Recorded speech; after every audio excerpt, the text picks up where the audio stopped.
Good morning, everyone. Now we'll have the playing of the national anthem.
Executive Director of the Early Childhood Commission, Mrs. Caroline de Grasse Deslandes, specially invited guests, presenters, participants, ECC's facilitators, ECC's team members, good morning and welcome to ECC's final day of this year's hosting of the Professional Development Institute. Can I get a wow? Wow! Woo. Can I get another wow? This year's PDI began May 22, 2023, and what a wonderful journey it has been. You would agree, right? Yeah.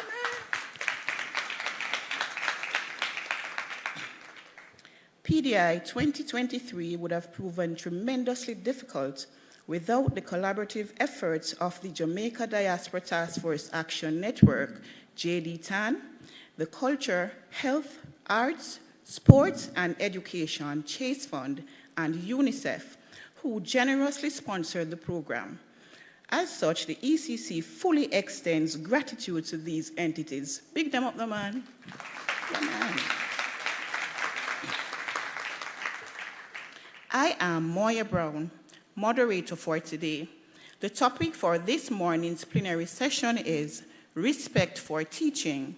Why is early childhood education so low on the priority list?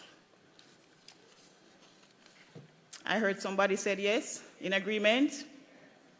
All right, so guess what will happen in the discussion? You will find out why, right? All right, and with us, our facilitator will be Dr. Winsome Gordon. Dr. Winsome Gordon is the Chief Executive Officer of the Jamaica Teaching Council, established in 2008 as part of the National Education System Transformation Program in Jamaica. She holds a Doctor of Philosophy and postdoctoral certificates, including the Harvard University Investment Appraisal Program and the Public Sector Investment Program offered by the World Bank. In 1981, she joined the Ministry of Education as an Assistant Chief Education Officer in charge of planning, research, and statistics. She joined the Planning Institute of Jamaica in 1984 as manager of the External Economic Program. She later accepted a senior post in the United Nations Educational, Scientific, and Cultural Organization, UNESCO, a position that she held for 20 years. During this time, she worked in many countries in Asia, Africa, Europe, and the Caribbean to advance the scope and quality of education. She also provided technical support in the management and governance of the education sector, underscoring gender, guidance and counseling, and poverty eradication. In recognition of her outstanding work in education, Dr. Gordon received awards from the Old Students Association of St. Jago High School, Church Teachers College, and the University of the West Indies. In 2014, she received the National Award of the Order of Distinction conferred by the Governor General of Jamaica. What a mouthful, right?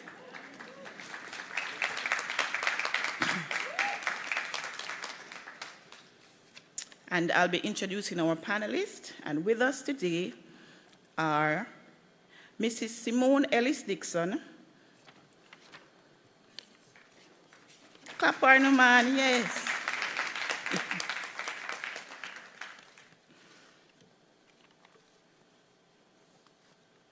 Rebecca Tortello. Dr. Sadie Harris Mortley, I'm sorry. Miss Lilith Hudson. Gwyneth Cambridge. And Professor Gail Hunter. And I'll be giving you a bio on our panel. Dr. Sadie Harris Mortley, JP. Dr. Sadie Harris Mortley is currently a principal lecturer at Sam Sharp's Teachers College with over 30 years' experience in the Jamaican education system. She holds a diploma in teaching from Sam Sharp's Teachers College, a bachelor in education from the University of the West Indies, a master of arts in education from the University of South Florida, and a PhD in education from Walden University. She is the author of one children's book, Linda Celebrates Her Birthday. She is a dedicated curriculum instructor, trainer of teachers, and facilitator for the best practices in early childhood classrooms, an area she loves and takes much pride. She is an ardent servant of the Lord. At her church, she is currently the Sunday school superintendent, the children's choir director, dance ministry leader, a member of the planning committee, and Sunday school trainer within the church circle. She also sits on the National Education Board for her association. She is currently the immediate past president for Montego Bay, DA2 of the JTA. She also serves as a Justice of the Peace for the parish of St. James. She is married to the love of her life, Errol, for 31 years, and the union has produced one adult son. Let's give it up for her.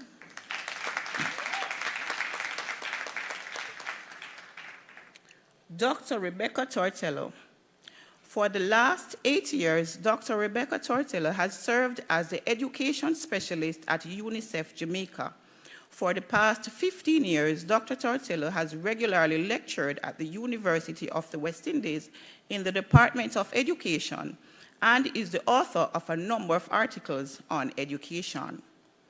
Dr. Tortello has also worked with the Jamaican government as senior advisor, consultant to the Minister of Education, directed the Spanish-Jamaican Foundation, and served on numerous boards, including the Early Childhood Commission and the Jamaica Commission for UNESCO, the Jamaica Library Service, and the Institute of Jamaica. Dr. Tortello has written a popular Jamaican history book, Pieces of the Past, a number of children's picture books, and edited a number of early childhood teacher workbook series used in schools across Jamaica.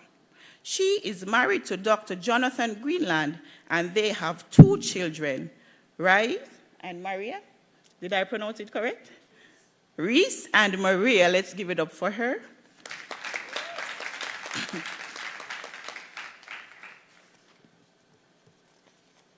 Gwyneth Cambridge.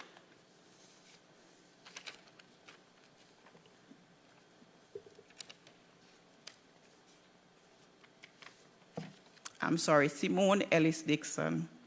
A veteran in the field of early childhood development with over 20 years' experience working at different educational levels. She currently works with the Early Childhood Commission as the Director of Sector Support Services. She holds a master's in early childhood education, leadership, and administration, and a bachelor's degree with honors in early childhood development, both from the University of the West Indies, Mona, and a diploma in ECE from St. Joseph's Teachers College. She is passionate about teaching and learning and promotes the use of technology and play for children's growth and development. Simone enjoys reading, watching movies, and listening to music in her quiet time. Clap her now.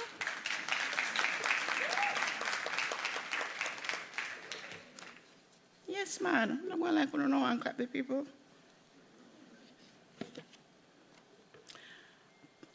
Paolo Risco. Paolo Risco has been in a role of client-facing and support for over 10 years. Almost 7 years have been with teaching strategies working with school districts and federal programs in Florida, ministries of education in many American territories and the Caribbean, and has also supported American schools around the globe. He has worked closely with these programs to make sure they have what they need for successful implementations, working with teachers, administrators, and families to make sure they have the tools needed for the success and development of young children. He and his siblings are first-generation graduates. One of the many reasons he loves being in the education space is because he loves to bring high-quality resources to programs. As his mother always says, you guys have to study, get your degrees, and always educate yourselves, because there is nothing more powerful than being educated. You would agree, right?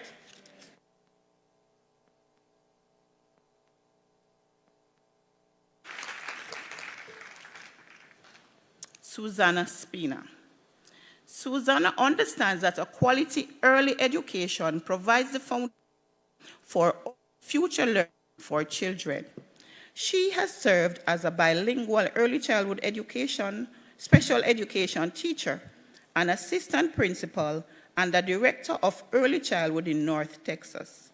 She also worked as an independent consultant. She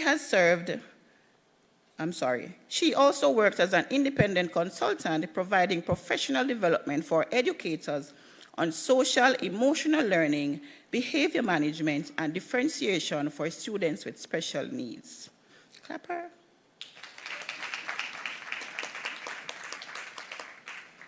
And joining us online is Lilith Hudson.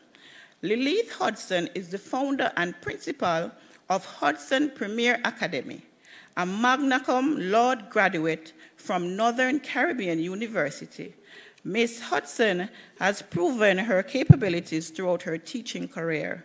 She has served in various capacities, including teaching, mentoring, and guidance counseling.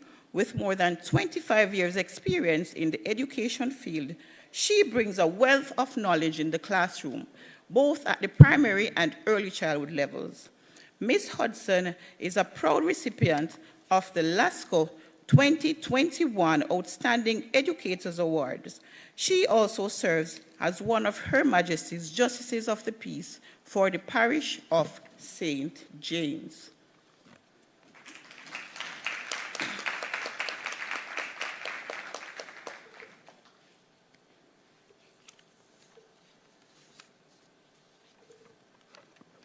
Is that our panelist? That's okay. Pardon?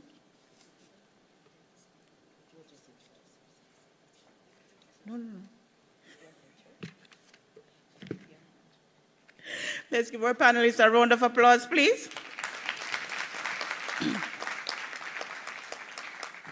And continuing, we have Mrs. Gwyneth Cambridge. Mrs. Gwyneth Cambridge is a retired senior education officer from the Ministry of Education in St. Vincent and the Grenadines. She has been a part of the education system for over 30 years, having taught at both primary and secondary level in Guyana and St. Vincent, where she resides.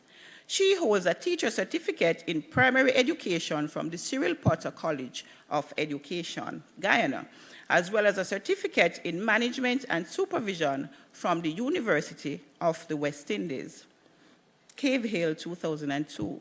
Mrs. Cambridge further holds a BEd First Class Honors in Educational Administration from the University of the West Indies, Cave Hill, 2006, and a Master of Science in Early Childhood Education from Southern Illinois University. Having been awarded an OAS scholarship at SIU, Mrs. Cambridge was inducted into the Golden Key International Honors Society. She has further obtained a certificate in counseling. Mrs. Cambridge has a wealth of experience, having worked as a principal for a junior secondary school and having taught students of grades 10 and 11 in English language and English literature, in preparation for writing regional external examinations as they transition into community college. Mrs. Cambridge not only moderated for UA examinations, but has also moderated for the Commonwealth Best Practices in Early Childhood competition.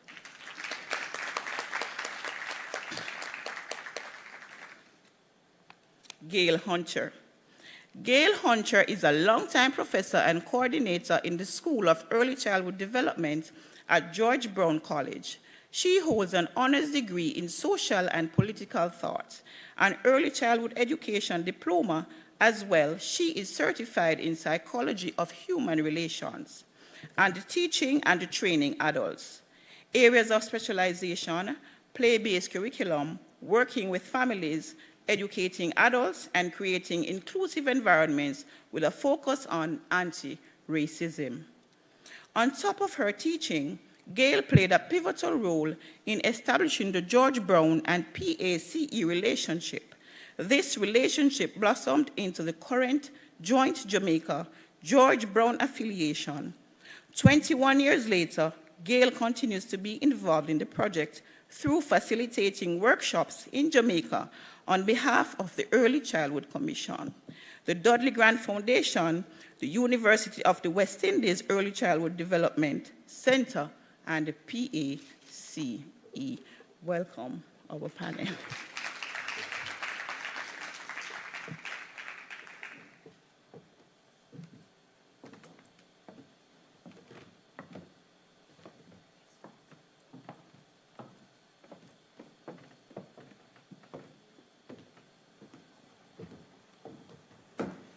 Wow, what an outstanding panel. You have a panel of outstanding educators who will discuss with us this morning on the theme. Please give them another round of applause.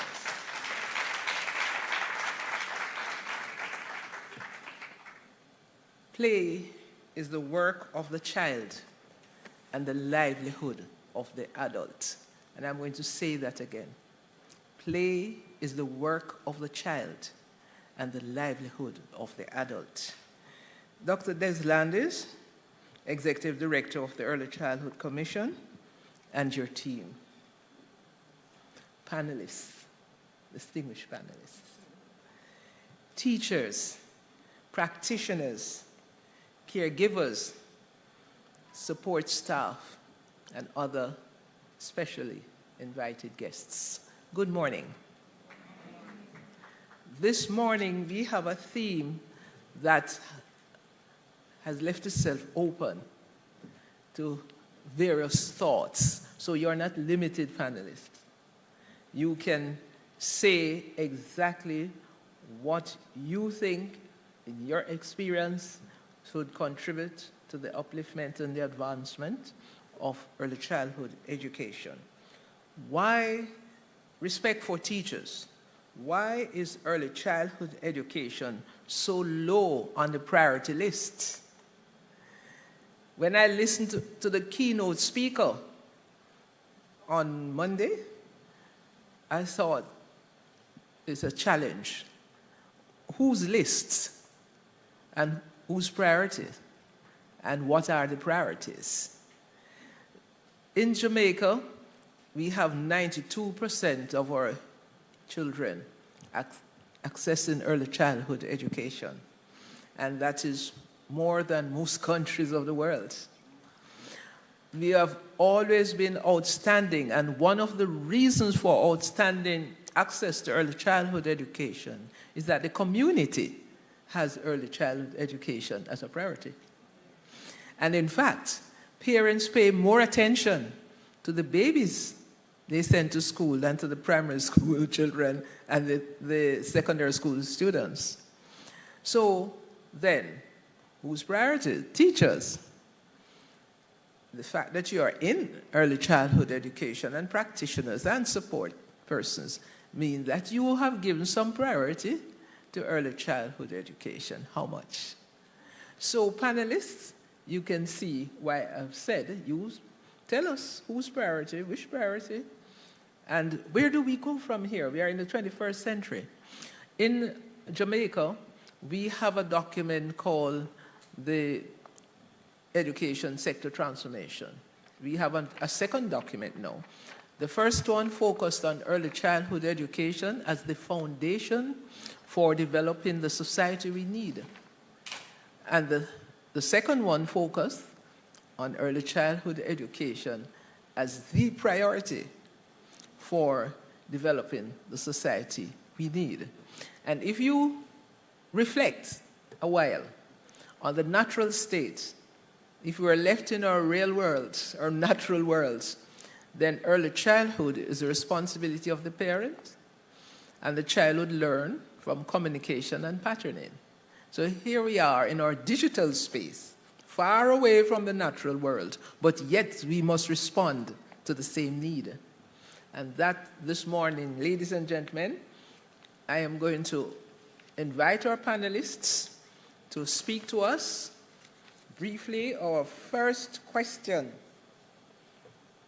what are your views and perspectives on teaching at the early childhood level? What are your views and perspectives on teaching at the early childhood level? Who would like to start? Professor Gill, you're right beside me. That is probably an advantage or disadvantage. Thank you, thank you. Looking at, first I'd like to start with the level of the educator, the pre-service. Our students often come in to our program not certain really what they would like to do, thinking they would like to work with children in some capacity. Often family or guidance counselors will direct them to the ECE program because it's really easy.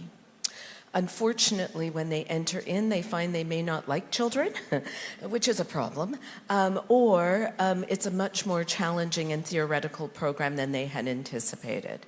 Many students also will say, I'm only here because I want to be a school teacher, because they know it's a stepping stone.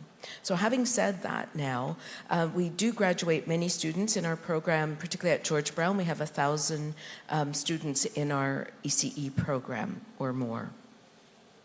We graduate the students, and many do go on to do our degree, or they work in the field, which is wonderful. But we do lose a lot to the stream of education, which means they continue their education, they get their Master's of Education, or they get their teaching certificate, and the reason they do that is for better pay and better recognition.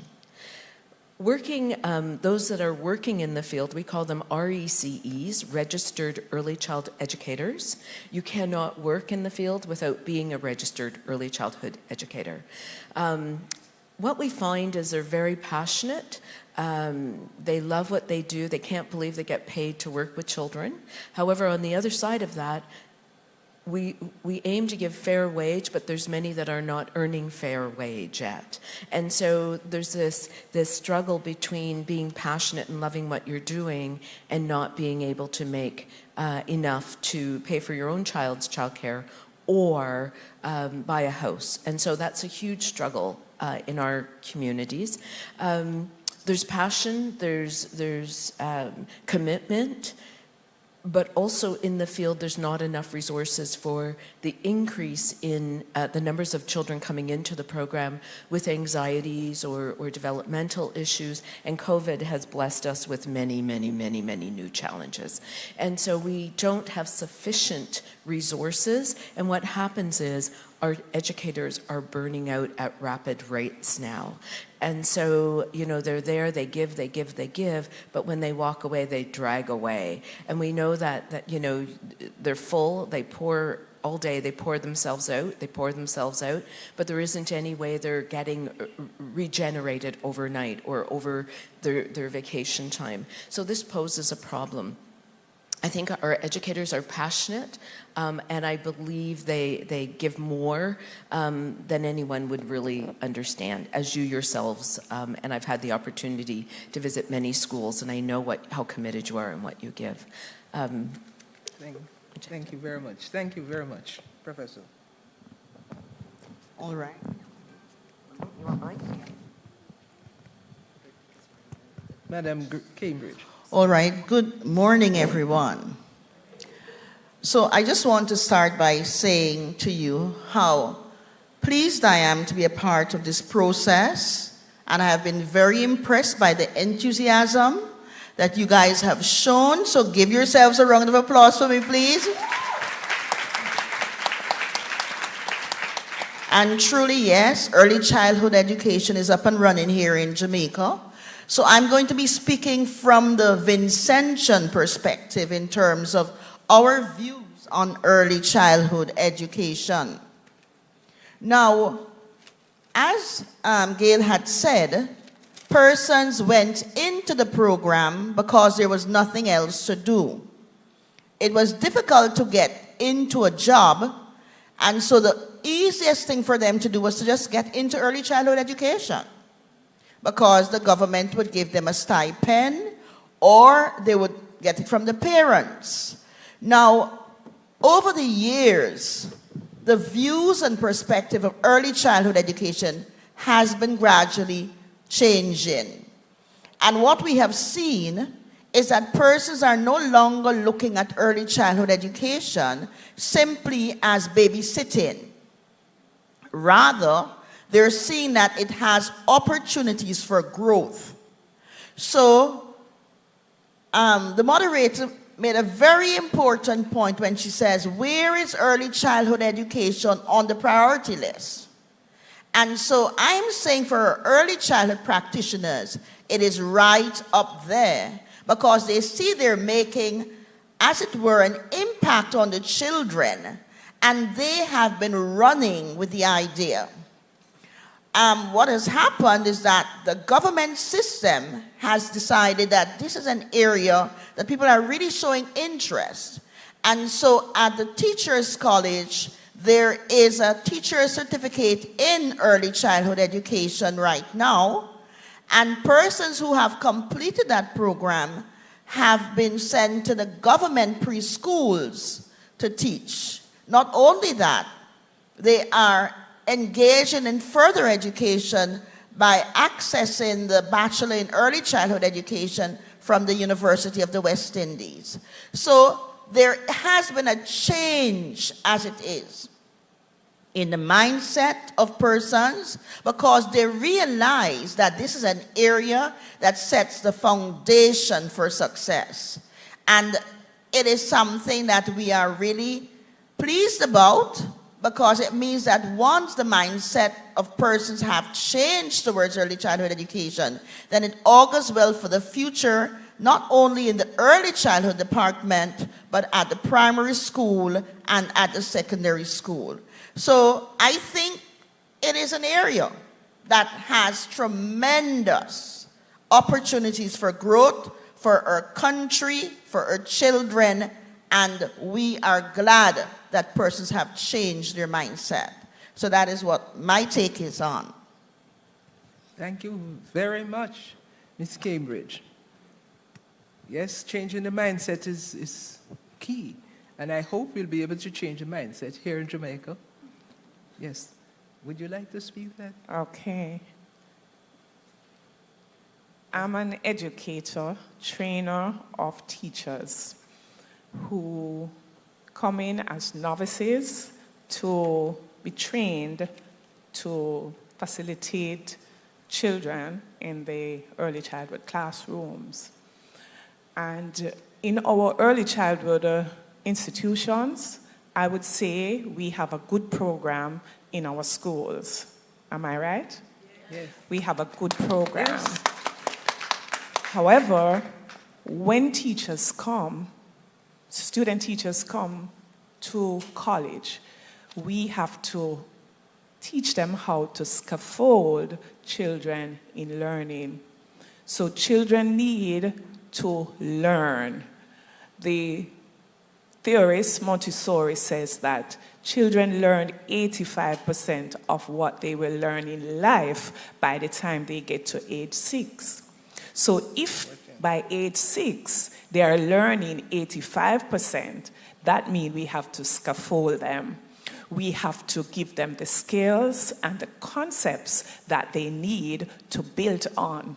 So when my student teachers come into the college space, that is what we have to do, to show them how, to give them the methodologies, to show them the pedagogies, and to help them to take their place. Some of them, as I said before, they are novices. They don't know how. So with cooperating schools and cooperating teachers, we find that you can scaffold them in the process and you help them to do the know-how. The Early Childhood Commission comes out and they monitor. However, more needs to be done. We need to place more emphasis on our children learning, not on assessments. Assessments would be more of continuous, something that is authentic in their real life situation. Some of our schools, they focus on testing. I would like for the teaching here, my perspective on the level that they learn the skills and the concept, and we build them so that when they transition into the primary level, those teachers will have something to work with. Early childhood is the foundation, and that is where all of our emphasis needs to be placed. Thank you very much, Dr. Monte. Learning, not assessment. The emphasis is on learning. Heard that, teachers? Practitioners, everyone? The emphasis is on learning. Yes, ma'am. Indeed, it is on learning. And early childhood is the building block for future learning as well. For persons in the early childhood sector, I must applaud you, as Dr. Gordon mentioned earlier, as well as my other colleagues. The commitment is real. Teaching in early childhood education. A lot of persons here can attest that they have started out without formal education. Let me see the raise of hands. You have started without the formal education. And when you have started, you realize there are gaps. Nonetheless, when you have gone to the teacher's college, you realize that, this is what I was doing wrong all along. Somebody said yesterday, oh, it was not wrong, but you take a longer time to get there. But formal education with experience give the children a better experience at the early childhood level. So teaching at the early childhood level, I know our children are being stimulated. At the Early Childhood Commission, we ensure that, as Dr. Mortley alluded to say that, Early Childhood Commission is doing their best to ensure that our teachers get that weekly, monthly, yearly training, building that capacity. That's why we are all here today. Our children are learning, but yes, more needs to be done for our children. More needs to be done for our teachers. And we are committed. That's why we are all here today, to ensure that more is done. We are teaching our 21st century children. They are wired different. They are learning different. We must be prepared to teach those children as how they are wired. We must be prepared to embrace what is it that they come to us with.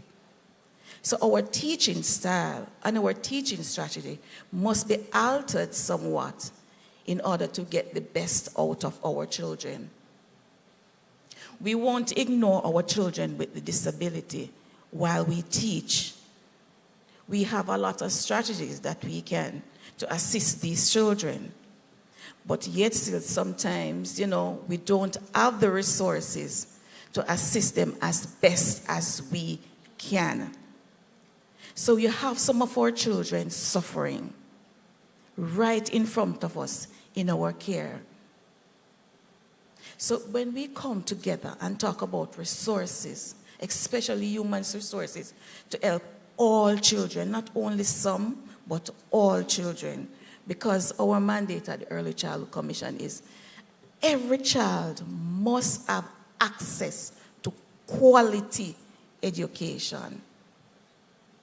And that quality education must be delivered by our teachers. So our teachers must be equipped in order for that delivery. So whether or not our children have the ability, we must ensure that they are being stimulated. Back in the days, it was an informal setting.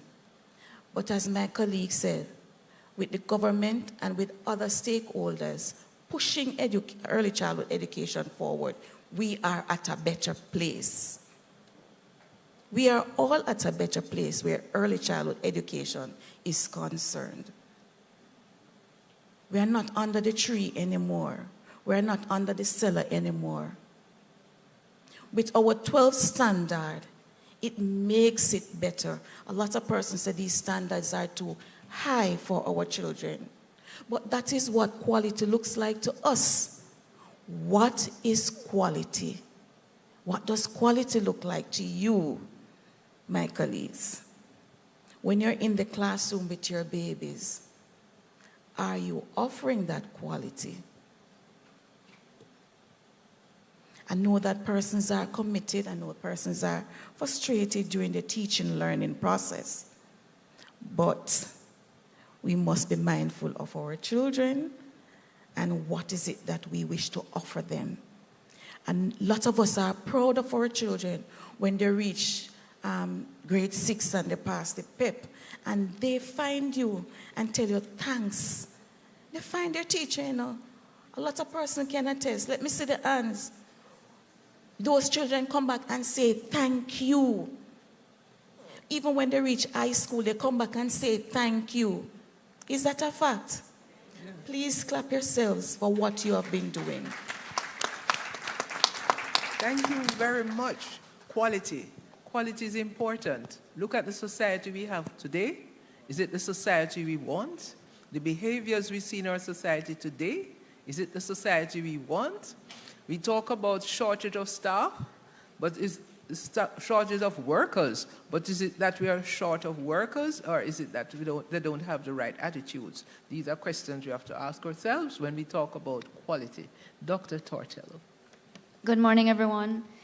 My pleasure to be here on this panel with these distinguished colleagues and to join all of you this week in this Professional Development Institute, which is the third or fourth one, I think, that the ECC has staged in addition to previous conferences. So I want to start out by just saying from UNICEF's perspective and multiple research from all around the world, the rate of return on investment in in high quality, as my colleague was saying, early childhood education is substantial. So there's different data that tells us that for every dollar you invest, you get back $7, or if you look at percentages, you'll get back 10 to 16%. That's a high rate. If I had money in the bank and I was getting back 10 to 16%, I would be a happy person, right?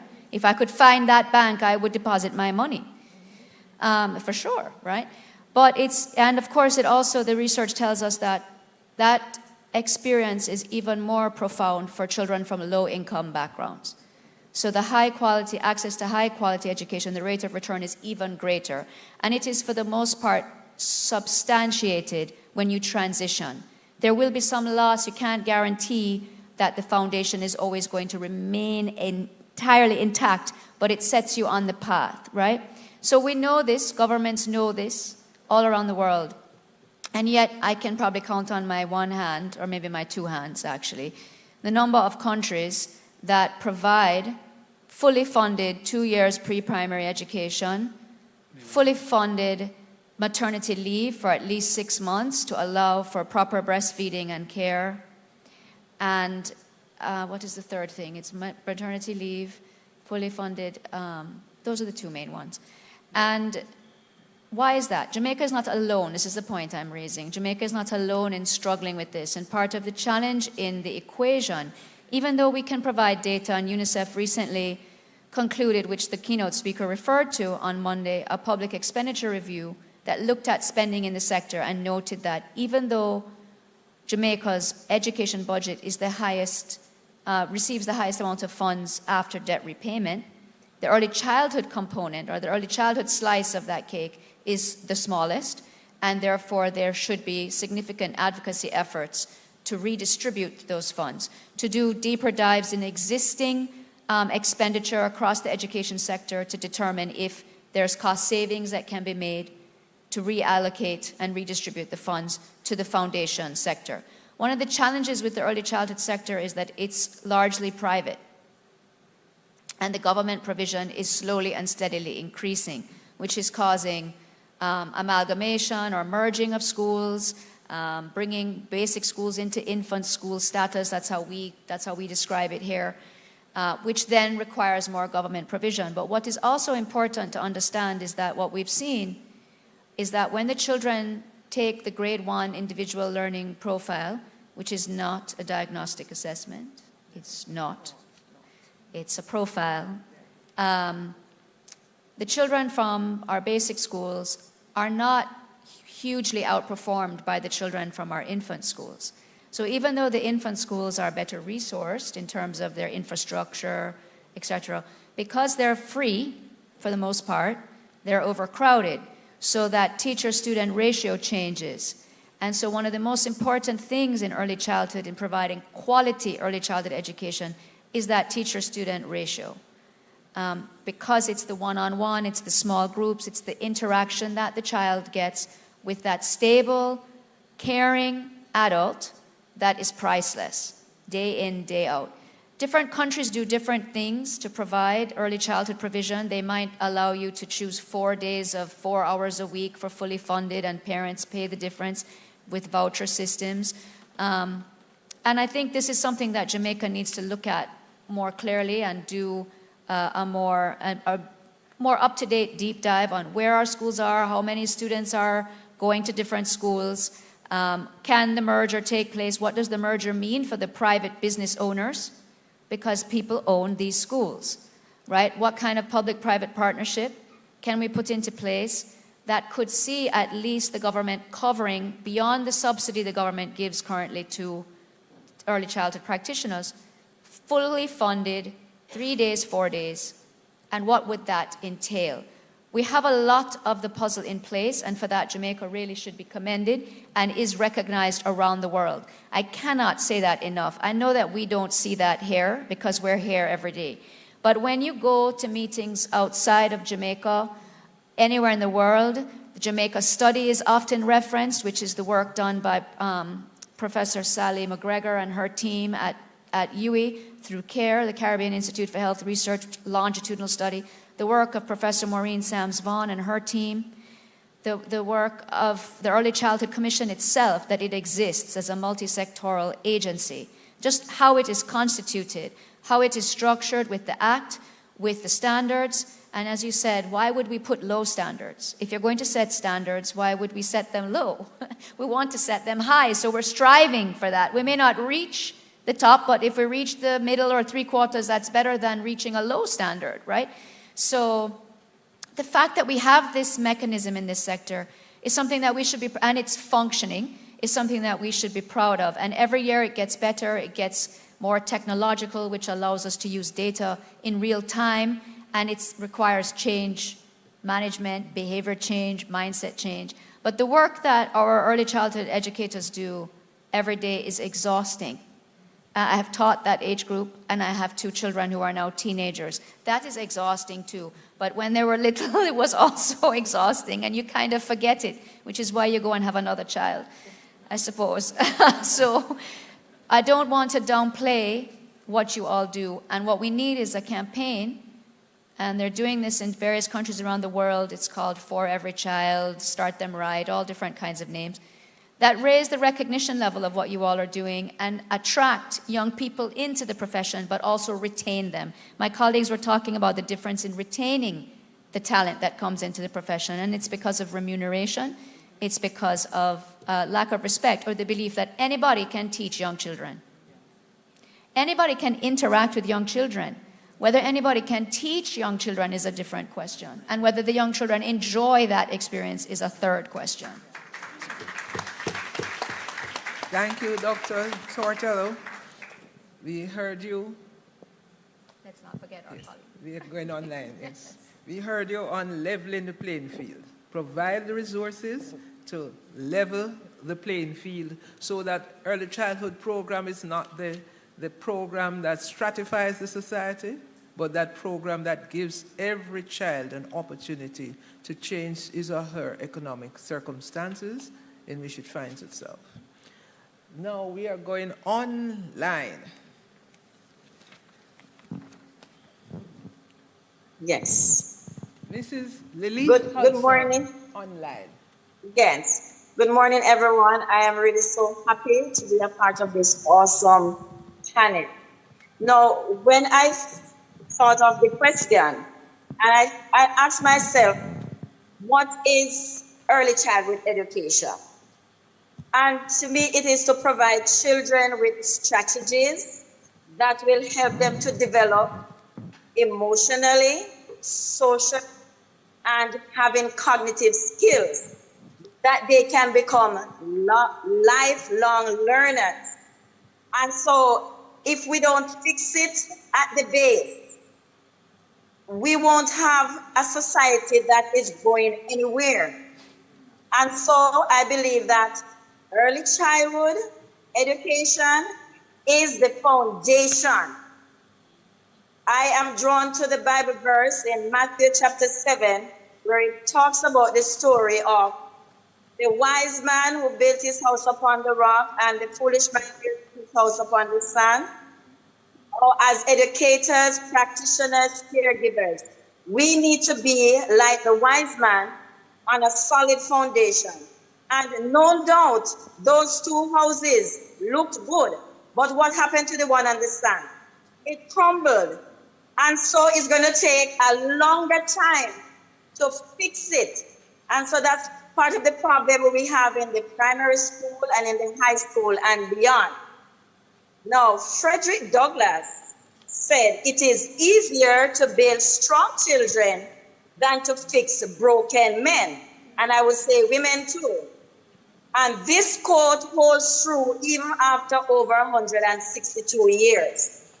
And it really means that it is better to raise children well than trying to fix the damage at a later time. Because some children become so dysfunctional. So I believe that our practitioners, we need to have the best of the best at the foundation. Once we have that, the foundation will be solid and we can only move forward and we will have a better society. Thank you very much. You know, in school I learned, leave it alone is not your own. Yep. And when you look at the amount of stealing in Jamaica now, the policemen can't manage that. Early childhood has to focus itself on leave it alone is not my own. That is how we are going to overcome stealing in our society. It has to be ingrained. And I really thank you very much, Mrs. Hudson. I hope I have the name, yes? Thank you very much for that. You're welcome. Yes. Now, do we have anyone else online? Now we have half an hour for the next 4 questions. And so we are going to merge them so that we can manage the half an hour. But before I continue with the panel, any one person would like to make a comment from the floor? Is there anybody? Yes?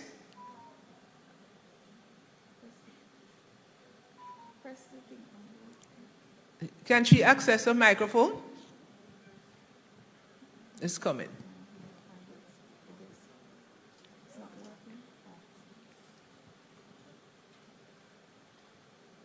Thank you. Can you hear me? All right. Morning, everyone. Good morning.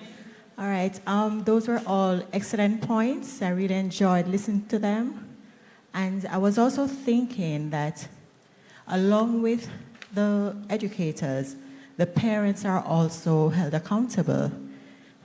Yes, the interaction with teachers and children, but when whatever is taught in the classroom, there needs to be something sent home to the parents to let them know this is what's happening, some from a window, so they can also carry on that interaction with children, and not just like teaching them, but whatever activity that can enhance whatever they learn in class, it will be good.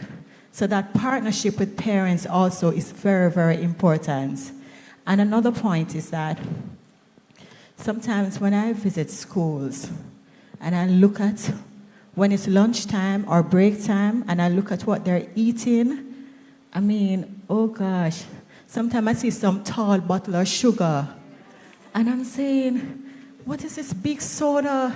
So sometimes I will have a conversation with the practitioners and say, what is let me see your nutrition program. Let me see what is it that you have for lunch or break. Because parents need to, I know sometimes things are rough and fruits are expensive, but if that investment into children's development, remember, they need nutrients for their brain development. So if they keep getting these big bottle of sodas and biscuits and all those sweets, they're full of energy.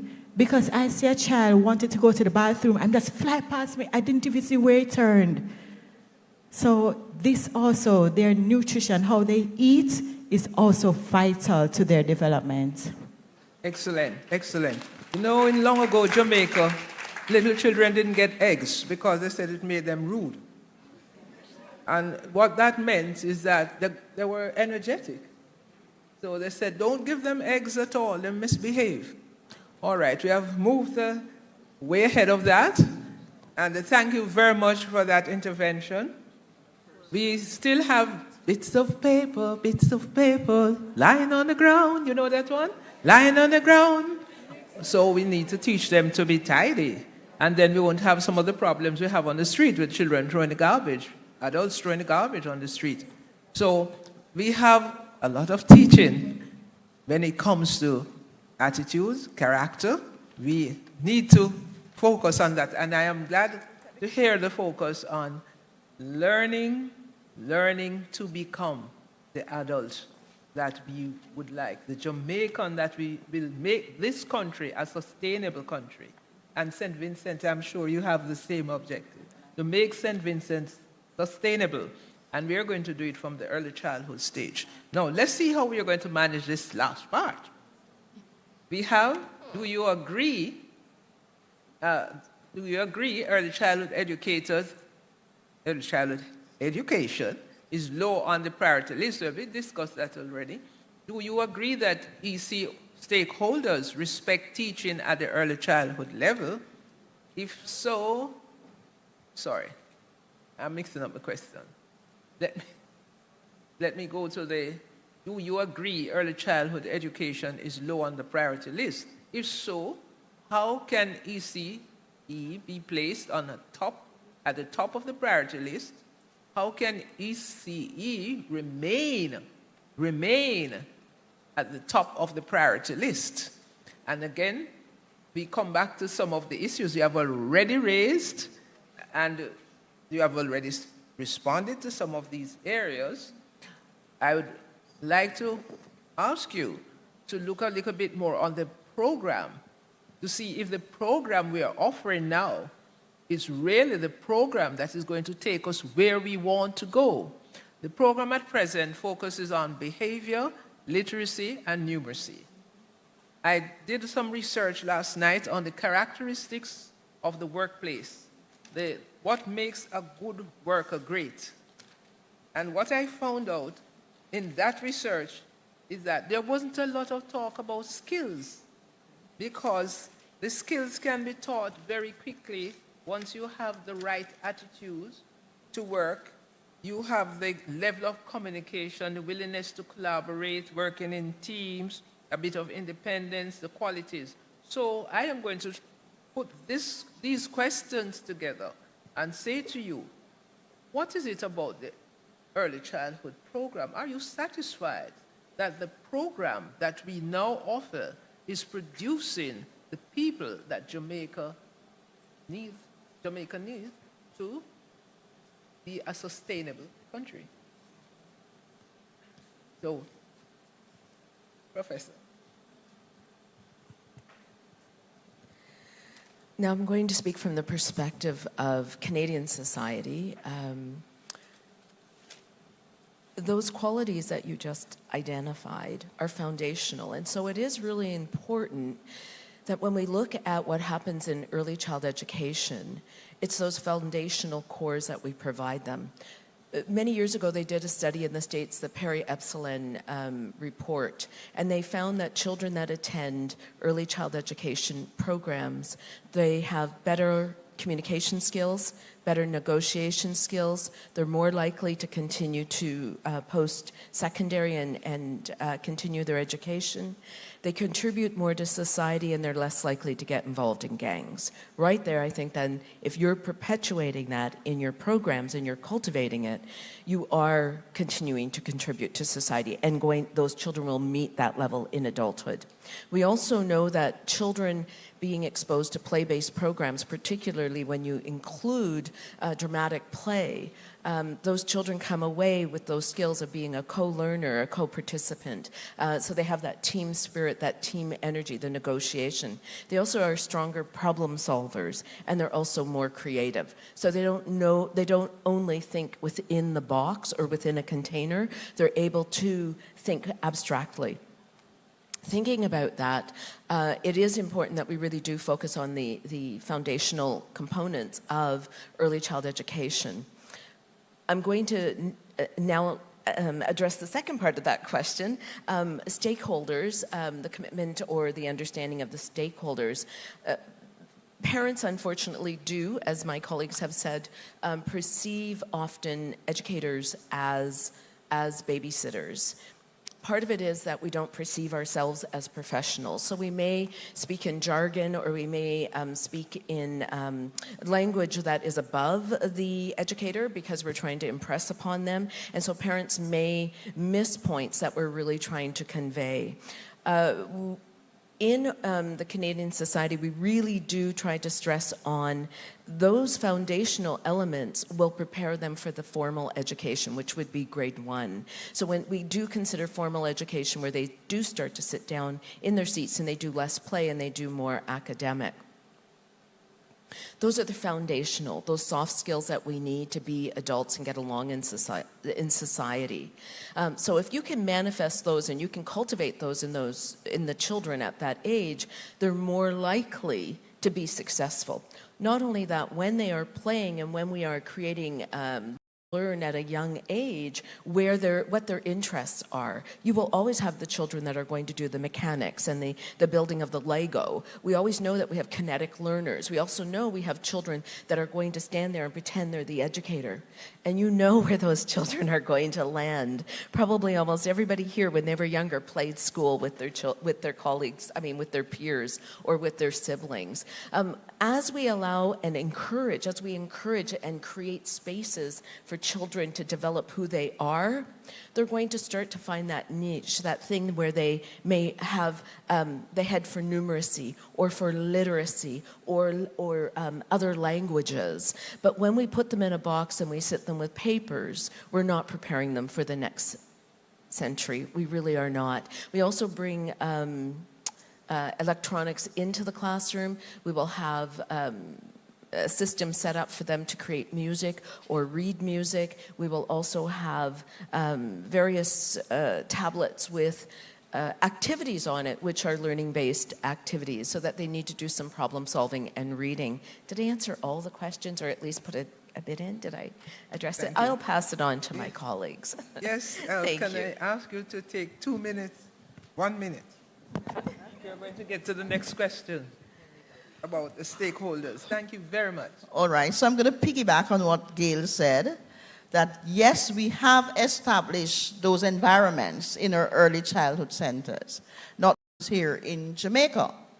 But I want to add just a couple of things, though, in your 1 minute, that in our early childhood centers, we also teach our children about empathy so that they learn to care for each other. You've ever seen one little girl or boy who's crying his or her heart out, and the others gather around and they're looking at them in their faces and, you know, tapping them on their back. It's all right. They learn to show that they care, and that, you know, the conflict resolution skills are taught there in the early childhood center. So we are preparing our children for adulthood, and the whole aspect of sustainability is there. But I want to, you know, muddy the waters a little and say that a lot of times we don't spend enough time in bridging the gap between our early childhood subsector, the early childhood centers, and the kindergarten. I was listening to the UNICEF personnel speaking about it, and I'm saying, you know, a lot of times we have our great training sessions. Have we ever thought of inviting some kindergarten teachers among us? Because if we are the platform, how do we bridge the gap so that what you have done or what we have done at the early childhood level passes on? And so a gap is created because when our children go over to our elementary schools, what the sterling work that has been done in the early childhood subsector, there is a halt to it. The children become a little unsettled and they want to go back to preschool because things have changed. So what we have to do is to be able to say that, hang on a minute. The studies have shown, research says, early childhood education is from 0 to 8. And those 8-year-olds are in primary schools. So why aren't we continuing? So yes, we're working on sustainability in the early years, but there must be some way of getting to our primary school teachers that, hang on a minute, we're working with you. We're a team. You're a part of it. Let's collaborate and let's bridge those gaps. Thank you very much. Yes, thank you very much. My advisors remind me that I have to stop on time, so please. Okay, I'm just going to plug in something here. As a college lecturer, when students come in and choose the option of early childhood, persons tell them, don't choose that. Do something higher. Teach other, that is, and you're not going to get the same money. So I think it is low on our stakeholders list, low on our society, that persons are not to focus on early childhood education. So we have to be there motivating the students, saying that you will get the same money as the primary and the secondary teacher. And when they come in and they find out the importance of early childhood education, as my colleague says, from birth to age 8 years old, there is no compartmentalization there. Children learn over the course of those years. And we have to ensure that they get the skills in kinesthetic learners, in visual learners, and in auditory learners. So when they do that, they find out their importance. And another thing, when they go into the schools, when we train them and they are good teachers at the early childhood level, and the principals see that they are doing well at grades at the early childhood level, the 4 and 5, or the grade 1 level, they move them up to grade 4 and grade 5, where nothing is sometimes going on. So I would say the priority there for our whole society needs to be more focused on what they get for foundation.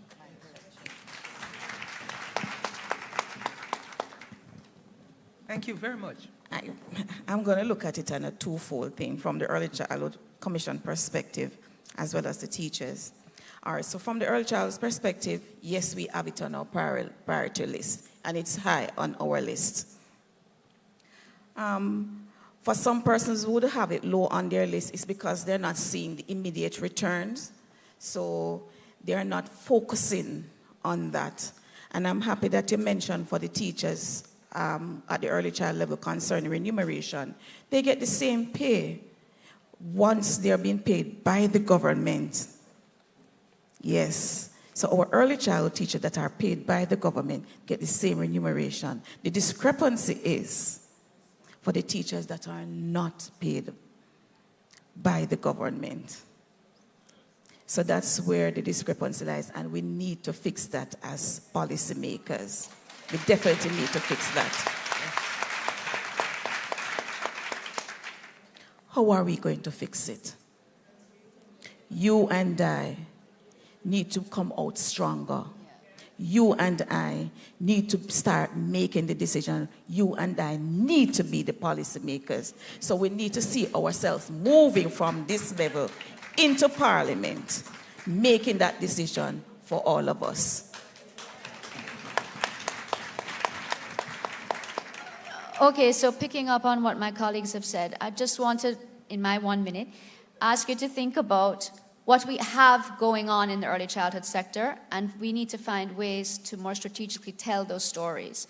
So we don't have major external exams that people are telling us what is happening, and we have, unfortunately, a very test-based culture. We respond as parents and leaders to test results, which is another story entirely and not for today. But that's our culture. But we have the age 4 assessment. Let's look at what we have. We have a child health development passport. Every baby gets that document. It's a screening tool. It's the first step on a national early screening identification and referral pathway. UNICEF helped to fund that.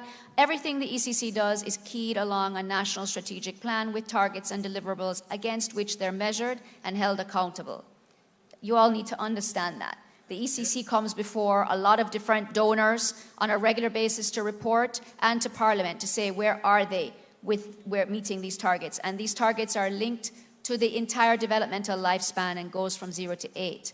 So you look at parenting support, early screening, identification, referral, curriculum, teaching and learning, infrastructure, health, nutrition, and then transitioning to grade 1 and all of the ways in which all of these interact. It's a big job, and the ECC has been trying its best and developed a lot of tools along the way. There are classroom observation tools. There's a national inspectorate that goes and inspects. As you all know, you all have to meet all kinds of requirements that are onerous, and yet you do your best to try and meet those requirements. Some other countries don't even have those requirements to be met. So the fact that we have them and we're trying to meet them, there are a lot of stories to be told. We have the age 4 assessment, which is the next step in this early screening pathway, which is followed by the ages and stages questionnaire if the child needs it, which is then followed by a diagnostic assessment if the child needs it. And simultaneously, we're trying to build up the support to give the children the intervention they need if they have to go through that level of diagnostic assessment. Individual education plans to be developed for them to help them in when they're 5 years old as they transition into grade 1. Structured transitioning into grade 1. There's probably many other things the ECC inspects and assesses in schools that I don't remember right now, but what I do know is that out of all of this interaction, there are a lot of human interest stories that can be told. When we began this process, there were maybe 16 schools that met the majority of the standards and were allowed to be registered. There are now over, 200 and something, so we're moving percentage-wise. So 16 is a drop in the bucket. 200 and something is progress. It's not all the schools, but what we need to understand is that the media reports how many are not making it. but they're not reporting how many are making it to a basic level, because if you weren't making it to that basic level, you would have been shut down because you'd be violating public health and safety standards. So I think we need to engage the media more as a sector to become more friendly. This is true about the whole education sector, not just early childhood, and try to tell the more positive stories to generate the interest and the awareness which will strengthen the buy-in for the advocacy that needs to take place to do what you're saying about changing the remuneration levels and so on, and reallocating potential cost savings to a sector that still remains largely private. As it becomes more public, then that may change, and more public-private partnerships will come on board. So that's... Thank you very much. Mrs. Hudson. All right, let me see how well I can use up my 1 minute. So all of this takes a collaborative effort. The Sustainability Development Goals have issued the world a bold challenge. It says, provide all children with quality early childhood development care and providing them with education by 2030. So the government agencies should adopt these policies, and I heard it coming out. So we as educators and practitioners, we have to do our part. We have to become advocates. And yes, PDI would be in vain if we should leave this PDI conference and go back the way we came. So these objectives that PDI came with is only to help us, to sustain us, for us to be resilient teachers and educators on a whole. So I want to continue to be an advocate for early childhood education.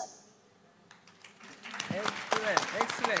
Yes, Dr. Tortolo, you want to say? Yes, I just wanted to pick up on something my colleague said and go back to my point about the media. What we also now have is the power to use social media ourselves. So we can make positive news go viral. It doesn't always have to be the negative stuff that's going viral. And whereas UNICEF is a long-standing partner of the Early Childhood Commission and the sector, a lot of the things I mentioned, the H4, the passport, curriculum, teacher capacity building, IRI classroom, IRI homes, UNICEF is funding. That's true for UNICEF around the world. And so the sector is heavily reliant on extra support from international development partners or development agencies. And we want to move, and the agencies want the countries to move to where it is a more equal partnership or a more government-led partnership, and that it is not dependent on the international development partner funding. So we need those stories, we need more advocates, and we need more longitudinal data, more data coming out of the sector that tells us exactly what the benefits are in a quantitative as well as qualitative way. Thank you very much, Dr. Tortello. Thank you very much. Yes, we need to face our challenges and respond to them the best we can, because although the early childhood program has been with us since the 1940s, and we have grown tremendously since, we still have a long way to go. And I have to share with you, I went to Discovery Channel, you know that channel on TV, Discovery Channel, and they took me to a school that they partner with. When I went to the school, I expected to see all sorts of fancy gadgets, but I saw the laptops in the cupboard, and I saw the children working with straw and paper cups, and they were creating, and some with leaves and roots and all sorts of things. And they created the knowledge and the information they wanted. And after they created, they took the computers, the laptops, and uploaded their knowledge. And this is something that we have been a little bit behind on. We tend to put the computer in front. The parent gives the child a cell phone, you know, as if there's a magic to the digital equipment. There's no magic to it. We have to teach our children to research, build their knowledge, and how they disseminate knowledge using the media. Because what is happening to us now, which we don't want to continue, It's as if we have become the wastebasket. What you don't want, you put it out there. And our children are exposed to all sorts of rubbish, and we don't want them to be exposed to these things. So then we have to teach in our early program how children work with the advancement in technology, because it's their world. It's not going to change, but how best they work with the technology to improve themselves. And I know teachers, we are all striving, supporters, practitioners, we are all striving to have an excellent early childhood program. And so we have to be sensitive ourselves to the world in which we live, and sometimes you can't wait on the Early Childhood Commission to send that change to you. Where you are and what you see, you will need to make the changes and then inform, upload to the system so that you are influencing the system yourself as well. As teachers, we tend to wait for knowledge to come from upstairs somewhere. But we have passed that stage now. Sooner or later we'll be licensed, and we'll be licensed teachers like any other profession. And we are taking care of the early childhood practitioners as well. Don't worry about it. JTC is stepping in on that side. So what we do is to generate the knowledge from our experiences. Resources are not short for early childhood education in Jamaica. And I say that openly. Resources for teaching. Not resources for your money, your pay. That has its challenges. But for teaching your classes, when you walk outside, you see resources for your classes. Bring those resources in. The children interact with their environment. And I say this with a lot of passion because I grow with bush teas, but I didn't know I could sell bush teas. I would be a rich woman today, you know? So you teach your children to value those things in their environment, research, investigate. All those are skills that they will need in their adulthood. And we communicate on the same channels on which we put out some rubbish. Use those channels wisely. So thank you very much for your response to the quality of early childhood education. One thing we don't teach in the babies that we need to teach them is the intellect of economies. What we have in Jamaica is not going to be more than what we earn. What we earn as a country, which is why it's important to build the production base at the baby stage. I went into a Japanese school, early childhood school, and when I went, the children came in a certain order. They took off their shoes and they had a place to put their shoes. Order is important. Then they brought their little aprons and their caps. They cleaned their own classrooms. They grow with an attitude to work. That is, keeping my classroom clean is my responsibility. You know, and when you help children to develop these kinds of responsibilities when they are young, then when they grow into adults, they look after themselves and their countries. Because if Jamaica does not earn money, whatever you get from government is only another zero. One more. I used to get $50,000 a month, so I can tell you. You get one more zero, yes, you want money, but government, the nation is not producing money. If the nation is not producing money, then we really don't get it. You get some figures. We have to work with our little children for them to put a value on productive work. And ladies and gentlemen, our own attitude, we love foreign goods. How are we going to teach the children to love Jamaican goods, to love to eat Jamaican? Everything foreign. Give me a foreign outfit, give me a foreign dress, give me a foreign food, give me a, you know, how do we teach our children that you eat what you grow? Those are messages that we help our children to understand. I don't hear a lot of the movement, the importance of movement. What is that the line for the Ministry of Health? Jamaica Move.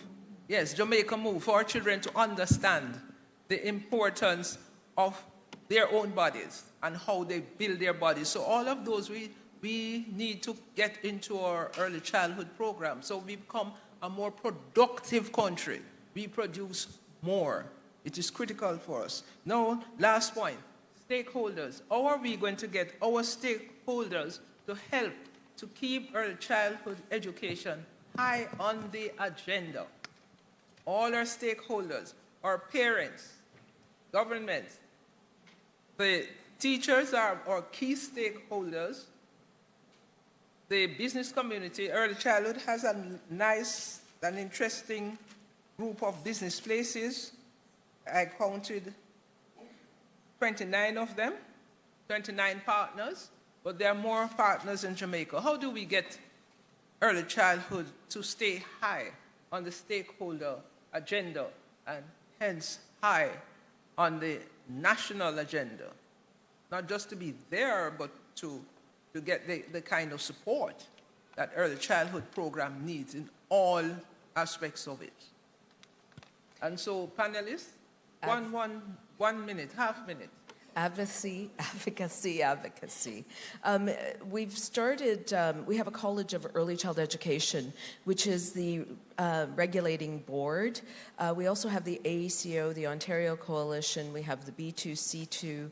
We have a number of organizations that actually have power, and they speak on behalf of educators. So it's almost like a union.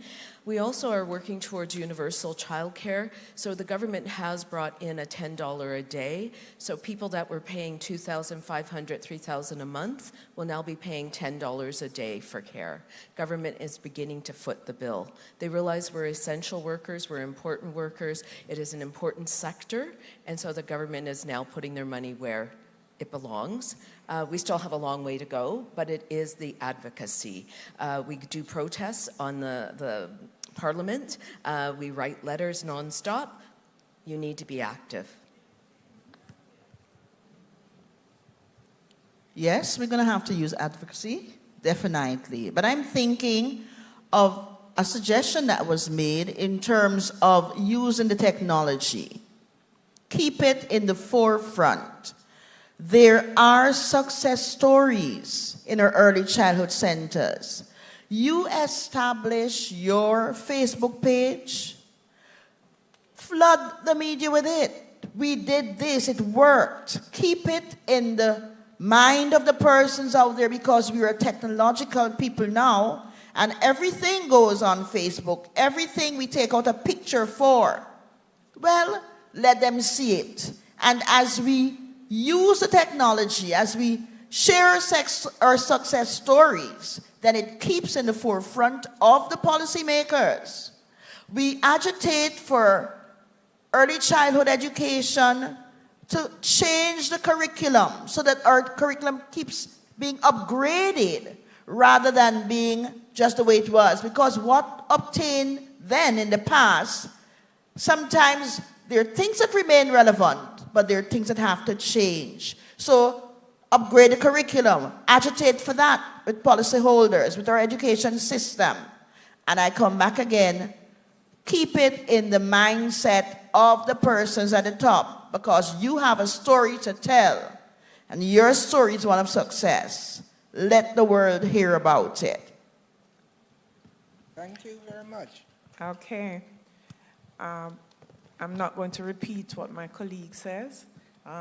We have to be purposeful in getting our children be abreast with what is going on. So we have to be abreast with the stream approach. So we move from stream approach, so we are there, stream approach. We have to look at now ChatGPT. We have to look at the differentiated instructions so that our children can be marketable, our children can be abreast with what is going on up there. So we have to be purposeful with our stakeholders to say, this is what we need. We have to go on to the social medias, and we have to just promote early childhood, that this is important. When you invest in early childhood, your crime rate will go down, your society will be better, and all of that. So we have to tell our story.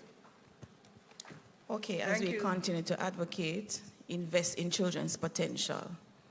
Invest in what you do. promote what you do. So we're talking about social media. It's at your fingertips. Start a YouTube channel with your class. Liaison with other persons that are in other schools. Look at best practices. We continue to sustain and maintain early childhood from the early childhood commission perspective, where we are currently reviewing our curriculum. Look out for that when we are piloting, because you are all a part of that. We're going to include STREAM in that. We're going to include climate change. So we are doing what we do in order to sustain and maintain.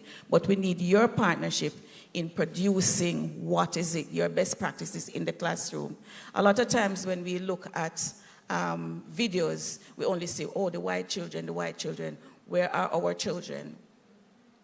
Where they are in the classroom. You're doing well. Please start promoting that as well. That is some of the best practices that we want to see in on our social media pages. All right, thank you. So just to piggyback on what colleagues are saying, and again, the social media definitely, and tagging the ECC, coming to the ECC with stories so they can help to amplify them, but also to what the colleague in the audience said, the parents. So there are ways that some of you are already engaging with parents, and I'm hoping that you can share that with each other, even just sending a simple note or simple WhatsApp or a text. So-and-so did really well today. I'm proud of him. I'm proud of her. Not just contacting the parents when something bad has happened, right? So again, back to the positivity, positive news, positive weekly updates or monthly updates in a text or whatever it is, because I know you have class WhatsApp groups. For sure you have them.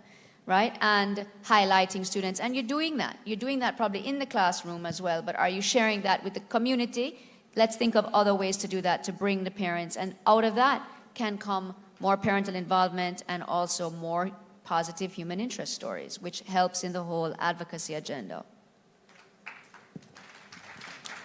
We have this is us. Okay. You're 1 minute. All right. So, yes, we hear the sustainability coming out and the advocacy, the positivity too. Build on the positivity. We have so many different stakeholders. We have those who are researchers, and they can study the effectiveness of the early childhood programs that are there, give recommendation for improvement and to keep the good that we have. We are in the world of technology now, and that's a brilliant way to get our children, early childhood on a whole, to stay on top. Thank you very much. No.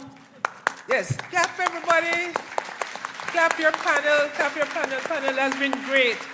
One person from the floor, please.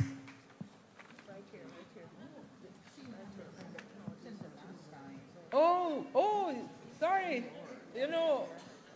The eyes, the cockroach eyes, you can't see it like that, but I have to remember to turn my head. Yes. Good morning, everyone. I'll take the opportunity to say that I have watched the room, and I've been looking at the room, and I'm not sure if it's because it's at the nurturing part of the development of our children, but we're missing a part of human society here. There is no males. Where are they? Oh God, I don't mean it like that. You understand me, please? But you look at the room. Where are our males? And is it, no, I'm not talking to the cameraman them neither. Is it that we are not spending enough time to develop our boys into men to become teachers, nurturers, because we need them, and our boys are basically being fall behind. Another thing that I also would like to suggest, I know, only a minute. We're having trouble with teachers not being familiar with children with special needs. And they are being beaten because the teachers do not understand the need of that child. What are we doing about that? So let me minute. Thank you very much. Two critical points. The boys, men are not here because we are not getting the boys through the system. Too few of our boys are performing well enough academically. However, you know, the boys are performing in their practical areas, their skills, their trades, of course with some challenges of their own, but we need to do, you're so right, we need to do more at the early childhood level to encourage the boys to engage in education. Sometimes the areas we focus on when they are small, we turn them off education forever until they get into a space where they need learning to survive. So let us take that point very seriously and engage with the young boys to see that they want to participate, they want to work along with the teachers, with the programs, and really enjoy being in school. Because if we lose them in the early childhood program, the primary school teachers cannot get them back, and the high school teachers do not get them back. So let us, thank you for that, let us work with our boys. Now the special education group, critical point, we are a bit short on special education teachers for the early childhood education. But now we have online possibilities. See me after this session. We're going to work together and see what we can do for special education teachers at the early childhood level. Dr. Gordon? Dr. Gordon? Dr. Gordon?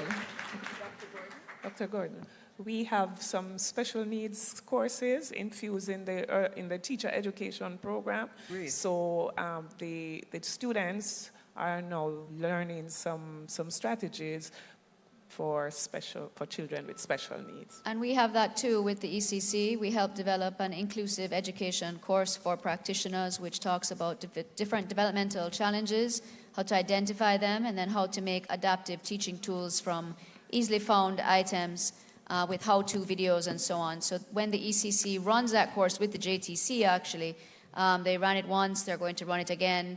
Obviously, they can't take every practitioner every time because they can only manage a certain per cohort, but that's a free, open access, online, asynchronous course. So we're moving in that direction, slow, steady steps. Thank you very much. In addition to that, we are also retrofitting some classroom with the sponsors of Digicel and to make it more friendly for children with disabilities. Thank you very much. I'll get my professional development team to work along with you. And so, with our online partners, we should be able to develop a program. Can I just say one thing quickly, another plug? So another thing we've done, and we're doing a webinar on Wednesday the 31st. I think Wednesday the 31st, with the JTC on the accessible digital book program. So we're taking the ministry's literacy 1, 2, 3 picture books, which are digitized already, and we're converting them using universal design. So they have sign language interpretation. The colors are for people who are colorblind, the font, dyslexic. There's voice narration, which tells not just the text on the page, but the description of what is on the page. So we're going to do a webinar. That's a beginning sensitization to this new way in which books are being made to be more accessible and inclusive for all, so that in one classroom you can teach kids with and without disabilities together. Excellent. Excellent. Thank you very much, Dr. Tortello, for that. The JTC is at this moment working to expand its own intervention in the early childhood program, and this is an area that is critical to us. Thank you. All right, one other person before I step down. One other person. Good morning. Yes, I see her. Miss, you're coming? No? No, I'm here. I'm over here, Dr. Gordon. Oh, yeah, please. I just want to commend the ECC. I noticed the program tells me that the ECC is an ISO certified organization, and I heard the word quality all morning. My point, though, is when you look at the secondary system, the career days, there are always persons recruiting and selling their programs to students. Early childhood is not an area that I see being emphasized to the younger population, and I have been observing since Monday, and the population cohort of educators are in the more mature range. I can't say I see a 23 or 24-year-old early childhood educator in the room. So I'm a bit concerned about the recruitment process. I'm not sure who will take responsibility for that, but perhaps it's an area where we need to place some emphasis to have persons coming into the classroom. Thank you very much. Give her a clap, please. Thank you very much. Ladies and gentlemen, I'm sure we have 2 men in the room. Yes, thank you. Yes. And men in early childhood education are great. They're actually very good. Yes, miss?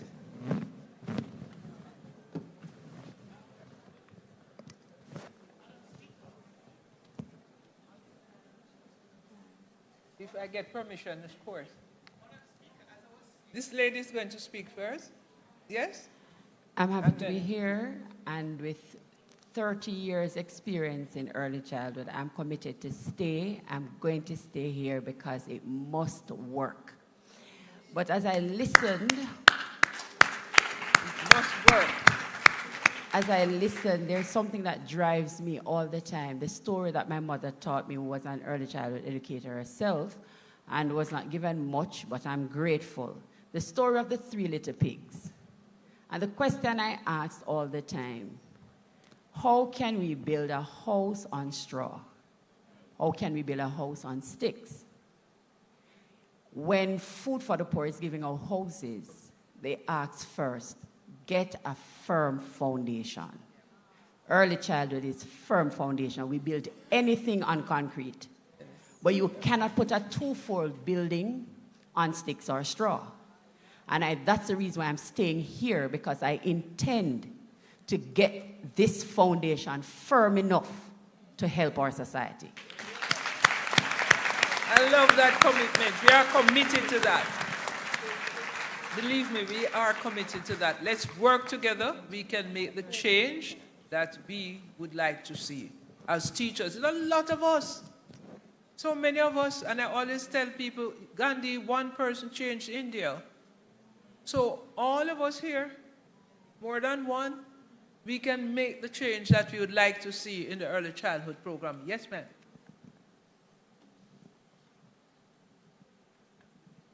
Good afternoon or good morning, colleagues. I would just want to remind everyone here that we are all offspring of the father of early childhood. That's Professor Dudley Grant. And if he was doing what he was doing, none of us would be here. So we need to press on, fight, knock Parliament door, government door, and tell them we are here. We are here. We're not going anywhere. Please, you need to stand firm on that. Thank you very much. Yes, I knew Professor Dudley Grant, and in fact, he worked in South Africa to build their program. Did a fantastic program here in Jamaica and got the early childhood program off the ground in a formal way, because we always went to Miss Dunn's school and Miss Judith's school and so on, but he got it together and started us on a path, and we are still growing on that path. May his soul rest in peace. Now, ladies and gentlemen, we have come to the end of our session. I don't know that I could make a very good summary of our discussion this morning, but clearly we want to level the playing field. We want enough resources. We want to access resources that will level the playing field for all children in Jamaica. It doesn't matter where you're born. Your program is going to be of a quality that will give you choices in life. I heard that this morning, high quality early childhood education that is responsive to the needs of the children that we teach. We talk about the resources, and teachers, I'm all about salaries. I've been in the profession for 50 years, more than 50 years, and I like to get a little more compared with some of my other colleagues. However, I feel really good when I see my students, past students, and sometimes I'm in a little trouble and I see somebody doing this, Miss, calling me to give me some help. I get back some of what my investment. So teachers, it's there's no country, they talk about Finland and how well Finnish teachers are paid, but there's no country that has been able to pay teachers what they deserve. Teachers are always underpaid. So let us work together, build our country to bring some more money, to increase the income of the country, and be in that process, our income, the increase in income will be real money. It will be not good quality money. Let us work together. We'll get there. The emphasis on getting the boys off the ground, because they're costing us, You know the failure of boys is costing the system. Costs us in crime. Crime is expensive, Agencies that would normally invest in education in Jamaica are investing in crime prevention and all sorts of support for the persons dealing with crime. All of that money would have gone to education, make us better off. So we are paying for the underperformance of our boys, and we want to stop that. Special needs education is high on the agenda for the early childhood program. Ladies and gentlemen, thank you for listening. Our awesome panel. Miss Hudson is gone? Our awesome panel. Give the panel several. Just keep clapping. Don't stop yet. Awesome panel and experience. And we are happy that you have been able to take time out of your busy schedule, because I know you're all busy sitting here. I see Dr. Tortello, she's saying, you need to wrap up. So, ladies and gentlemen, and madam, thank you very much. Have a wonderful rest of session.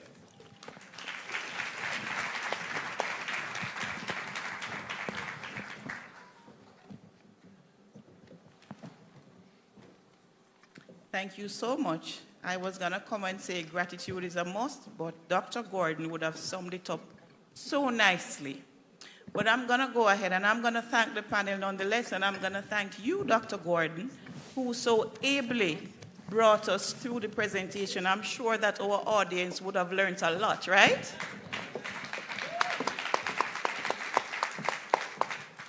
Yes, and clap yourselves for being very participative. And at this point in time, it was my pleasure being your moderator for this plenary session. Help me make welcome for Mrs. Stacey and Campbell Cargill, who will take us through our next plenary session, which is entitled Teaching Strategies. Welcome her.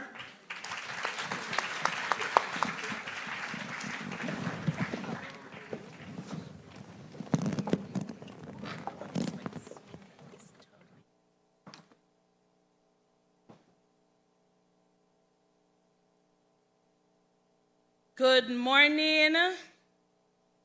Good morning. Good morning.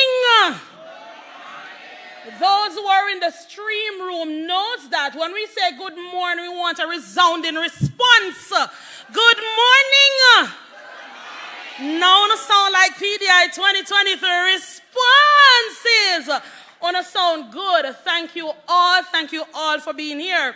Look here, I want to give away 2 phone cards. Who want it? Want to put on the hand and I've got work feet, All right, so we know that the early child speaks about 12 standards, right? I want somebody come up here and give me 4 standards that they remember. 4 standards. If you don't want a phone card, run feet. No. Look how me say run. I never say walk. Run. All right, yes, you reach. Go ahead. Staffing, 12, finance, 11, administration, 6, health, 7, nutrition. How much me tell her for name? Clap her. Run, come for your phone card, my man. What did I tell her to do, audience? And why she walking? Here you go. My telephone name is 4, you give me 5. That means you know your thing, don't it? Clap her again. Now, I was listening. One of the things that I wrote down is that they said that children they're learning differently, don't it? The chalk and talk now work again, don't it? Hear them now talk and know that you not do, don't it? And that's not do. So what do we need to do? One person fast, another 4 card make you. Another one. What do we need to do? All right, go ahead. What that mean now? What it mean? All right, differentiation quickly is remembering that every child that comes in front of you is an individual. They learn differently, and you plan strategically to touch every life. Shabrighty, run come for your phone card. Thank you very much. Now, I won't keep our presenters any longer. And we're heading to teaching strategies. I'm going to present to you Mr. Paulo Risco and Miss Susanna Spina. Please make them welcome. Please do better than that. A PDI 2023 will say. Good morning.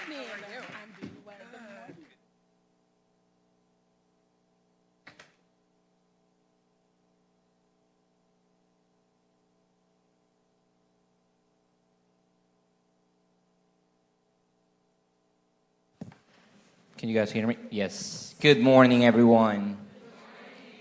I'm Paulo Risco, and this is my colleague. Good morning, Susanna Spina. Nice to meet you all. Nice to meet everyone, and we're extremely excited, extremely thankful to be here. It's amazing to be with a lot of people that have a ton of energy, honestly, and they're so passionate about early childhood education. I've been in early childhood education for almost 7 years now, and Susanna has been a little longer. 19, but I started when I was 5. So thank you so much to the ECC and to Jamaica, really, to welcome us and give us the opportunity to present. So we are with Teaching Strategies.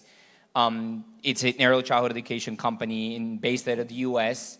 It's the leaders in early childhood education in the U.S. We started a couple years ago, decades ago. So the company has been around for a little bit over 40 years. And is the mostly widely used company in resources in early childhood education throughout the U.S. I have been working with many Ministry of Educations throughout the Caribbean. There's many programs using us. I have helped implement the resources in many school districts in Florida and many American schools throughout the world. So that's the support we have been giving. We're going to be going over our whole ecosystem. So how our program's using us. What's an ecosystem? The education of the development of a child is truly a whole ecosystem. It doesn't happen in the classroom. It doesn't happen at home. It happens everywhere, right? And as we know, what research shows is the first 8 years of anyone's life are the most important, right? They're extremely important. So we're going to be going over the whole ecosystem and everything that we do offer and the resources that you guys can have available here in Jamaica. We're working closely with we're connecting with the ECC to try to bring these resources to programs here in Jamaica. What is an ecosystem? Right? When I think about that word, it takes me back to school. First of all, I'm Susanna Spina. I know I introduced myself. This is my passion. This is my second career because I could not be in education.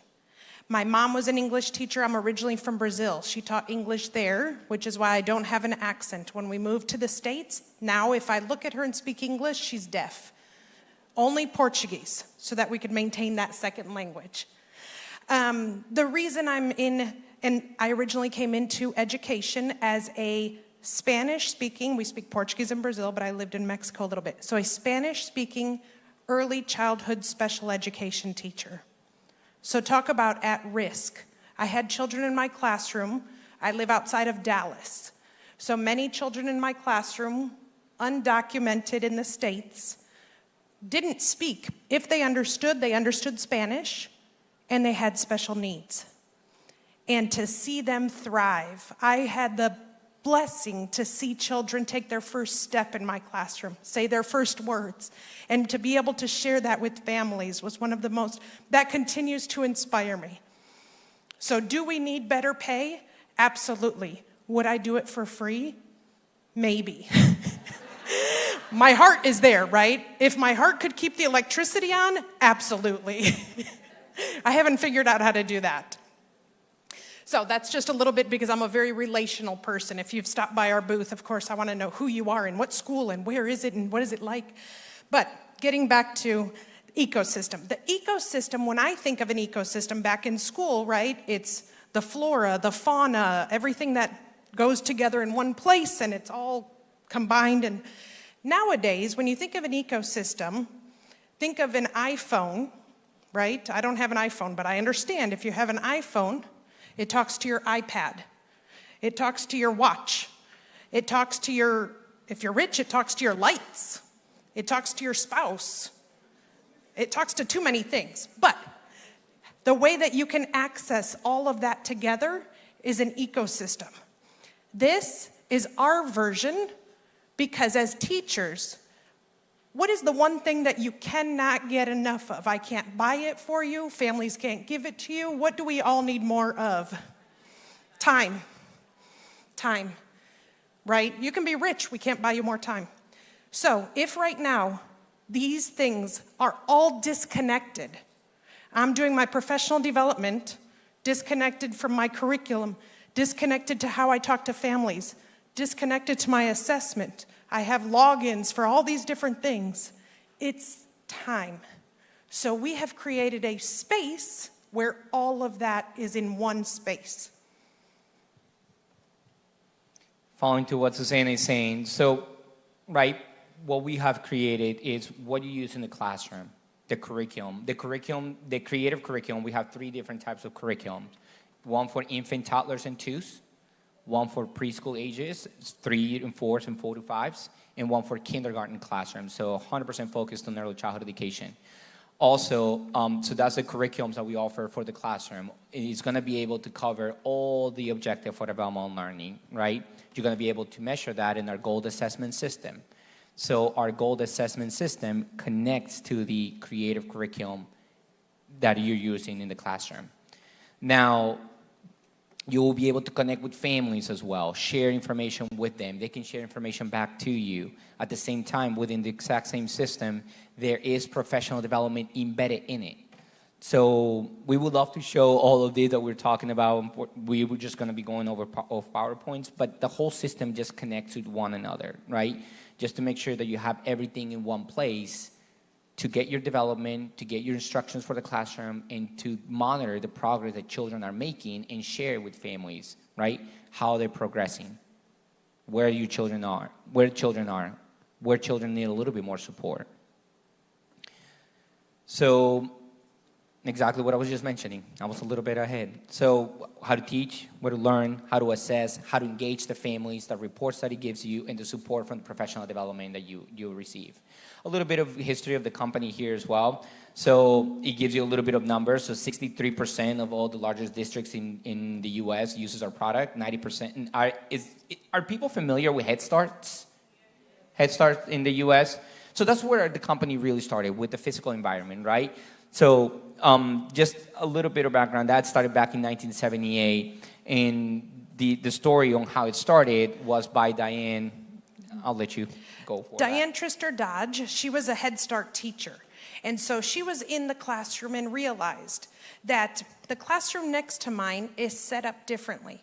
And the classroom next to that is set up differently. And how does that affect children? How does our physical environment affect children's outcomes, their learning? And what she started realizing was there is a big effect. So we started out Wednesday morning talking about what is a high quality learning environment.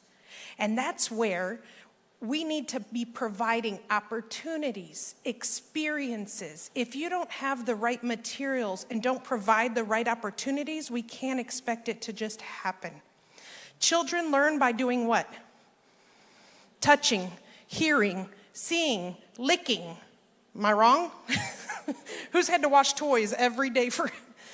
Why? Why do they lick? total side note, because by the time they don't have the nerve endings in their fingers yet. So before those are created, the most nerves you have is on your tongue. So that's how they feel. Until these are fully developed, then I can feel with my hands. Back to the physical environment. She started by doing that. Then we created the objectives for development, which are aligned to the Jamaica's standards. Those are the milestones, what we expect of children. And then once we created those objectives with a lot of researchers, different universities, we looked for a curriculum that would meet those objectives, and that didn't exist. And that's when we began writing curriculum. And that's called the creative curriculum. But everything that we have is based on those objectives for development and learning. So on the objective for development and learning, just wanted to mention, it's full of research, right? So the company is completely research-based. And we have separated, and we'll go over that when we show the curriculum as well, but all the research that has been done, it's according to what are the widely held expectations of children according to their age group, right? Where should children be when they're 0 to 1, 1 to 2, 2 to 3, 3 to 4, in social emotional, cognitive, physical, mathematics, language, literacy. Sometimes we expect children to know how to write by the time they're 2, or parents expect, like, hey, my child's 3 and they're not writing their names yet. It's okay. Hey, they're 4, they don't know how to write their names. It's okay, but they gotta be doing something, right? So we gotta help them get from one place to the other. So all the research that has been done is basically what does research show, where should a child be according to their age group? So all that information has been put in this book. And with the curriculum, it helps teachers get children from one level to the other, to the other, to the other. It gives the whole sequence on how to do so. And we'll go over that in a second. So just to finish this and get into the curriculum, these are all the resources that we do offer, right, at Teaching Strategies. We're just going to be concentrating on the curriculum, the creative curriculum and the goal assessment system. However, our spouse is our social emotional development, right? We acquired... After pandemic, there was a lot of social emotional support needed in the classroom. So that was one of the companies we acquired. Ready Rose is our family engagement curricula. Professional development embedded, the family learning packs. There's many resources that we do offer within there. So as I mentioned right at the beginning, right?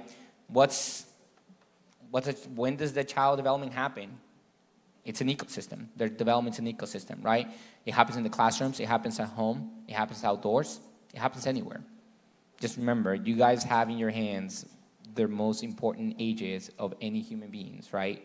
From 0 to 8, it's extremely, extremely important for children development. So going into if you can please go into the next slide, to the next PowerPoint. So we're going to go over the creative curriculum for kindergarten, right? All the resources. It's 100%, it's project-based learning. It's play-based. What does research shows? And I'm going to keep saying the word research because it's research-based, right? Research shows that children at that age, they don't learn by sitting down and doing sheets and paperwork, right? I mean, some of us don't even learn that way either. But they learn through play, right? By investigating, discovering, getting dirty. But the play has to be intentional. There has to be an intention. They just don't run around to run around. There has to be an intention behind the things that they do.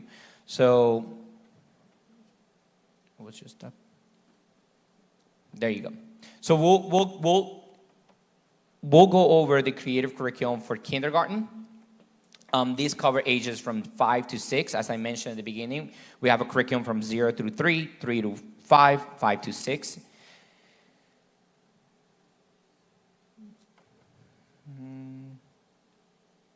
This is a little bit of the history of where it started. So as Susanna was mentioning, where did it start? It started right in 1978 with a little cassette. And it just gave you information on how do you set up the environment to give opportunity for children to learn, right?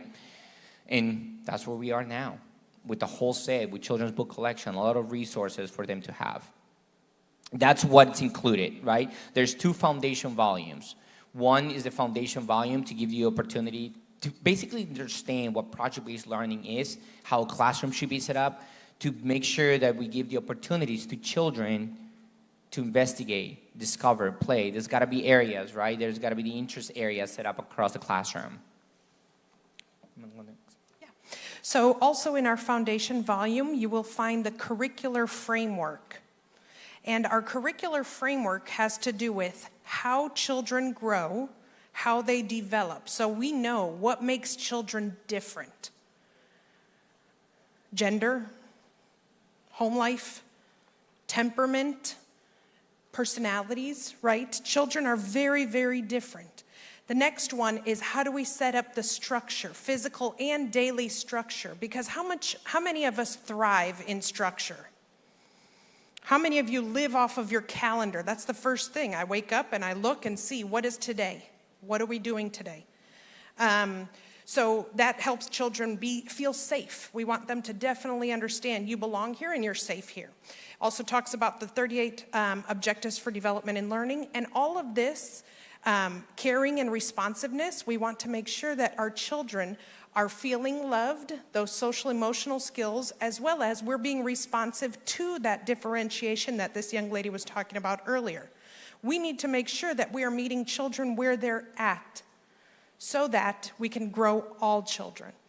And all of this happens in our interest areas or centers. These are the 38 objectives for development and learning. I want to do a quick activity though. Talk to your neighbor for a moment, your partner, and think about the children that you're teaching today. When they graduate, how would you like to describe them? I'm going to give you just a few minutes to think about the children that you're teaching today. When they graduate at 18, how would you like to be able to describe them?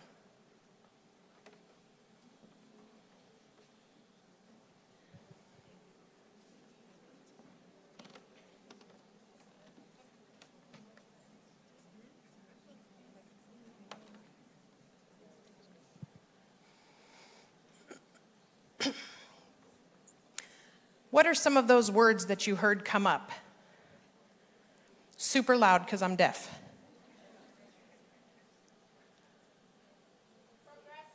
Progressive, successful, excellent, well-rounded, determined, smart, resilient, confident. Ooh, that was a lot. Outstanding, eager, productive, critical thinkers. I love it. All of these are values and social emotional things that we start teaching at early childhood. I didn't hear one person here say reading at a 6th grade level. I didn't hear anybody say, you said smart. Of course, we want them where the best. But the most important thing was to be able to know myself. I am confident, which will affect my learning. I am perseverant. I persist, which will affect my learning.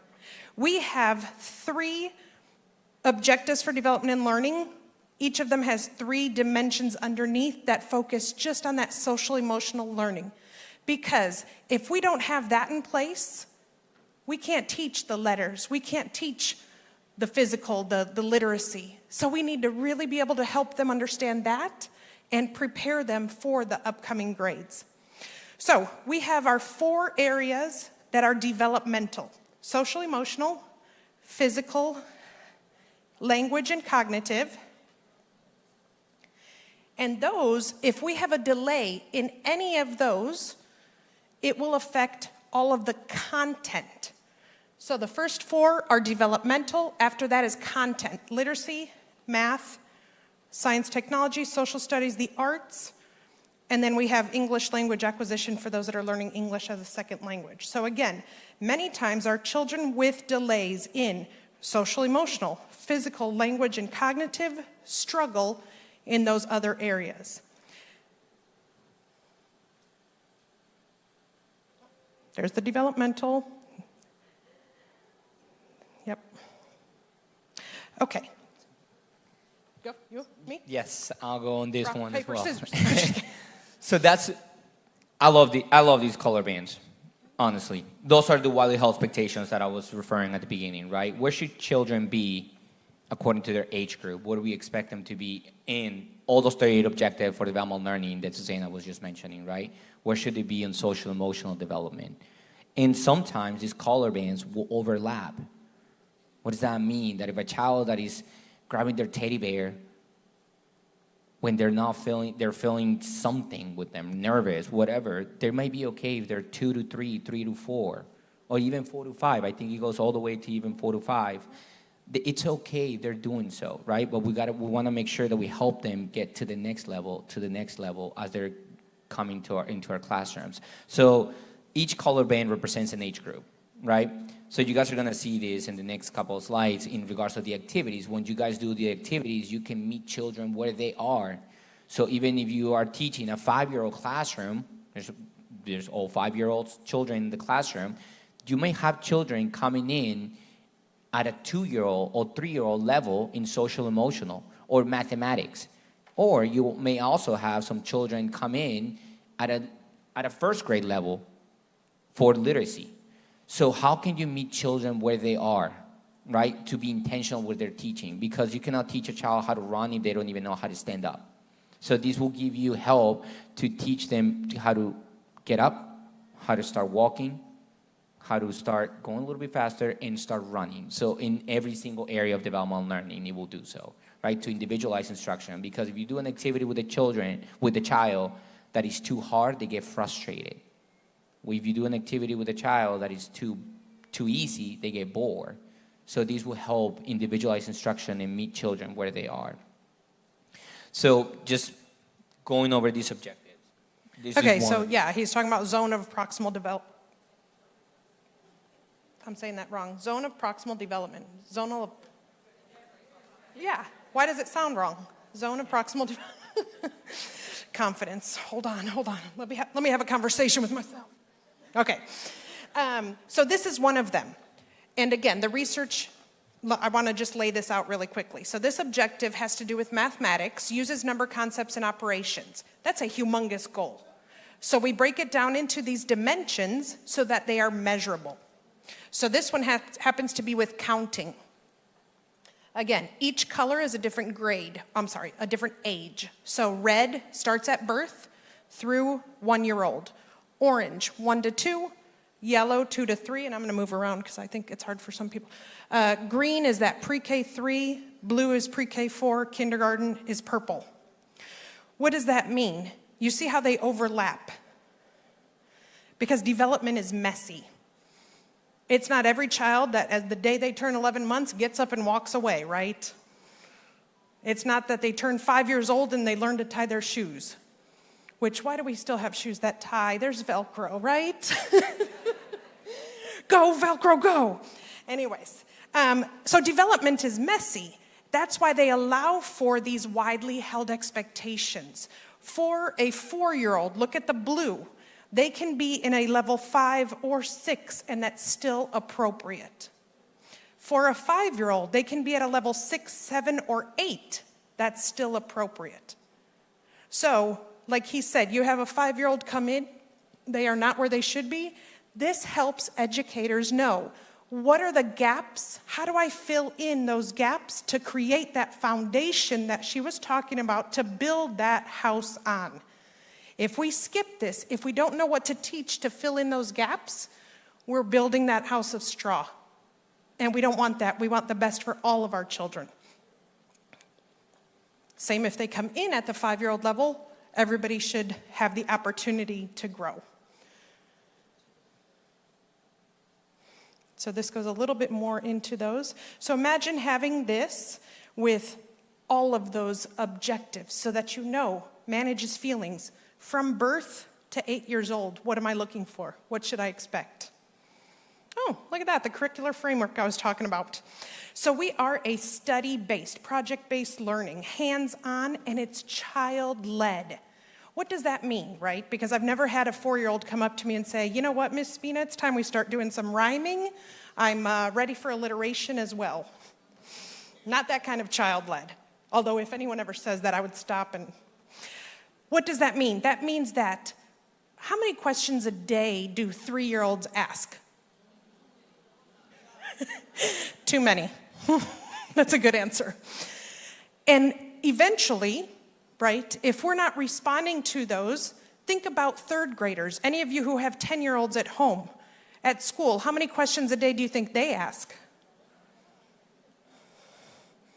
I don't participate anymore.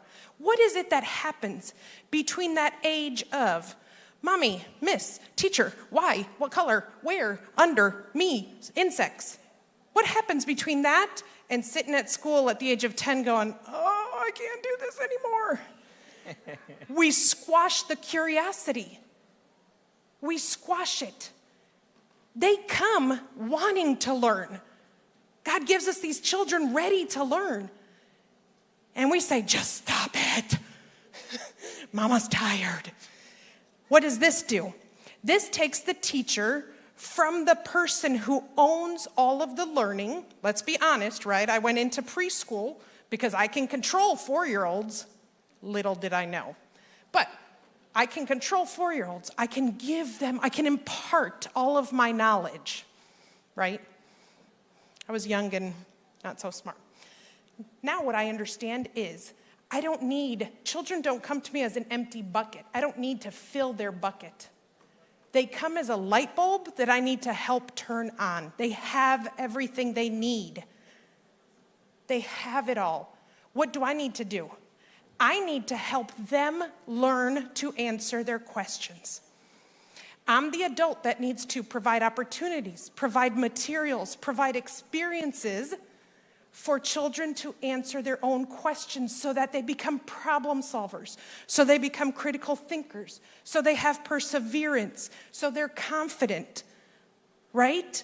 When a child at this age is trying to find something out and they do it the wrong way, or it's not the way they figure out how it's not supposed to be, it's not the end of the world. We come back, fix it, do it right, problem solve. But if we don't do that, don't let them sit in that struggle, then they continuously get saved over and over. We get learned helplessness, and then we get children who are 12, 13, 16, 17 who have much bigger problems and don't know how to get out of them. Don't steal their struggle at this age where we can fix 4-year-old problems. We can fix 5-year-old problems. Oh, I need to step off my soapbox. Amen. Thank you for that.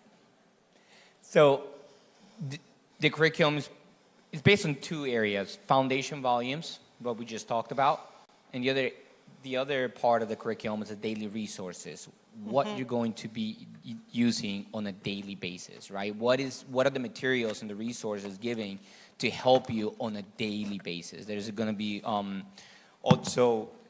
So the resources given will be the studies. So we do studies. There is an intention behind why we do studies in these classrooms. We don't do themes. The reason is because studies, children can touch. Children can see. They're familiar with. So we do sports study, percussion instruments, perfect with Jamaica, right? Sports, grocery studies, architecture study, seed study, and there's only one study that you do at a certain time, is the beginning of the year study. So the beginning of the year study is a little bit different because... So the beginning of the year is actually not a study. It's a teacher guide where, remember when if you've ever received a new curriculum and you say, okay, first I have to teach school, then I'll start the curriculum. Well, that's exactly what this is. You don't have to wait to start this curriculum because the first 6 weeks is building your classroom community. Where are things kept? And children are involved in these decisions, obviously at 3 years old. Before then, we do things a little bit differently. But where do we keep materials? How do we know? Have you labeled it? How many children fit in each center? Why? Have we chosen? How do I make friends? How do I enter a conversation? How do I lose? Right? We got to teach how to lose. We know what it looks like when you don't know how to lose. So, studies are not abstract. So if you think about percussion, seeds, grocery stores, we want children to be able to touch it all. And that's why we don't do, and there's nothing wrong with them, don't throw eggs. We don't do dinosaurs. It's fine to have dinosaurs in your classroom. We don't do a long study on planets. Because at this age, it's still abstract. I can't touch, I can't feel, I can't look at, I can't pet. So all of these topics, these studies, are very hands-on learning. Yep, there's the beginning of the year. So this focus question, what should we do if we get sad or scared at school? We have a lot of, in our large group every day, we start the day out with shared reading and writing. That's an experience we have to have every day, right? And what does that look like? Shared writing is when I am actually putting children's words on paper with their name afterwards. So, what should we do if we get sad or scared at school? What should we do if we get... That's it. What's your answer? Go to my teacher. Okay, go to my teacher, says Paulo, right? He notices that what he said, the words that came out of his mouth, I could hear and I could write down. Great, not a big deal. Then Miss Jones comes into the classroom and says, oh, you know what, Paulo, you're right. When you're sad or scared at school, you can go to your teacher. He starts to realize, right, this is a very basic explanation of concept of print. He starts to realize that what he thinks can be said, what he says, I can hear, I can write, she can read, and by her reading, she knows what he thought. What? When children start understanding concept of print and the power that is print, it takes off. So that's just one activity that happens during that beginning large group. We do mighty minutes. Actually, I'll let you go on so that we don't. Oh, good. Let's talk about a study. We do a web of investigations. Now, our curriculum is structured, not scripted. Let me say that again. The curriculum is structured, but not scripted. It is enough for a brand new teacher to be able to pick up and teach from it. But it also leaves room and is very respectful to teachers who, I have done this activity, I want to do this activity. Here in Jamaica, right, the seed study is going to look very different from Canada. We want you to bring in the seeds from here. In architecture, we want them to see buildings that are based here. In your dramatic play area, we want them to see dance, costumes, movement, things from here. We allow and want every single culture to bring in their culture into the classrooms. When you're setting up your dramatic play, ask your families for empty containers, empty boxes of food that children see in their homes. To piggyback on what Susanna was saying earlier too, is learning is happening without children even knowing, right? That just question that she asked, she wrote down, somebody else came in. One of the other examples that I love sharing every single time is the Ministry of Education of Bermuda is using their curriculum as well. And one of the activities that the teacher was doing with the children was on the insect study. Right, so they were doing the insect study. The activity was about going outside, bringing the insect, and collecting insects. They collected the insects and they lined up. All the children lined up, right? And the activity was to jump. So all the children lined up, they jumped, and with the insects they had collected, they were placing them down into where they had jumped, to how far they had jumped. And then they were competing a bit, with one another. Everyone was competing about how far they had jumped. So they were counting how many insects each single one of them had jumped. That's what play-based is, right? See all the learning that's happening there. There's social emotional development. There's physical development.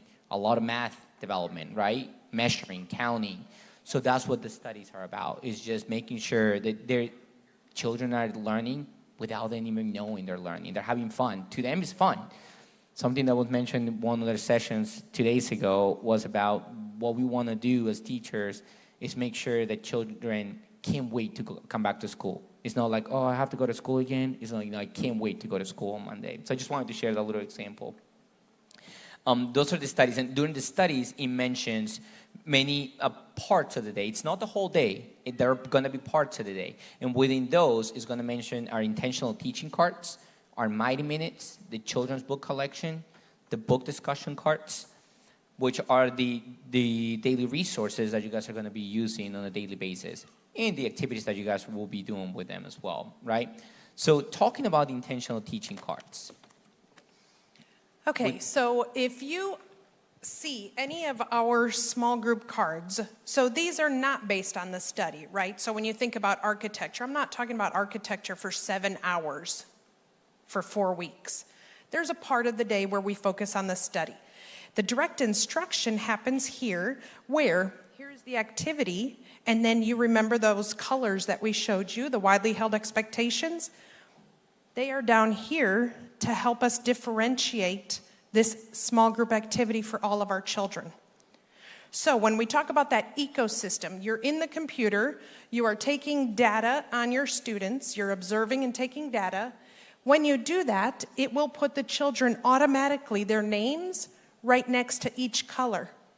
So that when I go to do the activity, I know with Paolo, I'm going to do it in the green. That's where he last showed mastery of this objective. When I do it with Nicole, I'm going to do it in the purple. She's at the kindergarten level. So it helps save teachers time of trying to understand, what does this assessment, what does this data tell me about my instruction? It's truly formative assessment, because if I take this data, put it in the computer, it informs my instruction for the very next day. So you're never having to wait 6 weeks, take data, figure out how to change your instruction. This is daily. It happens ongoing. So it helps with individualized instruction, right? The Mighty Minutes. The Mighty Minutes were created because research showed that there was a lot of time wasted during transition time, right? There's children can lose their attention very, very quickly. They get distracted very, very quickly. So research showed that there was a ton of time wasted, which could have been a fun time. You can do a song, a rhyme, a chant with them, having fun. But once again, it's a learning opportunity. They're doing it intentionally. So just like the intentional teaching cards, right at the top, it's going to mention what objective that is focusing on, what are the related objectives, and what are you going to be doing with them. Today, we had some people at our booth, and she actually was doing it right in front of us. She started singing the song. She was like, this is so much fun. So it's just having fun with the children and making sure that there is an objective behind it. Why are they doing it, right? It's just there's always an intention behind it. I love it because they're so easy to use. They come with this little stretchy. I put it usually on my belt. And guess what? We usually have to wait to get in the cafeteria. We usually have to wait to use the restrooms. So I pull one of these right off of my belt and I say, all right, children, let's play big steps, little steps. They're aware of them and they love them. So we're going to close out today with one of these. Be ready. Get all your gross motor muscles going. Then there's also, there includes a lot of children literature. So there's a children book collection. Now also research shows that books should be read to children 3 times, right? That's what research says, 3 times. However, every single time it should be read differently. The first time you do the read aloud with the children should be a little bit different than the second read aloud, and it should be a little bit different during the third read aloud. So this book discussion cards is going to give instructions to teachers on what to do before, while, and after the first read aloud, what to do before, while, and after the second read aloud, and what to do before, while, and after the third read aloud. So if we just look at the before read aloud during the first read aloud, it's introducing the characters and the problem. If we look at before the second read aloud, we're going to be doing recalling the characters in the problem. During the third read aloud, right before we do it, we're going to be encouraging students to recall the problem and solution. That's why it's a little bit different than how we do the read aloud with the children. It also gives you the right dosage of what the vocabulary, how much vocabulary should be introducing, new vocabulary should be introducing to the children in an easy way for them to understand, and what areas of development and learning the teachers have the option of observing children develop as you're doing this read aloud with children. And last, it's what support of social emotional development these books are having an impact on children. And not all of our books have these, right? There are some books that are reference books, that are resource, that are fiction, that are just fun stories. But our books that do have characters who have a social emotional problem, that's how we go through it, is with these book discussion cards. So remember, I don't know, if you're like me, when I finished college, I had to, like Bloom's taxonomy, I had to write all the different levels of questioning on sticky notes, put them behind each book so it would help me, you know, in the moment, be able to ask the right questions. We've done that for you.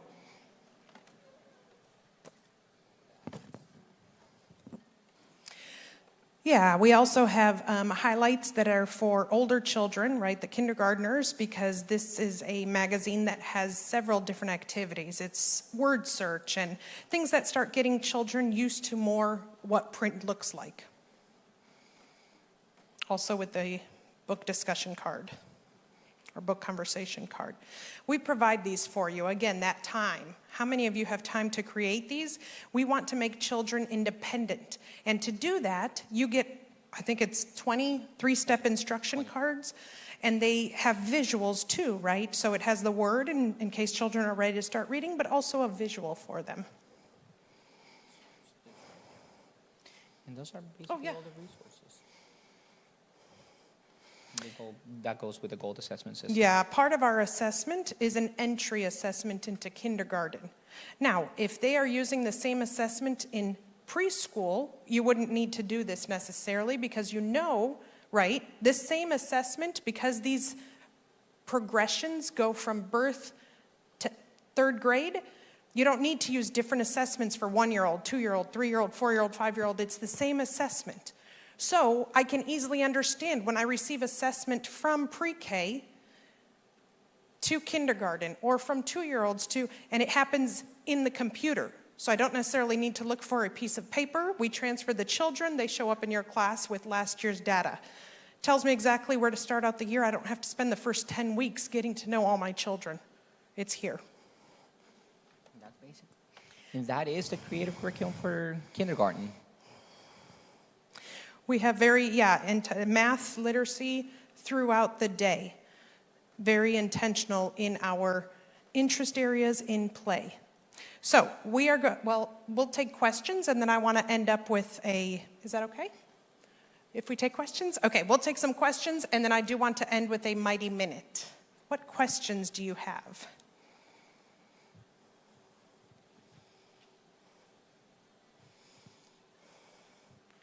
I don't know if there's a microphone for her. She has a question here. Okay, use your teacher voice.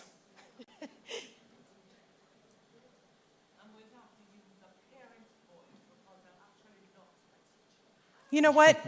First of all, let's give her a clap for being here as a family member, part of our community. Thank you. Thank you, friend, for dragging her here. Oh, there it is. Are we still in the morning? Actually, yes.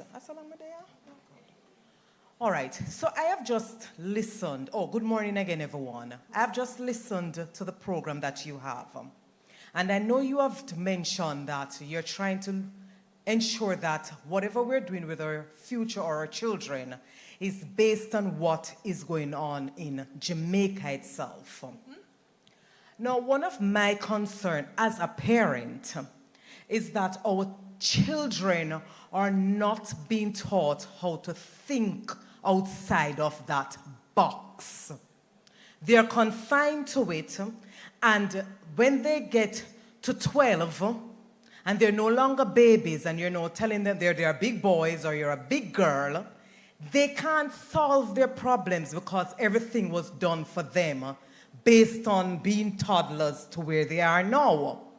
But it gets worse because as soon as they get to 17, 18, the roughest part of the teenage years as far as I am concerned, because they're now leaving the school foundation, going out into society to become adults, they're not ready for it.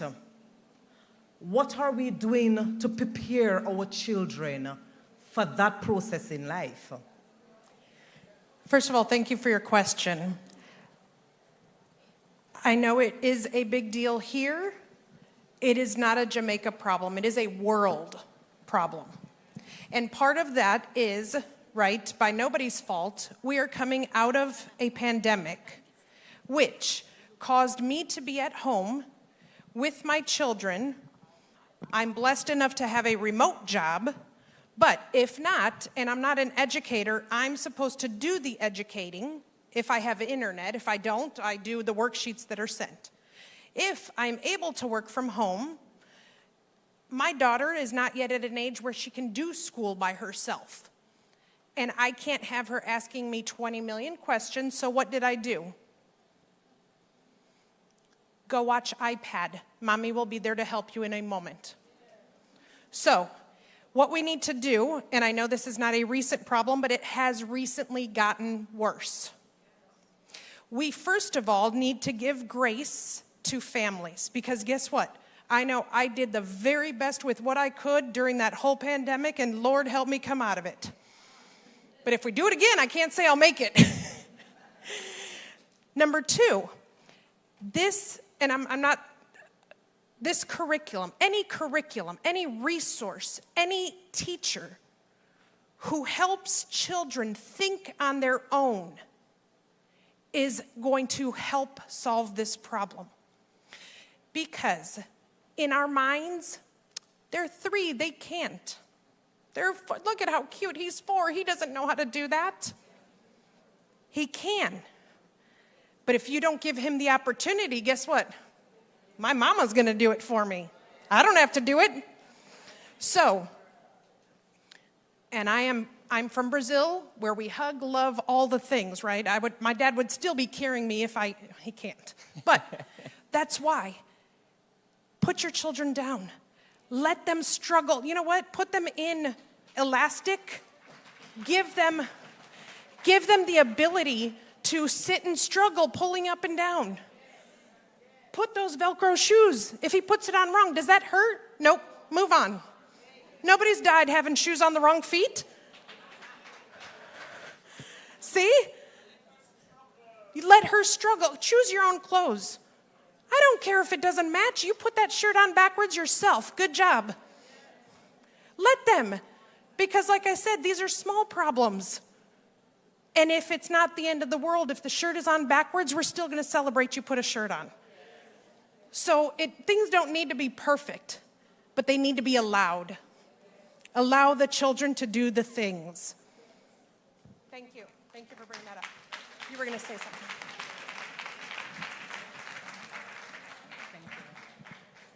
Good morning, everyone. I just want to get your advice, or maybe anybody else in the room.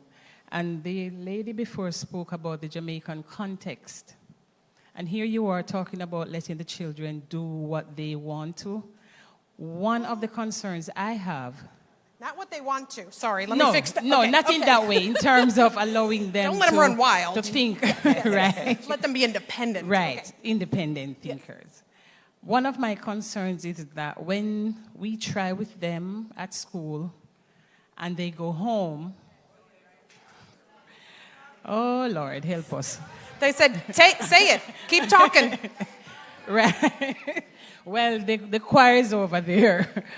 But I want to add something, though, what they're going to say as well. It's the whole business of we allow them to be watching the foreign context, the Disney and the different, all of those. Mm-hmm. And at the same time, we want for them to learn in their own. I'm not getting it, so something is awry. Yes, there is a disconnect, and I don't find that we have here our own programs like that draws them. So when they leave school, they can pick up where the teachers have left off. So I don't know what's your advice. Thank you. Great points. Several things, right? Families, and I call them your grown-ups because some children are raised by grandma and auntie. Some children are raised by a single dad or a single mom or foster. I call them your grown-ups. So your grown-ups, your families, have to be on the same team as you. I know as a mother, right, I gave birth to this child. I respect your opinion, but if you come at me like, no more technology at home, shut down. I may even know you're right. So I'm not saying you would ever do that. But first, we have to help parents see, families see, that there are other ways for children to entertain themselves. There are other ways that children can play, imagine. And so what I usually like to do is I have you meet the parents, something where you're doing family things often. I talk about technology as a tool. Because the reality is, we can't stick our heads in the sand, right? We're educating children today for jobs that don't exist yet. We don't know what they're going to be doing. But we can't let the technology to take over caring, education, babysitting, none of that. But if we teach them to use technology as a tool, in other words, guess what? We're studying architecture here. If that child is going to go around and take pictures on the iPad or the phone of parts of the house, the window, the door, we still have technology in hand, but we're using it as a tool. Family shares that. Guess what? The next day we're going to see, look, this is Paolo's house. He took pictures of the door. Let's talk about, is that the same as your door? Different? Look at the window. Oh, look, his window has 2 windows in it. It's long.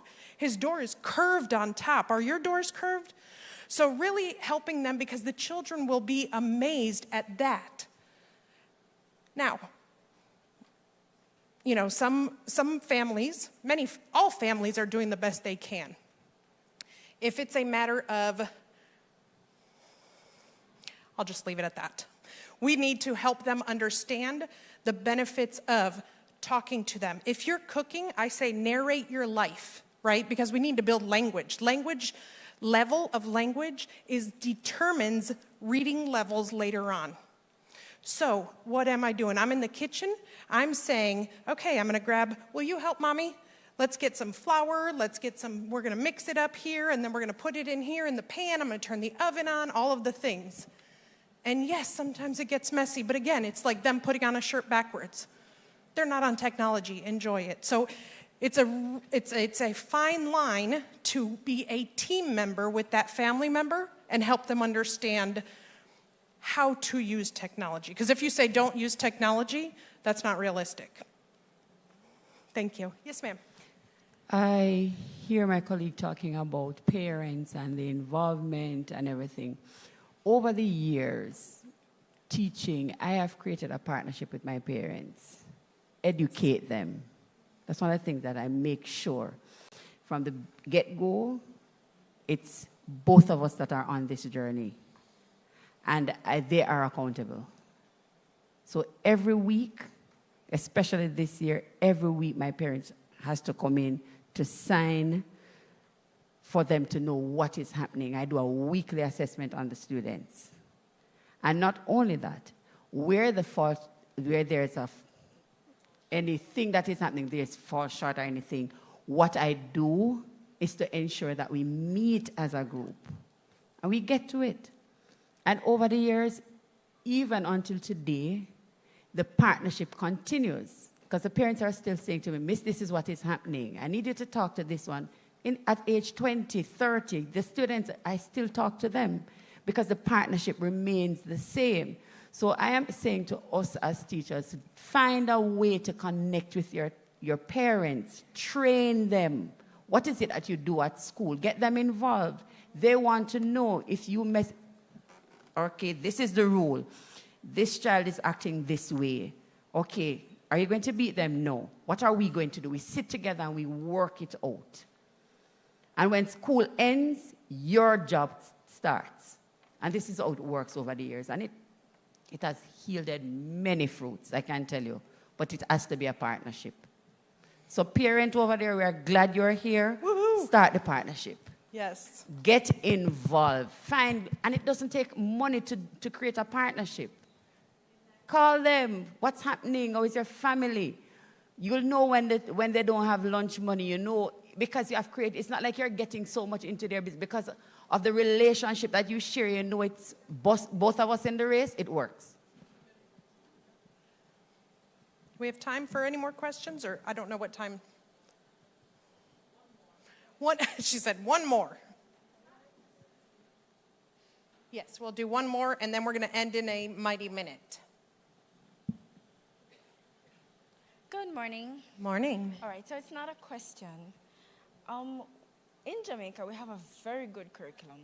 And It's filled with activities and suggestions that we use every day. Mm-hmm. But what we find is the problem is building a community that works and liaisons with each other. That's where we fall short. Building a community that works together, which is what ECC is working on, building a community that works together. But the biggest challenge is mindset. We have a lot of teachers in the classroom who the mindset is the same as before, the same old things. We're trying our best, or they're trying their best, but it's still just the same as before. A lot of the old things are still coming over. We're not trying to think out of the box, but we're trying to get the children to think out of the box. Mm-hmm. The parents and teachers need to develop a mindset change that, yes, we need to work together. Yes, we have so many things right here at the palm of our hands, and we're not using a lot of them the way that we could be using them to branch out and basically to build our mindset so we can build the children's mindsets. Thank you. Yes, it does take a community. And this makes me very happy because for the amount of teachers that are here throughout this whole conference and the fact that this is only early childhood, you guys have had a week, a week of rich conversations.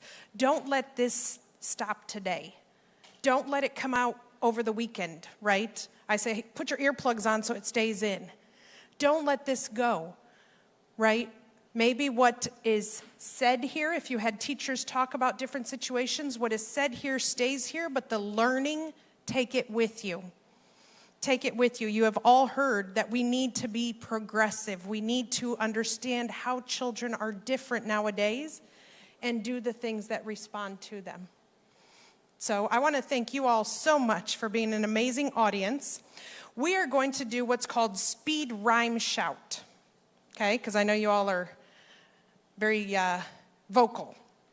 So we're going to do a rhyming game. I'm going to recite the rhyme, and you're going to fill in the word. Ready? Rhyme, rhyme, rhyme. I need a speedy rhyme. Shout it out quickly. There's very little time. Tell me a word that rhymes with clock. Tell me a word that rhymes with bat. Tell me a word that rhymes with shoe. Tell me a word that rhymes with buy. Tell me a word that rhymes with we've got this. Thank you all very Thank you much. so much, you guys everyone. are amazing.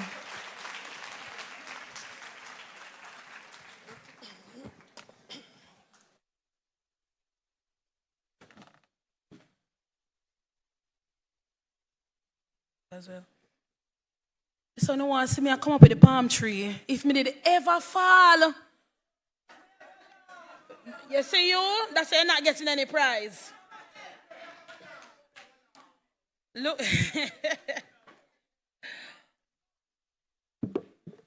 All right, I must say, such a compact and informative presentation. So exclusive, so to the point. And let me tell you, I was just eating up everything that you had to say. And I'm sure the participants did so. The questions that were asked, I'm like, no man, them that listen, man. They were listening and they wanted to know more. They want to know how is it that they can go back to their classrooms and help their children. So on behalf of the Early Child Commission, I just want to say to you, thank you, thank you, thank you. Let me make sure I get the name correctly. Is that Mr. Paulo Risco and Miss Susanna Spino. Thank you very much. Thank you for the opportunity of being here. Thank you. Good morning. This morning we'll be talking about weather. Now, we have 4 different types of weather in Jamaica. We have the sunny, the rainy, the windy, and the cloudy. Now, everybody, let us take out our books and let us write and let us draw. Sunny weather, it is hot, hot, hot. A windy weather, it is cool, cool, cool. On a rainy day, indoor we stay all day. There is no sunshine on a cloudy day.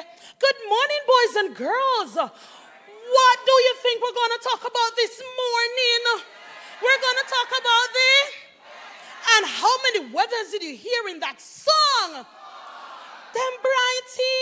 Could Ashley name at least one of the weather you heard in the song? Remember now, when we ask the question, we raise our and wait to be. Wow, Ashley, talk to me. Which weather did you? Rainy, very good. All right, Julia, talk to me. The windy weather, very good. Go ahead.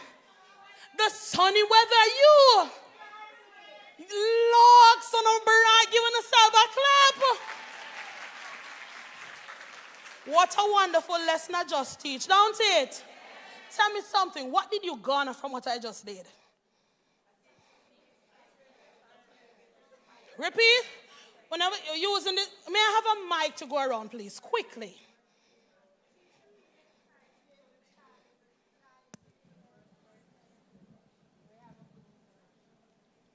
The teacher being excited, so the child is excited to learn also. Thank you very much. Awesome. Okay, the children acknowledge that their teacher is very, very active, full of vibes, full of energy. So that energy is flowing back to them. So they are very involved in what is going on. Thank you very much. I love that word, inclusiveness. Somebody else, go ahead. Teacher used song to engage our souls in the activity. Talk truth. You're correct. Now, do you see where the different learning styles would have come out in that? Did I cater to all 3 learning styles? No? So the talk chang the man. Where did you see the visual? The visual, they saw me moving up and down, don't it? Where did you see the auditory? Me singing. What about the tactile? Tell them, Mrs. Brown. Where did you see it? What are you? Yes, I was doing the action, and this allowed the children to do the action as well. So we're catering to different learning styles, and that is what Pablo and Susanna spoke about. They talk about different learning styles. They're talking about teaching strategies. All right? So, I have nothing more to say to you. But what I'll say to you now is, you get 5 minutes or 10 minutes, 10 minutes, 50 minutes break to go walk, look around, drink some water, use the bathroom, and come on back. I'll be excitement after this, Prizes and surprises. So come on down. We say PDI. Ready again. We say PDI. And PDI 2023 is full of. Come on, PDI 2023 is full of. Wanna go on our ways and come back.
Are we all back? Yes, we're all back.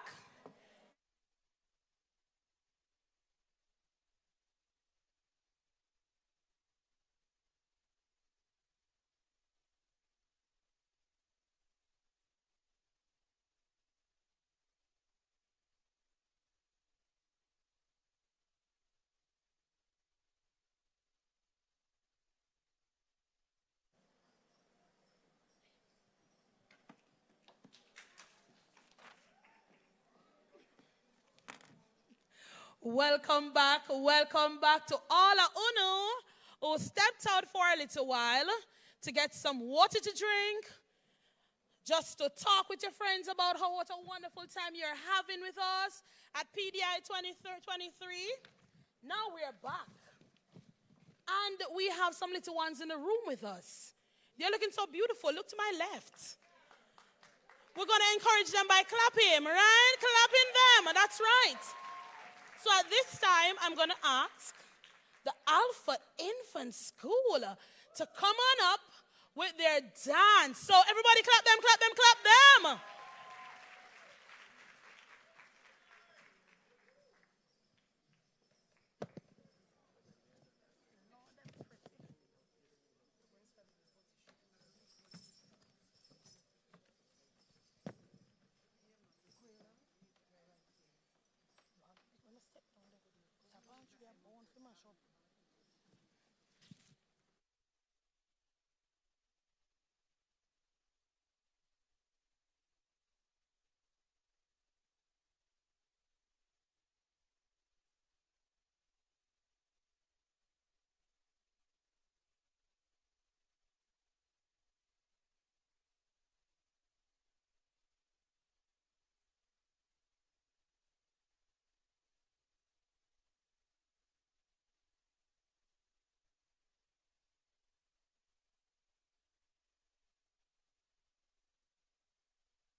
Come on, keep your hands clapping. Put our hands together for the Alpha Infant School.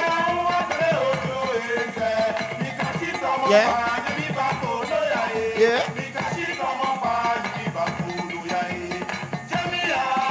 Come on, keep the applause going, ladies and gentlemen. Then they stop the rhythm pan with just as Stacey did, I go carry on the dance, because at the first part of the dance that go on, at the second part now. And then just turn off the rhythm right pan whistle. Then no one will dance at all. Ladies and gentlemen, good afternoon. Let's put our hands together for the Alpha Infant School. Yeah, but this is your time. No matter, everybody please stand.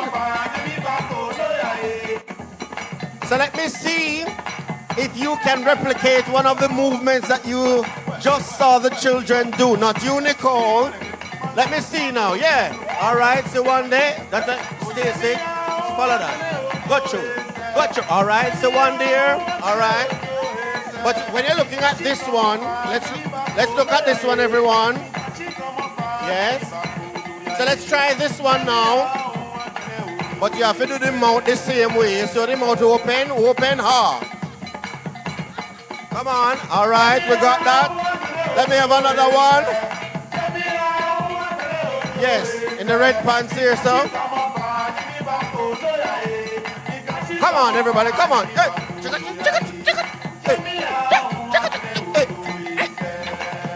One more. Up top. Give me one up top. Give me a movement up top.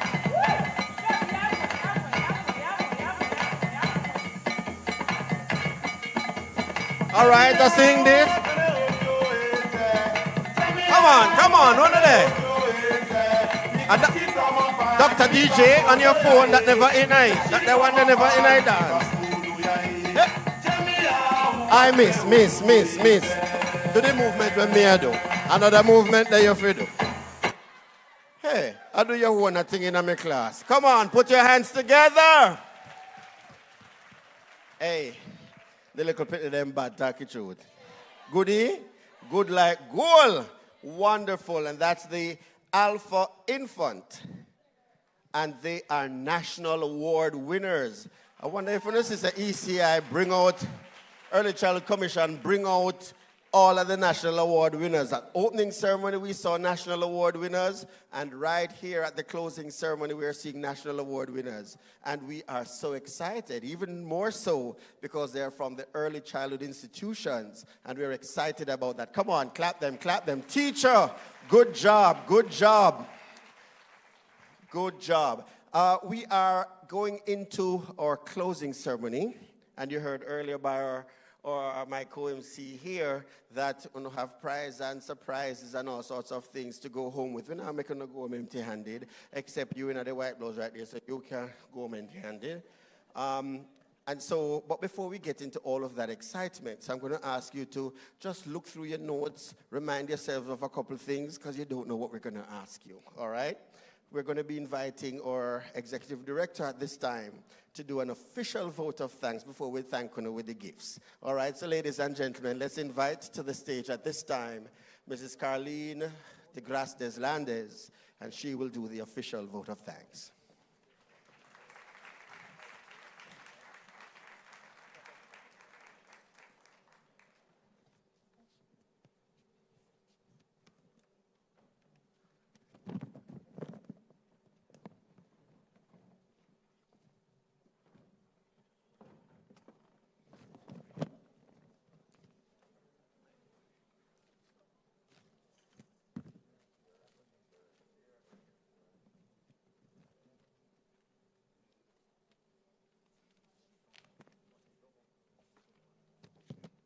Good afternoon, everyone.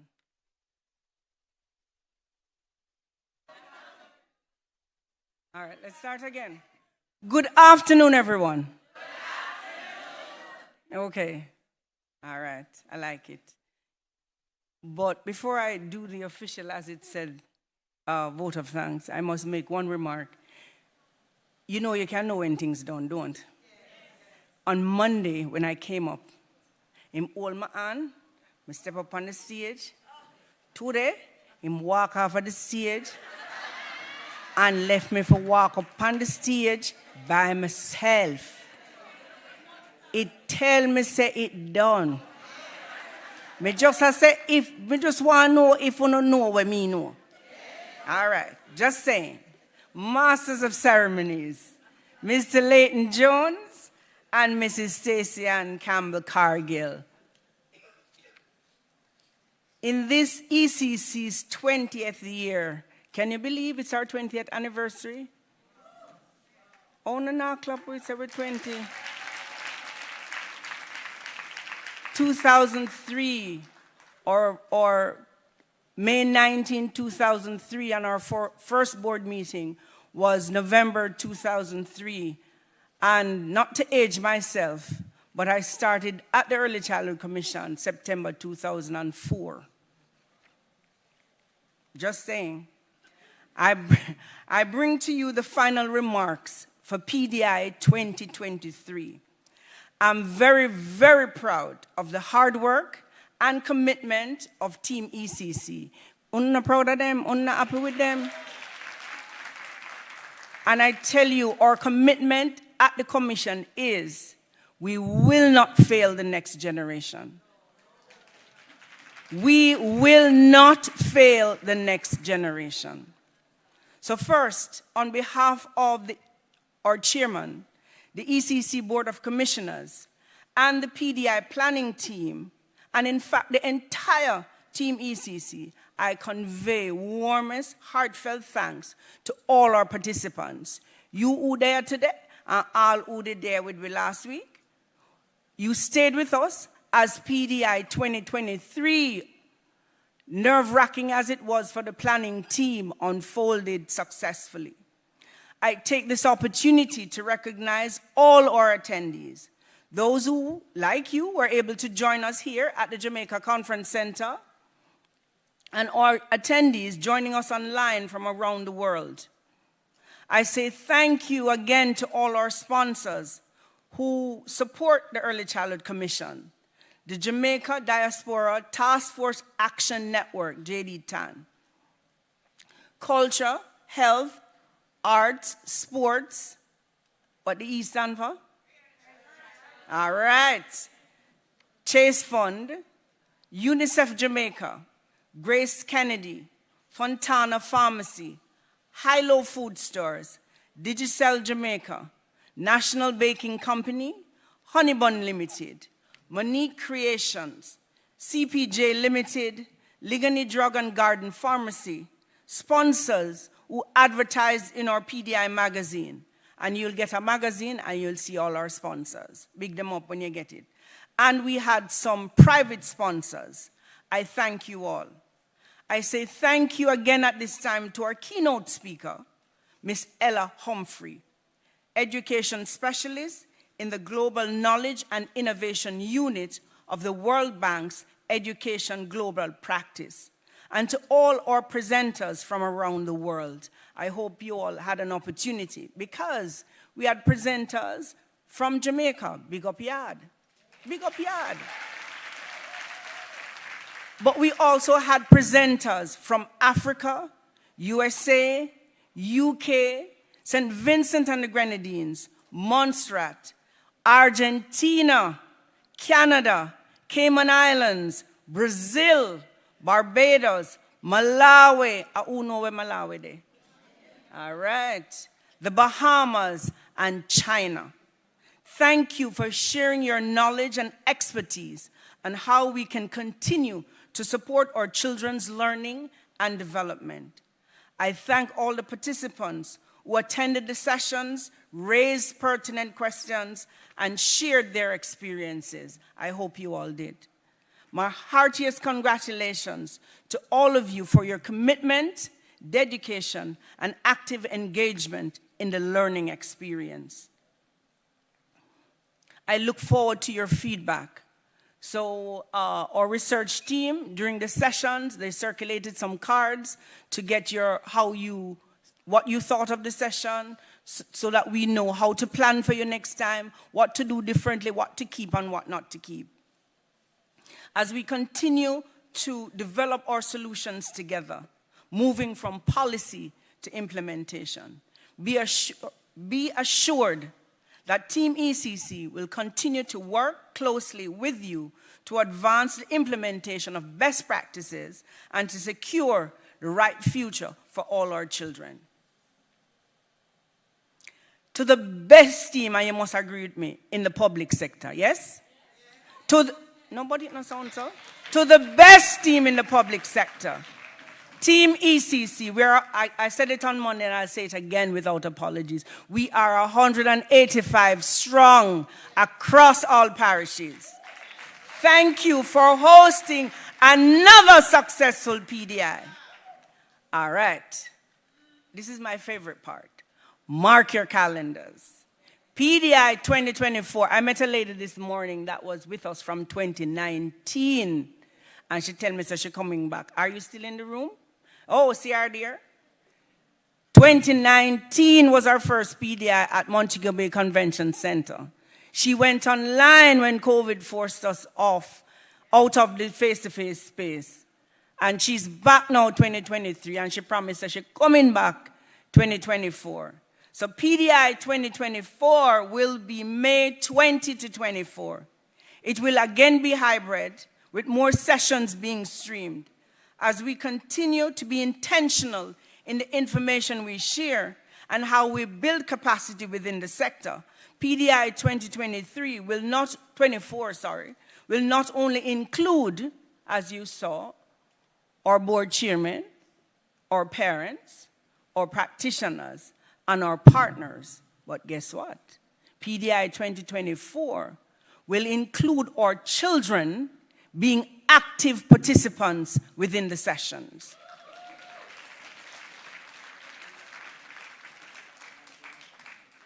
Let us remain focused on Jamaica's Vision 2030 by improving the quality of early childhood care, education, and development, especially for Jamaica's most vulnerable. Positively contributing to Jamaica becoming the place of choice to live. Finish it for me now.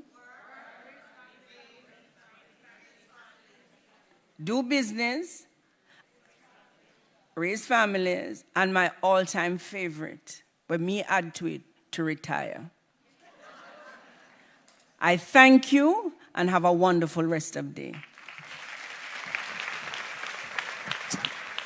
Thank you so much, Mrs. Deslandes. Put our hands together for the Executive Director one more time. And just for clarity, because she thinks she'd have done me, but just for clarity,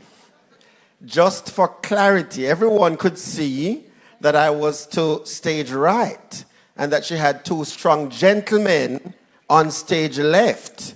And so I was helping down the co-MC, and I was expecting that the other two gentlemen, please tell me, camera, if you picked up that she pushed with her hand because she wanted to tell them something never confident. I want to see if that happened. Miss, put on your hand. Me don't want you to tell me. Me want the camera to tell me. Thank you so much, Mrs. D.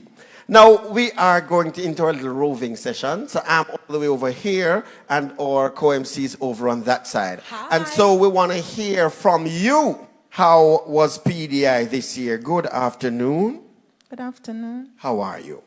Fabulous. That's nice. Which school are you from?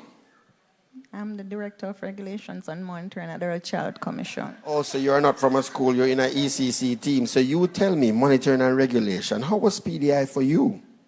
Fabulous, especially for our board chairmen and persons on the board, because they were made aware of a lot of our policies and regulations to help the governance of schools, which we think it's a weakness, so we hope that PDI would strengthen that. We are also happy to know that we had so many international facilitators and that our 7 tracks were world class, and that we had so many participants, both online and here, and we expect that the outcome for this will be great for the sector. So thank you. Hey, I want you to know, say, she bad like I has, you know. And her reading, you know. She had that on her heart, you know. And she had to release that. That was awesome. Thank you so much. PDI 2023. Sell off. Go to you, Stacy. No. Mr. Layton, you missed the cue. PDI 2023 Fuller. Oh, I wasn't here. Sorry. So let me get that right. Yes. PDI 2023 Fuller. All right, I catch it. Go ahead, Stacy. Thanks to Stream Room. Hey. Now, I heard you, Layton. But guess what? I want to ask my lovely lady right here who is in red and black. You know, red is my favorite color. I want to ask you, tell me one thing that you're going to take away from PDI 2023 that you're going to utilize in your school. Thank you. Good morning, everyone. It's afternoon, sorry, good afternoon. Well, I was in Miss Vibe's room yesterday, the stream room. I came in a little late, but honestly, I felt like I missed nothing. What I've learned, they were doing robotics, how you could bring that to your classrooms. Now we know that that is very costly, so a lot of us wouldn't be able to fund that. But the presenter was so good that she showed us different platforms and different ways how we could do that. And I think that many of the children, most of them, some of them, they are hyperactive, whereas they feed on this sugary, everything sugar. When we come in with that play with those robotics, whatever we make of ourselves with our trash that we collect, then I know they would be very interesting. So I think I would really, really like to try that in my school. Thank you. All right, so entering the Early Child Commission, we would have learned, or I would have learned a phrase, "I'm not trash no more." It's called loose parts.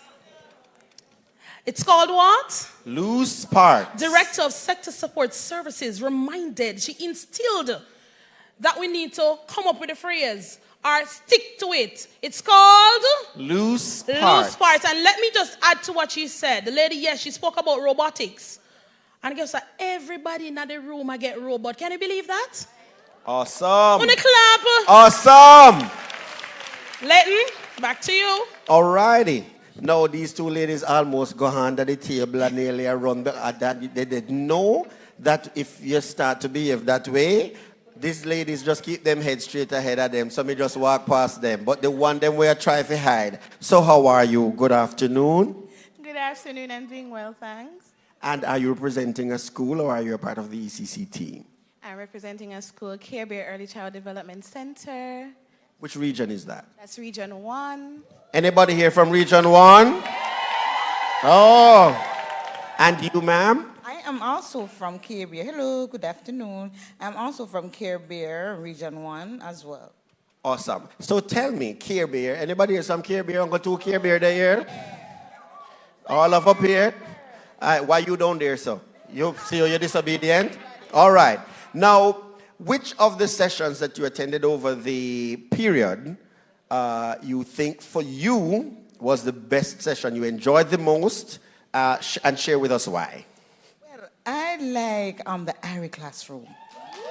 Yes, I really enjoy IRE classroom, and it was informative, and it tells us about we as a teacher, sometimes we focus on the negative behavior where we continue to say, sit down, don't do that. But she taught us that we should praise the behavior that we want. And I like that. If somebody's doing something good, say, oh, I like, Auntie Habby is sitting down and doing her work properly. And I enjoy that very well. Anybody else enjoy the IRE classroom? No, man, enough to say IRE. If you enjoy the IRE classroom, say IRE. Awesome. All the way over to you, Stacy.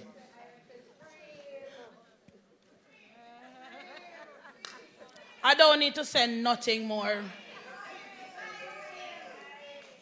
I'll just leave it right there. Good afternoon, my lovely. Good afternoon. How are you? And a good afternoon, a good afternoon. How are you? I'm not too bad. And how are you? I am doing fantabulous, fatabulous, all of the us them.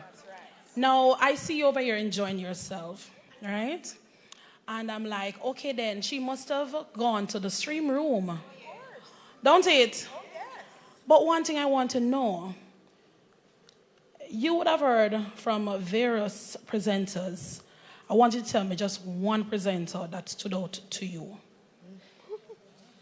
Oh, my.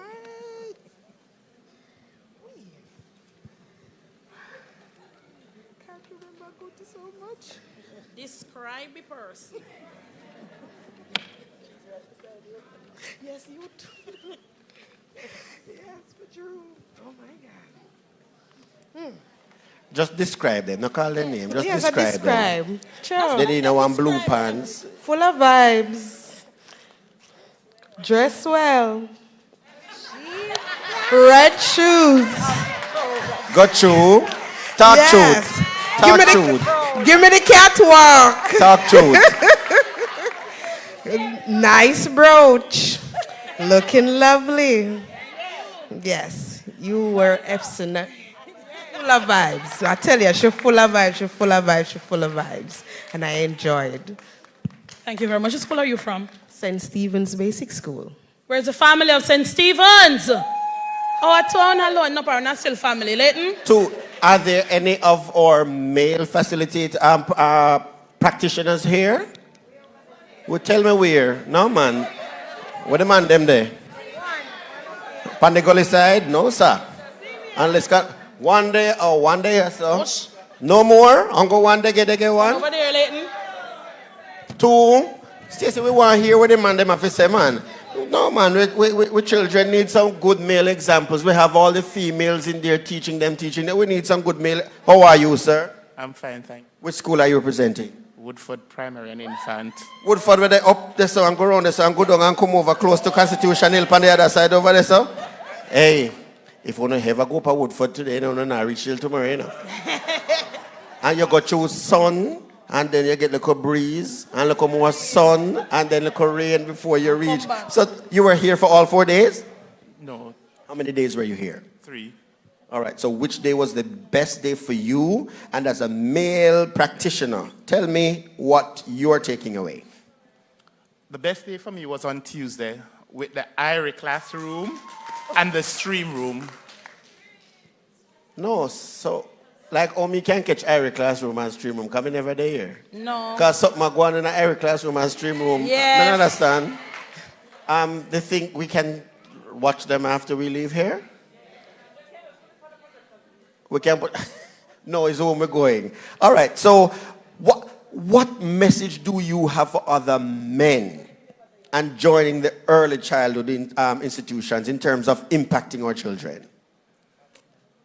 Okay, we have less male in early childhood, and we have an impact on the students because most of them do not have a father figure at home.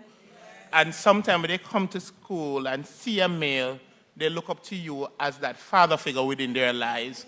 And then you have an impact on them to groom them the way how we want them to be groomed and not what society say they are supposed to be groomed. Listen, talk truth.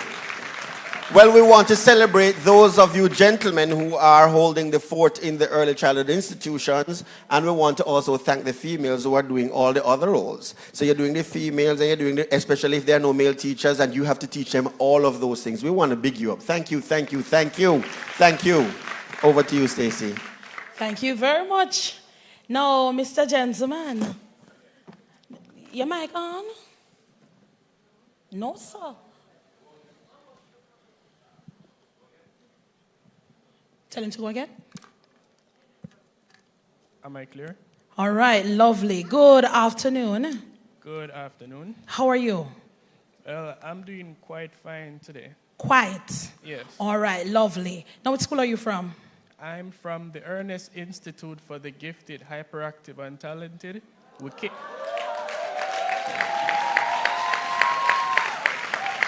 Yeah. Yes. I'm so happy that you're here Right. because there was a room that spoke about inclusion. Yes. Right? Yes. He's sitting And, beside one of the presenters in the don't it? inclusion something. Early childhood, primary, Yes. high, the college level should be teaching or talking about what? Want to talk strong, man? Inclusion. And where does it start? Early childhood. You see we task big? Yes. No, sir. I'm glad that you're here. No, I don't know if you went to the inclusion room. Oh, I didn't get the chance, sorry. You didn't get a chance to. Have you been to any of the rooms? Well, I've been to the IRA classroom. Again. No, sir, I can go on next year. No. I'm glad that you mentioned that. Now, I want you to tell me, what is it that you're going to pull from that room? Or what is it that you could pull from that room? Or what you have pulled from that room that you can bring back to your school? It's the particular technique where you connect the labeled praise to the strategic praise. I realize that works when you're able to individualize students and make them feel special about the good things that they do. Thank you very much. Clapping. Awesome. Who was the IRA classroom teacher, presenter? Or some Taz something. She come from Upper Woodford, you know. So the Woodford, when they don't know your name, they Taz something or the something. Yeah, they don't remember your name. She's from Woodford, and that's a region 1, don't it? All right. I know how the Woodford people talk. I know how they talk. Thank you so much, ladies and gentlemen.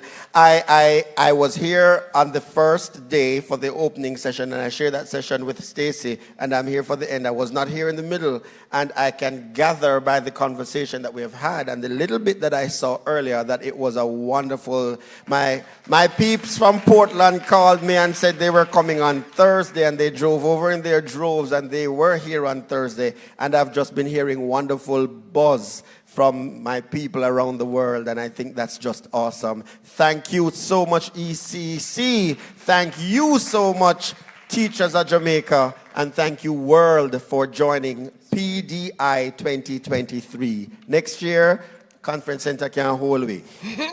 Next year, Conference Center can't hold me. We're looking forward to having the children here, because you know that's another thing. If we have the children and the teachers and the presenters, it's a different level of excitement when we have them here, and a different level of learning. All right, so that's really, really awesome. Really, really awesome. Stacey, for you, what was the highlight? And if you tell me every classroom on stream, are she presenting a stream? Not tell me stream. Other than stream. Other than stream. Hi. I Stacey Mayhawks. Behave yourself. Woodford. Other than stream, for you. I cannot lie. Other than stream, I cannot lie. I would never ask you to. Yes, I'm going to say stream. I have to say it. But guess what? There are some very interesting rooms talking about leadership and advocacy. Talk about the chairman room. Look here, I not clap for them, but guess what? You see, when you have good chairmen, you have good schools. What did I say? When you have what? Good chairman, you have good schools. Me don't talk. Thank you so much. I'm quite sure the chairmen themselves are very appreciative for the sessions that they have had. Or someone mentioned the parenting. Do we have any parents here? The parenting session did turn up? Other than, if you are here and you are not a practitioner who is a parent, you're a parent only, and you are here, put up your hand. 1, 2. Where? Let me see them. I have 5 things. Where are the 5 parents that are here? Come close to me. Let me see if ECC can tell them. Oh, you see, you know, put up your hand till you hear me say me have things. Or because you're short? Or where are the 5 parents? Let me see them. Is 8 I have? Is 8 where the first 8 to reach me? 1, 2.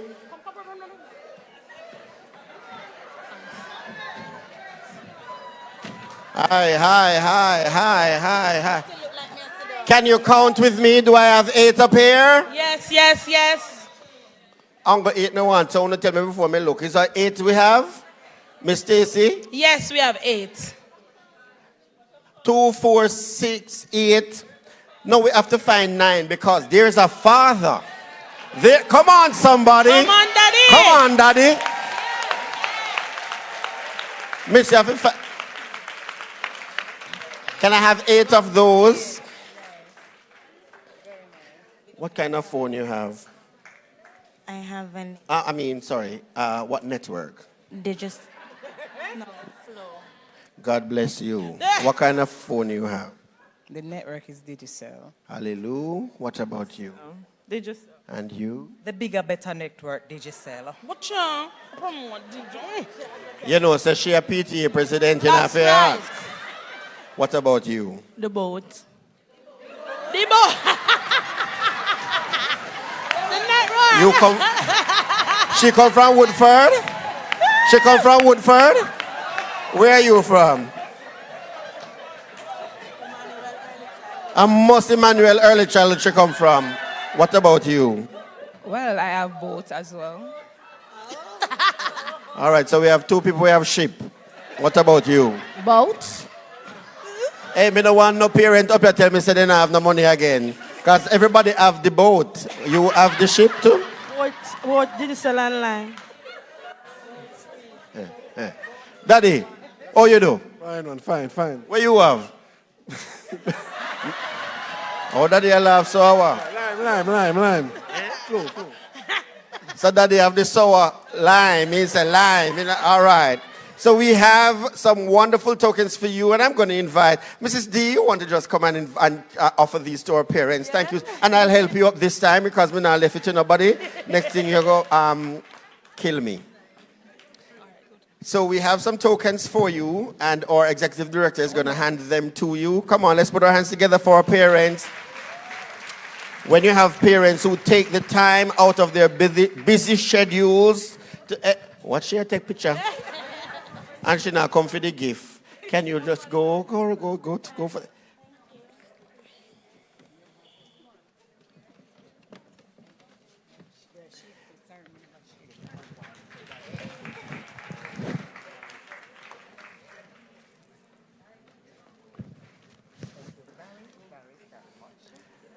You know, sometimes parents always, many times, tell the truth, teacher, sometimes we feel like the children are left on us like we are their care, and some parents, and you know, but it's nice, it does something for us as teachers when the parents come and they visit and they ask and they participate, and oh, come on, parents, it's so nice to have you. We're excited that you are here, and probably next year we might have a track where we have a parent presenting on some things because perspective. Daddy. Come on. With the daddy. We have the 2 wine glass them. You have to give my bag for put the bottle in.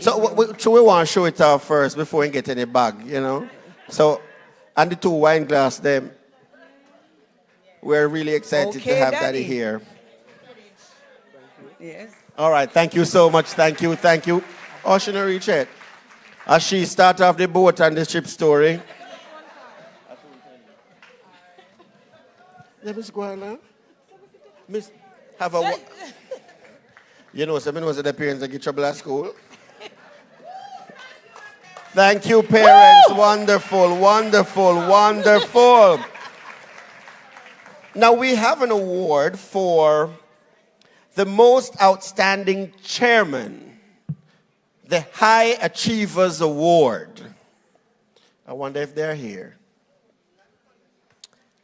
Is Miss Marcia Rose here? Come on, let's put our hands together for Miss Marcia Rose.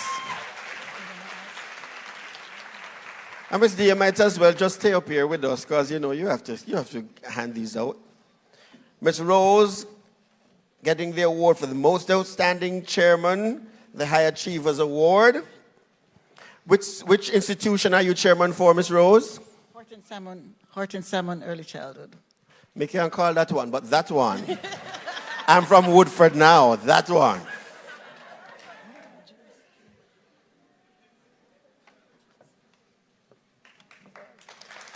Thank you so much, Miss Rose. I hope I'm going to get this name right. GSC Brown. Somebody said, Mr. Brown, let them know Mr. Brown, you know. Mr. Brown is here. Run, Mr. Brown, run, come. Yeah! Yeah. Hey, me get excited. You know, when you go to school and you always see the girl, them I get the top awards and stuff, I'm excited for them. But me excited when me see the boy then get the top awards because sometimes the boy then always just stands up and make the girl them go on her front. Come on, we have a chairman, a gentleman, Mr. J.O.C. Brown. Which school are you, sir? Which school are you? Beaming Brights, one only other word after Beaming Brights. Beaming Brights, and that's Mr. Jesse Brown. Thank you. Now, I want you all to listen. We find a nice little music track for you all. So I want you to listen. And we're going to give you 10 minutes after you have listened. 10 minutes. While we continue giving out the other things. So it's at the end. You're going to listen to this track very, very carefully, even those of you who are online. And this is what you're going to do. You're going to write a jingle, and the jingle must include the ECC, the term, or if you want to say the Early Child Commission in it, that's fine, or if you want to say the ECC, that's fine. It must include the theme of PDI 2023. What is the theme? And it must include the title of one of the sessions. Not more than that. So we're going to play the jingle twice because afterwards you're going to have to come and deliver it and we have the big prize fee because, you know, the marketing department I'll listen out for one nice jingle so that we can just put the winning jingle and we just go in a studio and mix it up and thing and use it to talk about PDI for the rest of the year. So we want the best jingle, all right? So are you ready to listen? Are we ready? All right. Could you go ahead? Read him up.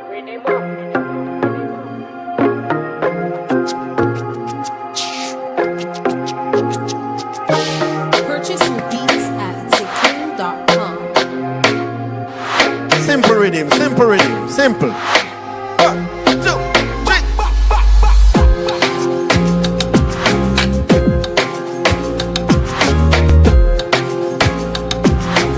Parents, you must write to, you know.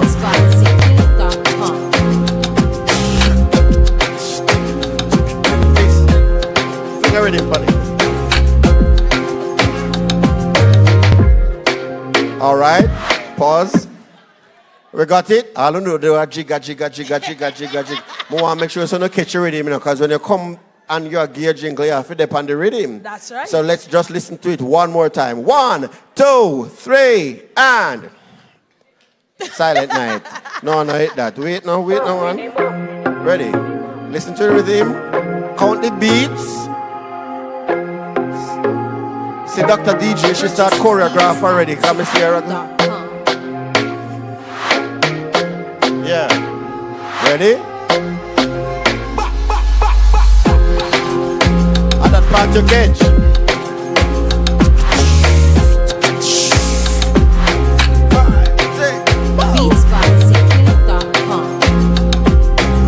Thank you. Right now, start right. We're continuing. It's now 1:12, so 1:22, 10 minutes. By 1:22, we're going to ask you to give us your jingle, and then you're going to be the deciders and tell us which one you think we can use and put up on our website, on our Early Child Commission, and just show up all the things that go on at PDI 2023. The institution that is here today, and you've been here for all 4 days. Which school, which institution? You're frightened me, well, again, can't hear me go for say high school. Edith Dalton James Basic School. Yes, all the address. She give me the address, the telephone number, the email address. No, we don't want all of that. So, where are my ECC people to tell me if I true share talk? Which school is that? Charlie's Chin something something. Charles Chinloy and the rest. Why early childhood institution have to have their long name there? Because I teach you of syllabication and all of that. Over here, ladies in the yes. Halibethian early my face 3 people can't say that. That school? You can't say that school? Pardon me? Then I hear what it say. Which school? Arnold Road Methodist Basic School.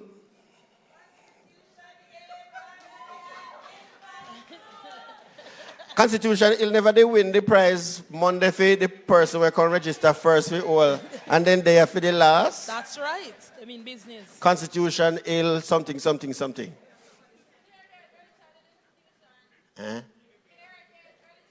Care Bear? Care Day. So we clear as day. Clear day. How much that a 4, 5?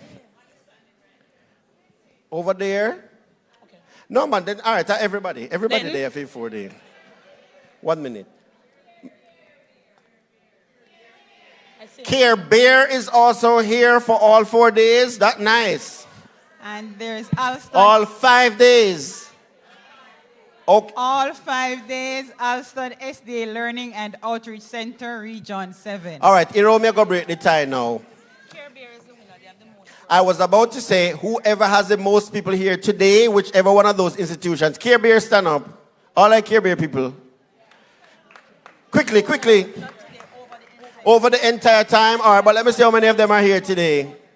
1, 2, 3, 4, 5, 6, 7, 8. And this wayward one, that's all the way down here, so 9. So they have 9 today, but guess 10, and they had 45 people over the 5 days. If your institution had more than 45, stand up. So let's put our hands together for Care Bears Early Childhood Institution. Lady, and nobody want the prize. They don't want the prize. They're sitting down still. Is watch someone coming for it? Make sure you have your ID to show that it they might come a from little Care heavy, Bear. so we're sending something down. We're sending a nice refresher down for Care Bear, and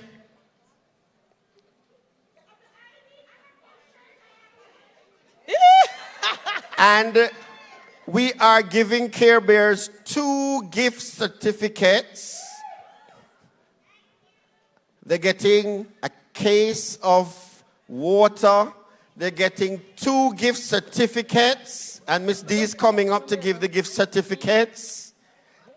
I'm not telling you how much they put it. One nice little, just go right in front of Miss right there. So we're sending 45 bags down to Care Bear. They're getting 2 gift certificates, and they're getting some cases of water, or 1 case of water.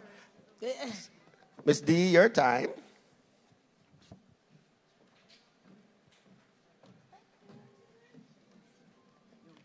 Thank you so much, Care Bear. Come with the bag, Miss D. They want a picture with the bags.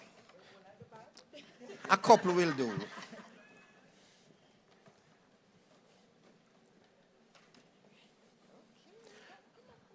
So Woodford, next year, I want the pastor, I want the counselor, I want the teacher, the parents, them, everybody, so that Woodford can get the gift to go up. All right?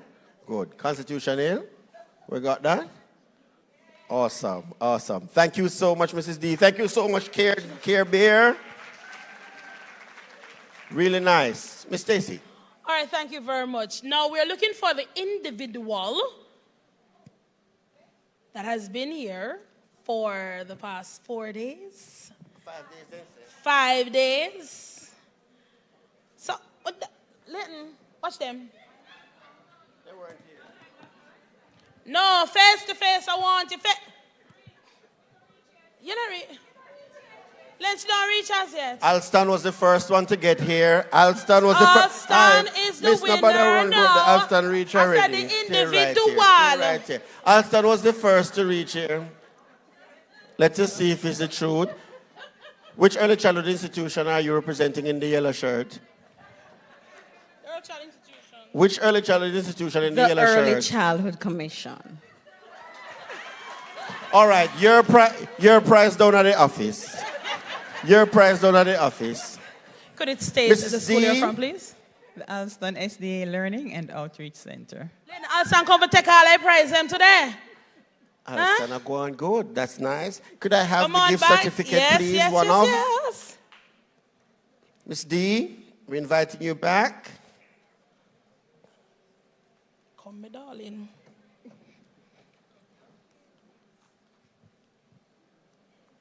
Do we have brain builder centers here today?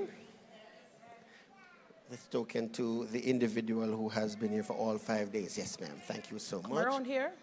Do we have brain builder centers who are here today? What? All right, so you say because you answer already, then where she going? After we never ask her to come up here. Huh? So I would like to know the Brain Builder institution that has been here for all 5 days and has the most people registered.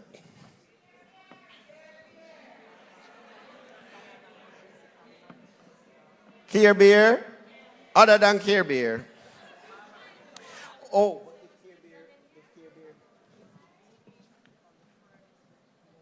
That's furthest, okay. So if Care Bear, we consider Care Bear and what you call it? Brain Builder? Is Care Bear Brain Builder Center? One of them. All right. So if you are here, your school is here, you're not a Brain Builder Center, and you are here for all 4. Not even weird. And it's all 5 days. Good morning. How may we help you? I know the question. You're here all 5 days and not a part of the brain builders. That's the question, Leighton? She said she know the question, so make sure you tell her what the question. Because I was about to say, if you are not a Brain Builder Center and you have been here for all 5 days, let's wave your hands. That's right. Wave your hand. So wave your hand. Let them see. Yeah. So which institution is she from? What did you say? Which institution are you from? The Lawrence Early Child Development Center. Oh, so she's not.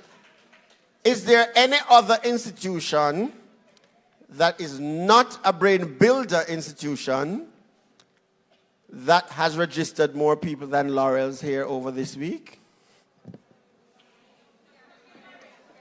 Oh, Yosef Laurel's. You don't want to check that? They have the most. So let's give Laurel the next case of water.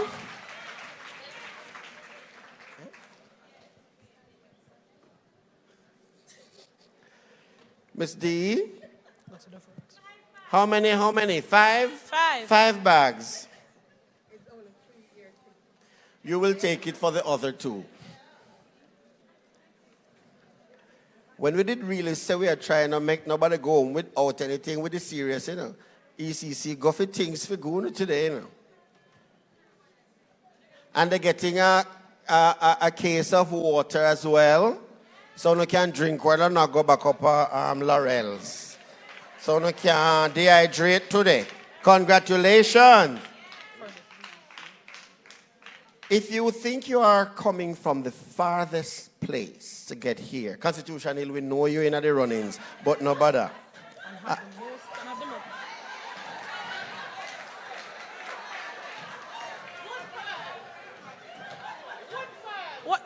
Then wait, you know.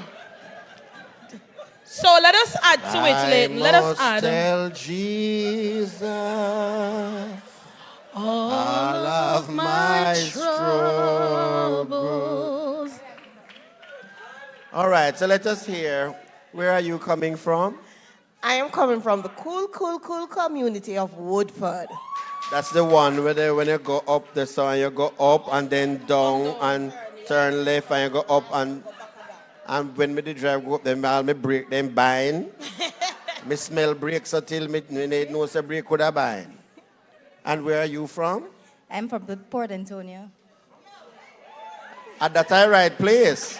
Because Portland to a thing. Woodford the right there, so. I mean, if far in a Kingston, and St. Andrew. But in a far in Portland. Tell the truth. That's true. So thank you so much for joining me. I love your company. Which school is that? Port Antonio Primary Daycare and Preschool. It's Port Antonio Daycare and Preschool. Is that for today or overall?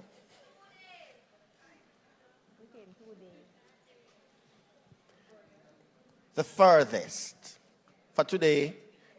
Okay, so she's the winner. So Port Antonio Daycare and Preschool. So we invite her to come in front. And she gets one of the nice bottles of, the one in the bag. The one they can't show.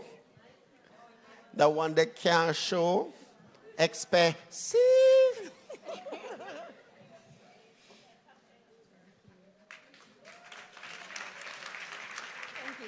Thank you so much, Port Antonio. The school that's the furthest school that's coming from the farthest place with the most people registered is Barbara Lee Hing from Banana Ground. Is you, or are you just shouting for the region? Are they here today? So we're going to have to send their token down.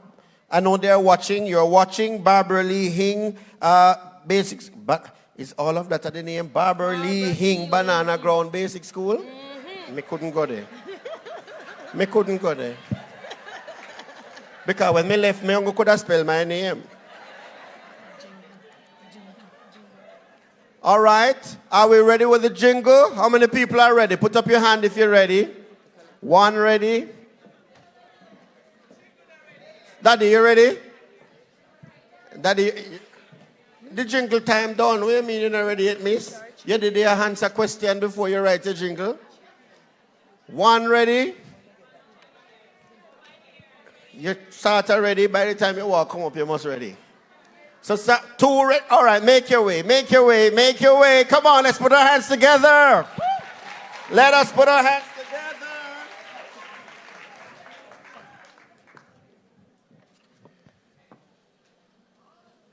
We're getting ready for our jingle competition. Now listen. You see, when PDI is done, all the pictures and the videos, and they're going to put a nice little montage together. You're going to see it up on the ECC thing. We're going to send it out to your WhatsApp, and you're going to just send it around. The jingle we want back at it, something nice. What are the things we said must be in it? The ECC, the theme, and one of the topics from one of the workshops. Are we ready? Are you ready? No, sound like Miss, you still alright? You still alright, the jingle? And tomorrow we want it, today. Oh, me just check. All right, Leighton. Is that group ready? So, Leighton, there is somebody in here. We talk about inclusion, right? And although she cannot move to come to the stage, she's willing to participate in the audience. We're going to her. She have a mic? She's there, right? Yeah, 3. All right. So 3 of them. Which institution are you from? Marybond Basic. Anybody else here from Marybond Basic? Yeah, but we don't want sign language clap. We want nice. No projection. Right. They're not projecting. Bethel Born Again Basic. Bethel Born Again Basic. Anybody else here from Bethel Born Again? Are you one day here today? All right, we celebrate you. Which school? West Indies Basic School. Anybody else here from West Indies Basic School? West Indies. And which school? Is the mic on? Go ahead. Faith Temple Pentecostal Basic School. Say that again. Faith Temple Pentecostal Basic School. All right. So Faith Temple, Daddy, you can't help her write nothing more. So she have to put down the pen now, nothing more. Are we ready? All right. So we're starting with Mary Bond. Ready? Yeah, man. Are you reach up here first? Then you have to go first. Purchase your beats at zipkin.com.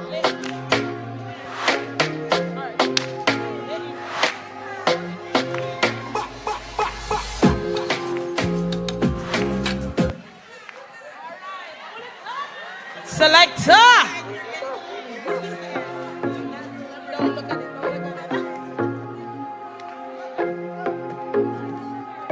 ECC are the best. Transform education to the resilient educators that the other one can test. The leadership and advocacy session with the camper in are the best.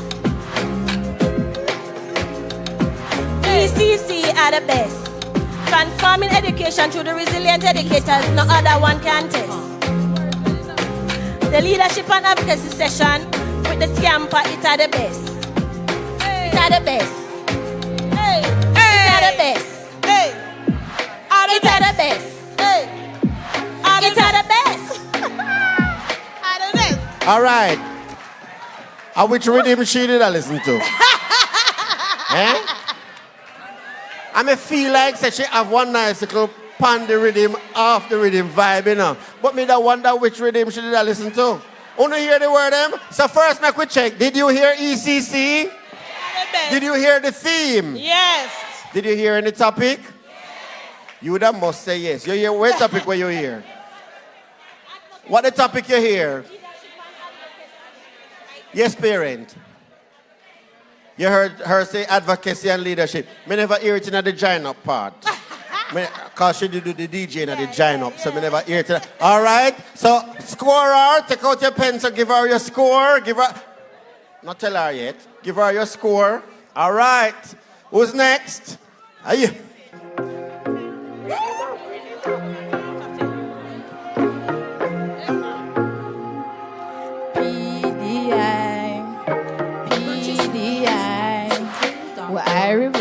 We streaming, PDI. Transforming education to the resilient education, educator, PCI, PDI. We streaming, PDI. ECC, we have it, ECC, we have it.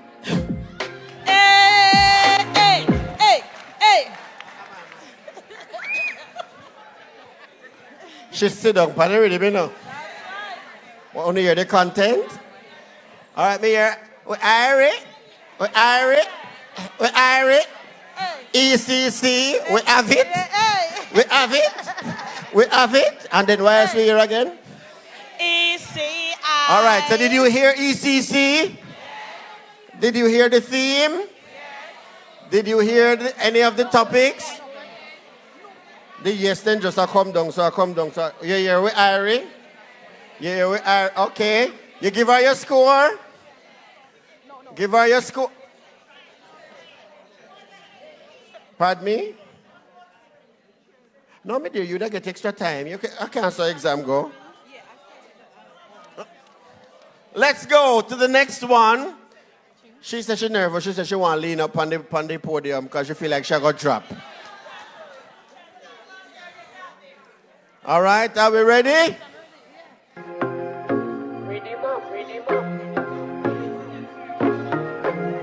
Transform education to resilient educators. Yeah. We transforming education to resilient educators. We transforming education to resilient educators. Yo, big up the ECC for make me come a PDI. Pull up!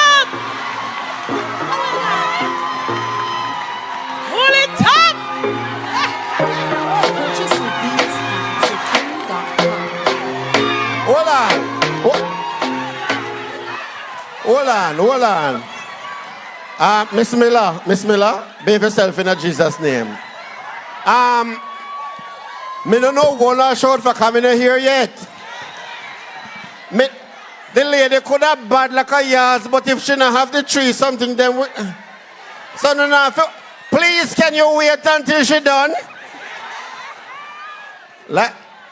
So we think we need a new set of judge. St. Vincent and the Grenadines, Canada. You're probably going to have to help us to judge because they are biased. So please, we're counting on you over on this side to help us through. All right, thank you. Miss, sing a little louder. And please allow her. Shh, shh. We're at festival. We can't make no noise until she walk off of the stage, all right? Run the track. Can you hear me now? Right. We're transforming education to resilient educators. What? We're transforming education to resilient educators. Big up the ECC for make me come PDI 23. This nice lady talk about teaching strategy from every room go back to stream. Mama say, big up the ECC for make me come PDI 23. This nice lady talk about teach strategy from every room straight back to stream. Yo, big up the ECC PDI 2023. Big up the ECC PDI 23. Thank you for my man. Miss.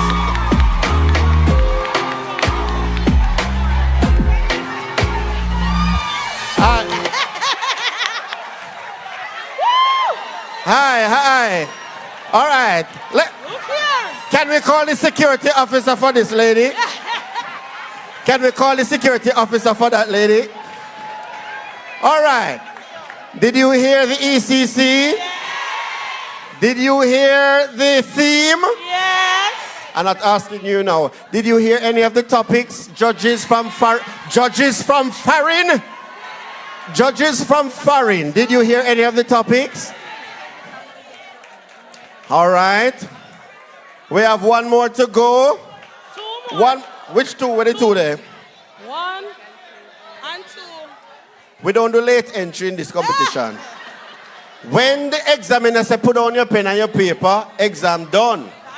So you can down there still a right and everybody else up here nervous. Are we ready for Miss? Let's see if that mic working. Check it. 1, 2, 3. Mic check.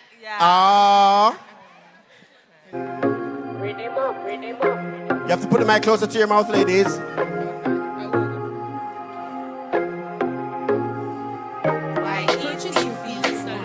All right, stop for a minute. They're sharing, so let's give them another because we need to hear both your voices because we can't hear.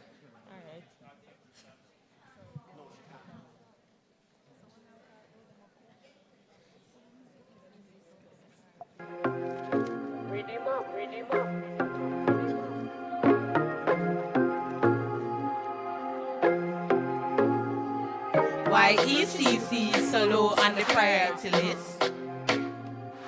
Why ECC so low on the priority list? We need to ask them. We need to be transforming education to the resilient educator. We need to be transforming education to the resilient educator. We need to build the foundation strong like construction, man. Foundation, ECC are the foundation. PDI 2023, PDI 2023.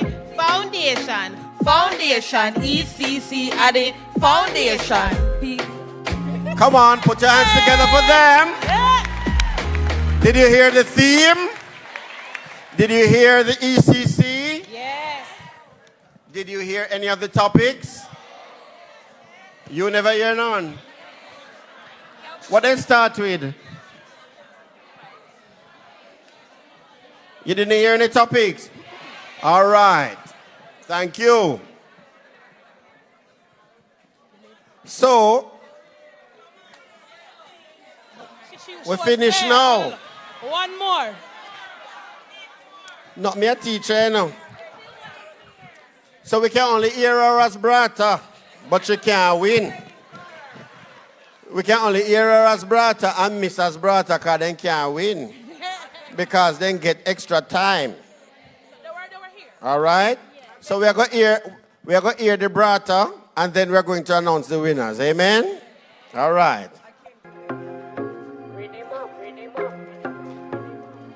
ECC, they are for you and them they are for me. Transforming education to resilient educators.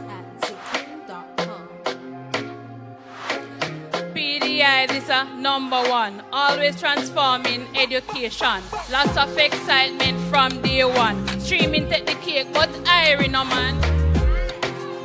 Wave your hand and big up them man.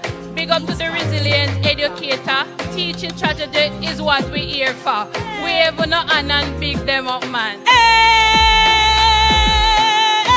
hey, hey. Come on. Hey. On the year theme. On the year any topic. On the year ECC. Yes. Nice brata. Watch this brata. Brata, draw nigh.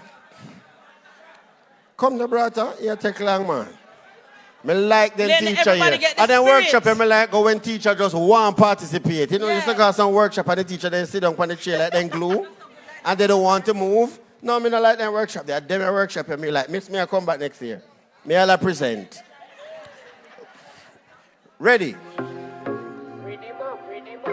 Pan the rhythm. Let's go. Early learning begins with me. ECC. Early learning begins with me. Somebody say ECC. Let's go. Early learning begins with me. ECC. Early learning begins with me. ECC. Transforming education to resilient educator. Transforming education to resilient educator.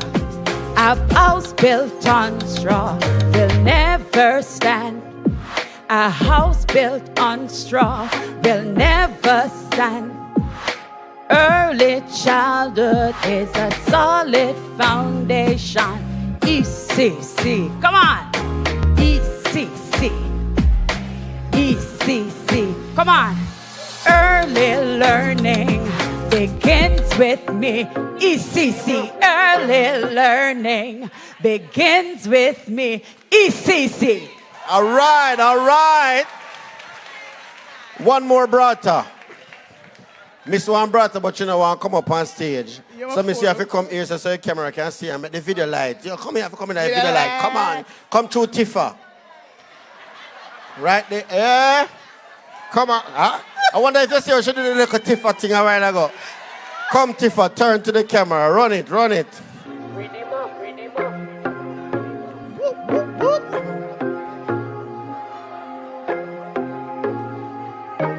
Purchase your beats at tickling.com. Hey. For real, the ECC. For real, the ECC. The Early Childhood Commission. Talk about the PDIT. Talk. Transform education through resilient educator. Remember the arrow room, please. Remember the arrow room, please. That keep our children cool.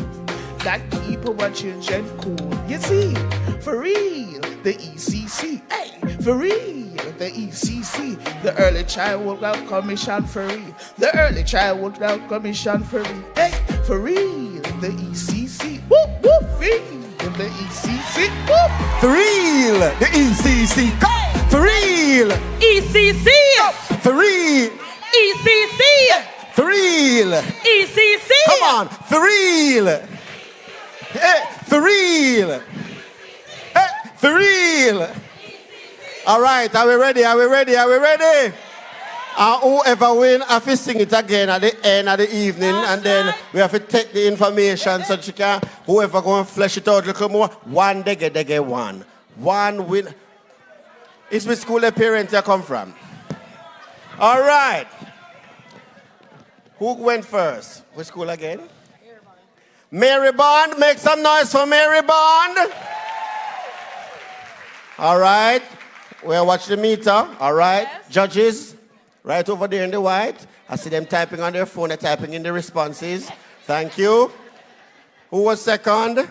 Which school? Bethel Born Again. Nice, all right. We'll watch that. Our third was, which school? West Indies. West Indies. Aye. And me and Stacy run the show here. So now make we call in here my school first before they make the noise. Make we call in here my school before they make any noise. All right. So make me call in here my school first before you make any noise. West Indies basic. All right. Hey, and the ambulance there because she had tremble body, you know. I want to give her one chair to make she sit down. That is school. What that is school name again? Faith Temple. Faith Basic. Temple. Faith Temple. All right. All right. Nice. So who we know? No, we not vote for Brata yet. We not.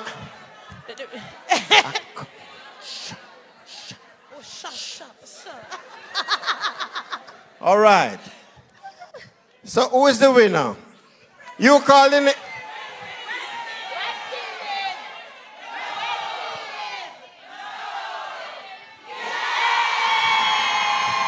Put your hands together for West Indies, baby.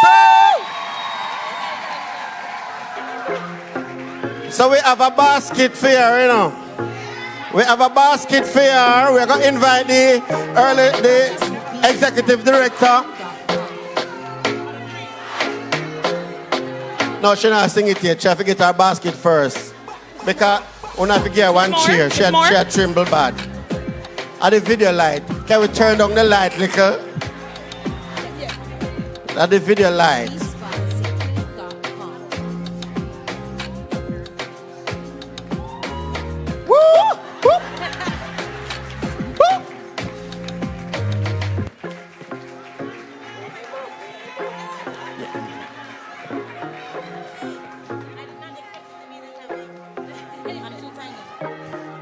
You have to see with her, she's tiny bad.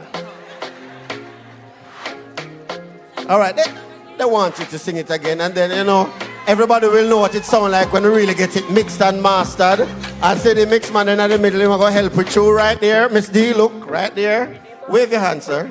Yes, he's going to help us to help make sure that we record it and mix it and master it. That's why we like to have them here. Whoop, whoop, whoop.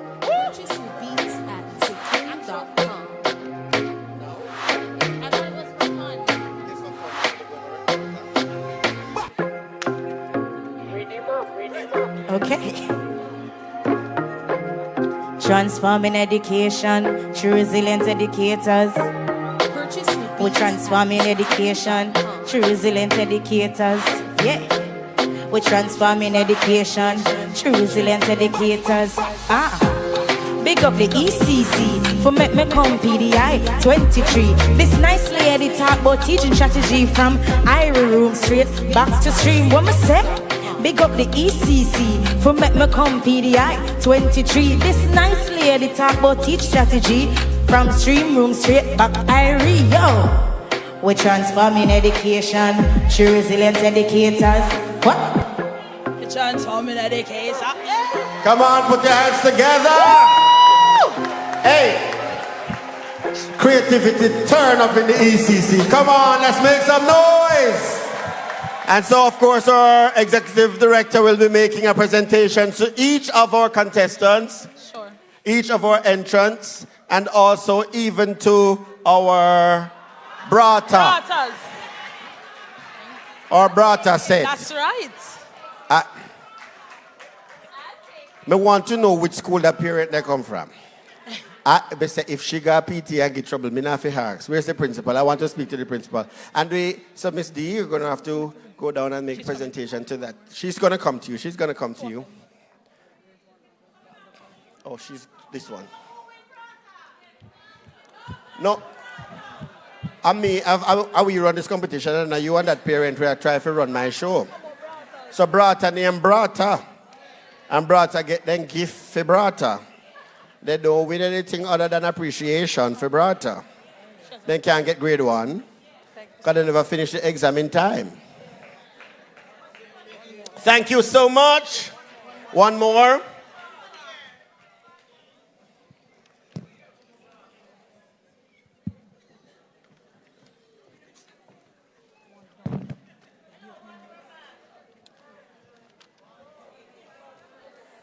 Amen. Wonderful. If you have a Digicel prepaid phone, try and get this credit.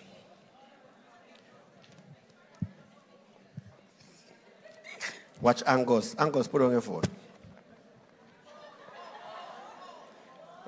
The boat. Ready? 1201219196709. Like a judge.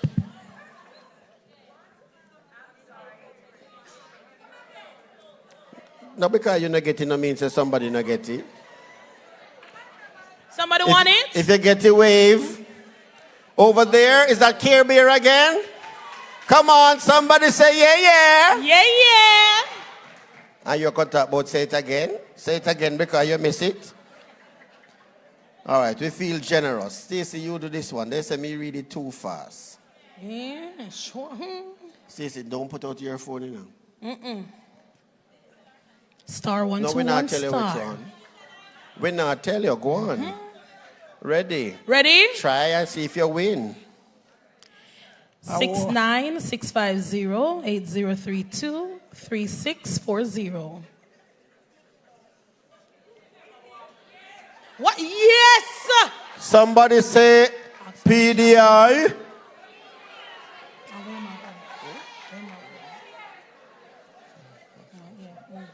I wish you go. I wish you go.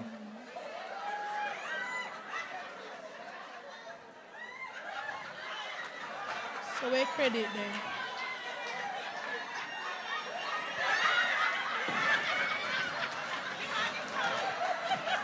Oh man, we could have never know win. We could have never know win. We have any smelling salt coming bound for faint. It's which school she come from? Tell me which school you come from. Crystal House. Crystal House. Now, let me just give you a little. Watch her come up and people before I carry them. She said she win. She said, you see she come up very confident? Can I tell her what she do? She just writes in the number in her phone. I credit me, I give her and she not even type in the star 1, 2, whatever. She just write down the number on the phone because she win. So it really wasn't so it wasn't a test of who can write down the number first. It's who can get the credit. You ever put on credit on your phone yet? Or is your children at school help you put it on? Is it they put it on? So you have to stay with her. She's not accustomed to putting on credit. Her children just send it to her phone. And her little children at school help her to put it on. So,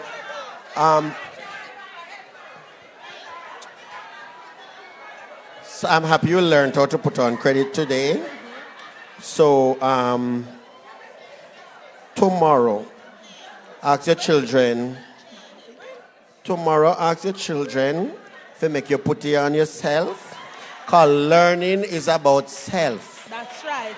So then if I can tell you everything, but if you don't put it into practice, that's right. Have you learned? So you're going to practice. Anybody get that one?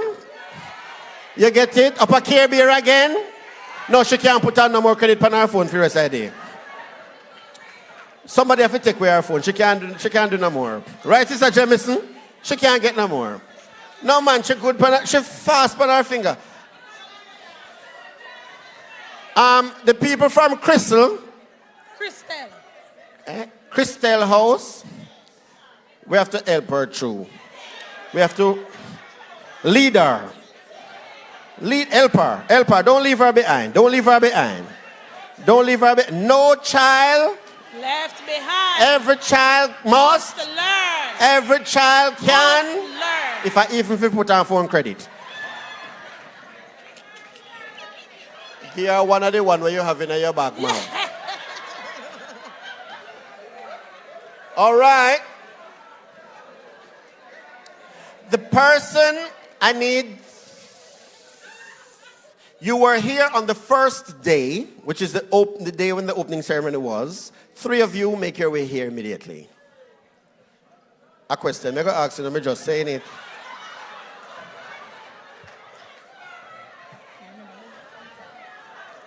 Miss Rose, I miss, you never hear, see if you turn back in your life.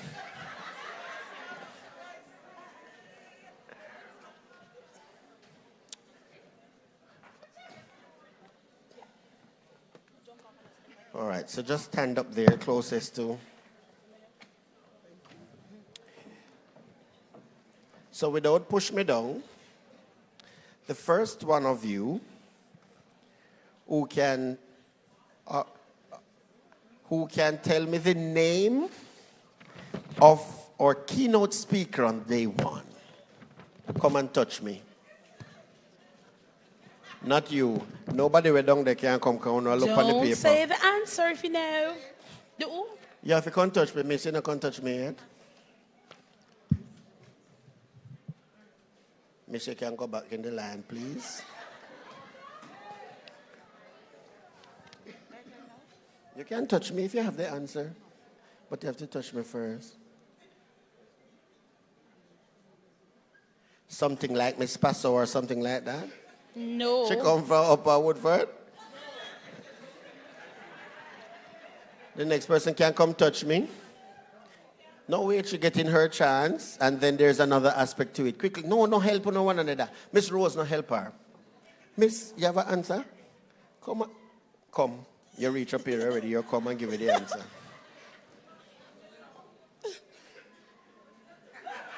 She don't remember. So the next part of it is anybody from the school here? Anybody from your school here? Anybody from your school here? Anybody from your school here? All right. So the first person if you're from their schools, can reach them right here. They must remain on stage. You can get to them to help them to get the name of the presenter, keynote speaker. Please do so now. Make your way to them right now. If you're from their school, make your way to them right now and tell them the name of the keynote speaker. So on the need I looked at the time they were down there. You have to come to them if they are from your school. If you are from their school, rather. Nobody's here from your school today? They're not there. Nobody's here from your school today? Huh? But you have a program. Nobody is here from your school? Him is here now? Anybody from another institution want to help them? Make your way. You can go help who you want to win. You have to move, you have to move, you have to move. Stay right where you are. Stay right where you are. Stay right where you are.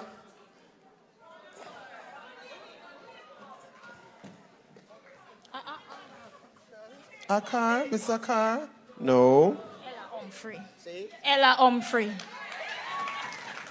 Watch Mr. Rose, watch Mr. Rose, watch Mr. Rose. Heather Humphrey. I know, Heather Humphrey. So they tell you foolish. You ever play Chinese telephone and the message go around and they get it wrong? Ella Humphrey, is that correct? Then Miss Rose, they get it wrong already, you know. You want me? Miss Rose, I come and tell me like, it's Ella Humphrey. Miss Rose, they get it wrong already. Come on, let's put our hands together with school. St. Albans Basic. And we have something in we have something for your St. Albans Basics, a nice guitar. Miss enough for you if you play up a yard. It's okay. It's for you and the children at school. So when we come up there, we want your guitar to play and sing. All right? Yes, this is really nice, don't it? I tell you, say ECC goes for goodness and things this year. Daddy, is your child here with you? Come with your child. Who else is here? A parent is here with your child. You're not a practitioner. If you're not a practitioner, you're a parent and you have your child, come. She's a practitioner, isn't she? Something like you. Come on.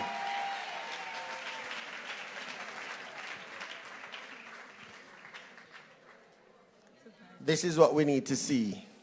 Fathers spending time with their children. Awesome. Come right up front, Daddy. Good afternoon. What is your name? What is your name? You tell me your name.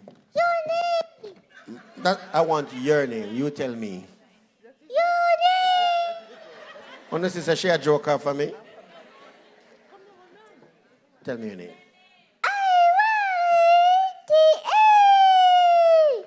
That's Aika something. I know you're the last part. Aika what? What's your last name? Aika, stop playing with me. You know, what Aika laugh off of me? Me now play with Aika today. Let's put our hands together for Daddy and Aika.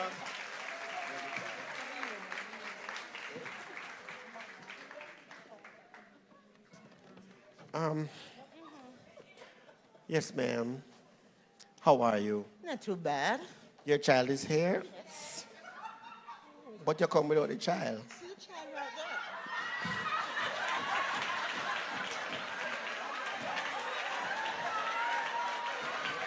there. Where? Over there, sir?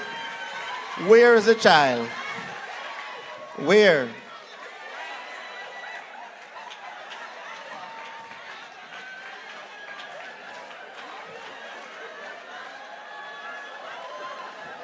No, this explains why she stays so. Wanna say why she stays so? You have any ice cement around there in the gift package? You have no. Give mommy a bag, please. And please don't give your daughter anything out of it. Let's put our hands together for mommy. For Mommy Campbell. And she have the biggest child here. And we should have a prize for the biggest child that's here. And all the gift you will get. Hi. Oh, should I help her down? Yes. Got through, Mommy. Hey, Mommy proud of that, you know. Mommy come for her prize, you know.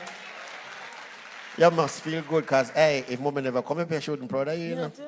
She'd have to come up for program. That nice. That nice, Mommy. That nice. That stay good. That stay very good. Wonderful. So guess what?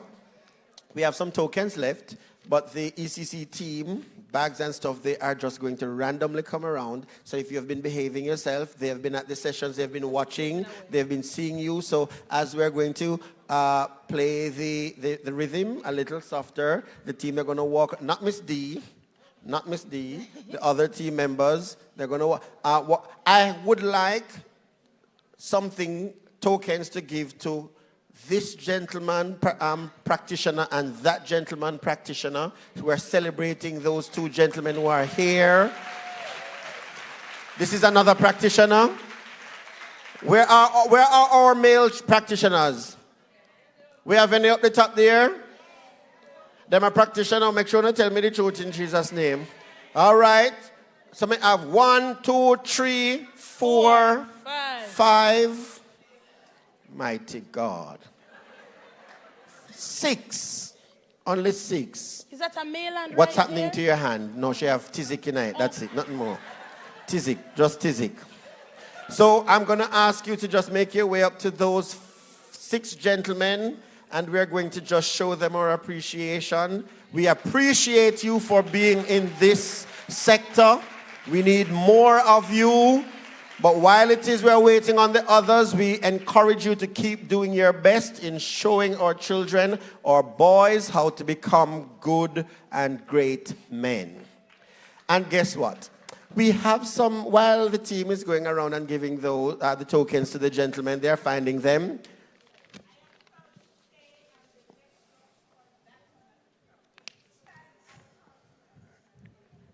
This gentleman.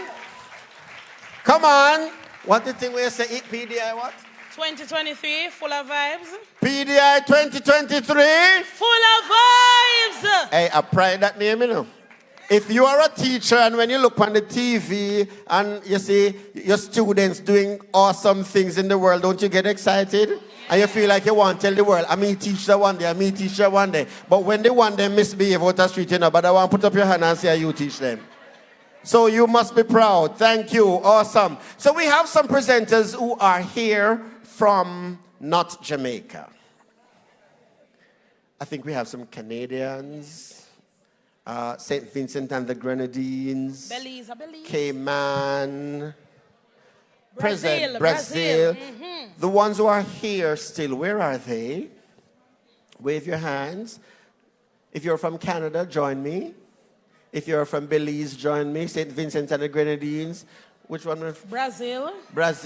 Hong Kong, China, Malawi. All over the world. I don't call your country yet? Come on, not Mr. Rascal. I don't want to pronounce your name. Pascal. Mr. Pablo? Yeah. Paulo? Powell, right. He's from Peru. See, I control already, Miss Peru. How are you? I'm wonderful. This has been I'm invigorated. That sounds like you come from Jamaica. Again? I forgot. Oh, it's like you are from Jamaica. You know, the Brazilian inside of me keeps wanting to dance and get up and do the thing. I like that you said that. That's awesome. Okay, let's keep it right there. How are you, sir? What? How are you? Great. How was the presentation for you being here in Jamaica this year? Amazing. You know, I've been to many conferences, and this is the happiest conference I've seen.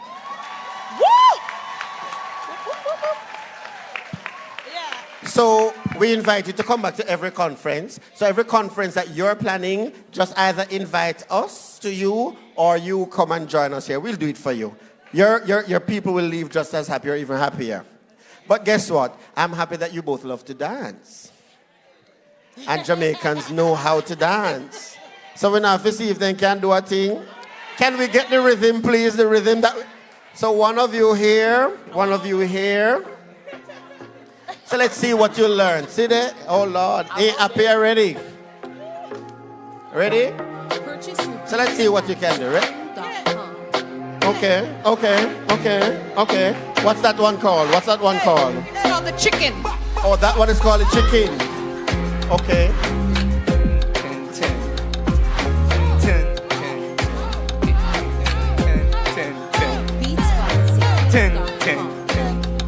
No, but they look like he got, when they dance don't have a tree name. When they club don't have a tree name, he look like he got there last night. He look like him they got there. Oh, keep the rhythm going. Who can do oh, they let the bird go. So let's see if you can get that one. Hey.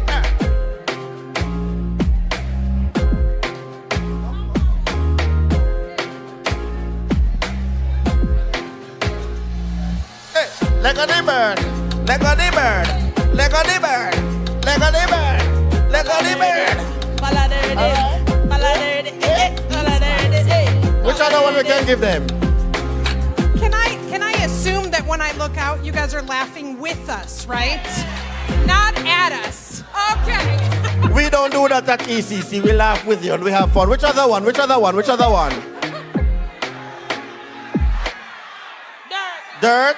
Oh, rhythm. Me think me catch that one then. Alright, now laugh off for me now. Ready? This one is called Dirt Bounce. Or my version of it. Miller, you should have come right here beside of me, cause ready?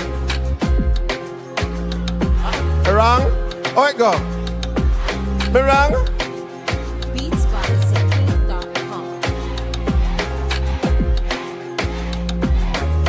Hey, ready? Ready?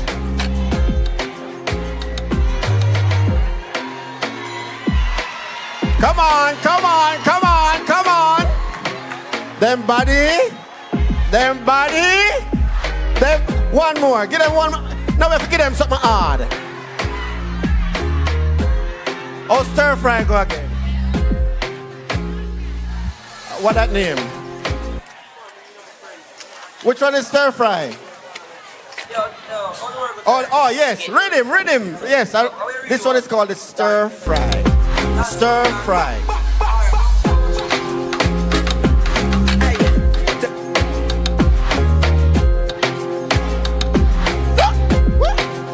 BeatsByCK.com. All right, come on, clap them.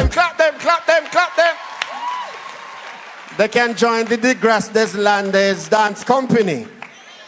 Yeah, they have to join the ECC Dance Company. We have 2 tokens for you. I want to just say thanks to you. 2 of those nice bottles, let me see. If you give me the bottles first, my dancing gets better. That's what we should have done. But somehow I felt like Paula had some before he came. Because he was able to, yeah. Thank you. It was really a pleasure to have you. We look forward to having you next year and all the other years to come. All right. The gifts them not done yet. Yeah. I feel like you one credit and then Urban give the gifts them fast. Ready? So quick. Star 1, 2, 1 star. All right. Let us make sure that she catch it. Star 1. She not reach star yet. All right, show her where the star is. Show her where the 1 is. Ready? Is she ready now? And tell her when she finish the number now, she must put what? Number sign and then, or you know what send is, right? But you have to make sure you're on the right network. Oh, Lord. She give up already. Don't give up yet, miss. Don't give up. Come on. Sometimes life is hard. Ready? Me not call the number yet. She can show me the number. Oh. Ready? Because they're distracting you. Right. Move from them. They're distracting you. Ready? The lady up here, put on your phone. Put down your phone. 06224 9173 5 3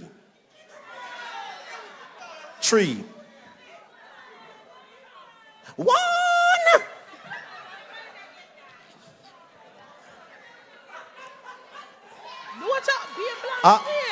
What happened? Everybody get flat. Yeah. You get it? You sure? Yeah. You come from the school with church there, you come in a trust in you, You get it for true? All right, awesome. All right, so we have some gift vouchers I want to give out to 3 persons. So if you're in the room, just quickly run and come collect it, all right? Rosemary Gooden from Faith Assembly of God. Yeah, man. So, no, man. They're online. Oh, they have been online for 3 days. Yes. Sonia Simpson from Gibtown, ECI. And Dulcida Nolan, Happy Hours, ECI. You collect for her? So that's the DO gonna collect for her? Lovely. Repeat. Okay, we will give the officers to collect. And guess what? I don't think if I can give vouchers, $5,000 each. Woo. $5,000 each. Let me see where they're coming from. And this is from Growing Minds. From Growing Minds. Good place. Uncle Good Place we deal with for PDI. Ladies and gentlemen, it has been our pleasure. I'm Leighton Jones. It was my joy. We're giving those out? Yeah. Okay, all right. So let me hold that out. Hold your phones. Let's go. Oh, you don't want a credit? Then if you don't want it, not take it. Somebody else want it. Care Beer want it, I'm sure. Remember I said no straight line down a Care Beer's place. Ready?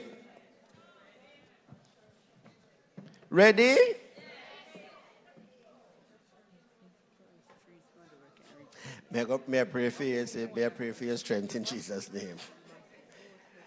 09784 3531 2689.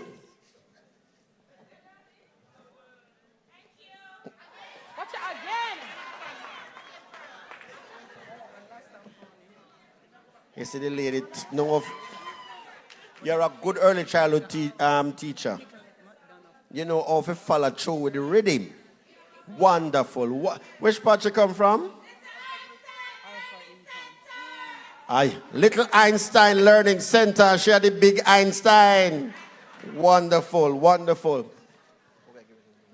I want to give away something for the first person who can quickly, first 3 persons who can reach on the stairs now, stage now. First 3 persons, Aye. first 3 persons. Safely. Up the stairs. High. 1, Mighty 2, God. Mighty God.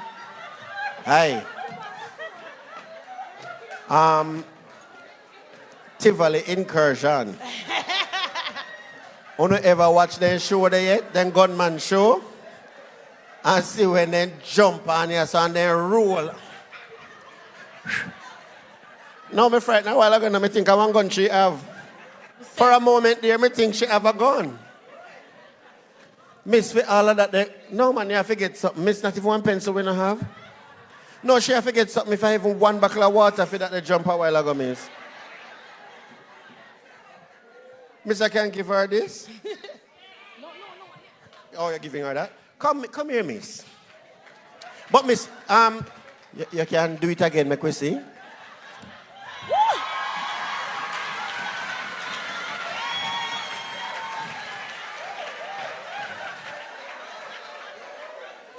Miss cameraman, make sure you catch that, because we have to put that in a little montage video after, you know. No, that can't just go so. Then, miss, you can manage this? You can manage, you all right? You sure? Miss, which school you? Take time. Aye. Miss, stand up and arrive water there. Miss, before you leave, which institution representing? Solomon Levy. Eh? Solomon Levy. Solomon Levy Basic School. Where is that school? Mountain View. Mountain.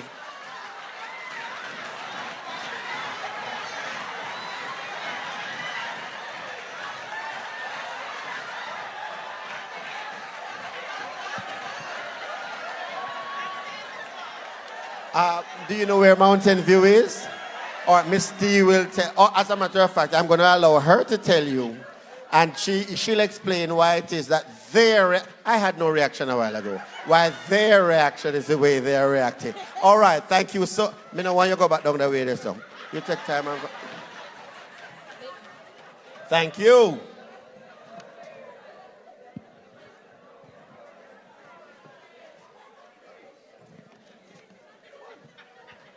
All right, quickly. The first person to tell us the names of the MCs in front of you will get a prize. What are we waiting on? Someone on the stage, right, Leighton? And to touch me. Up here? To touch me. Touch Leighton. You have to give the full names, The full names. Them is there if you go down back. You can't give part of my name. You touch him, man. MCs. Both of us. All right, this one touch me first. Both or names? Full names. Let me look for me, sir. Stacey and Campbell. The full Is that correct? name. No. Mr. Leighton Jones and Mrs. Stacey and Campbell Curtis. No. Who is touching me? Yes, you finally reach up here, eh? Yes. I pray to Jesus you have the right answer. Because I don't really want you to go back. I want to see if you remember if it's true. Mr. Leighton Jones and Mrs. Stacey and Campbell Cargill. Hey, if she never reach up here and get something to them, Mr. Early Childhood Commission mash up, you know. You're smart. Thank you very Please much. do enjoy. Yes. So on behalf... No. I know awards. But you won't give a response.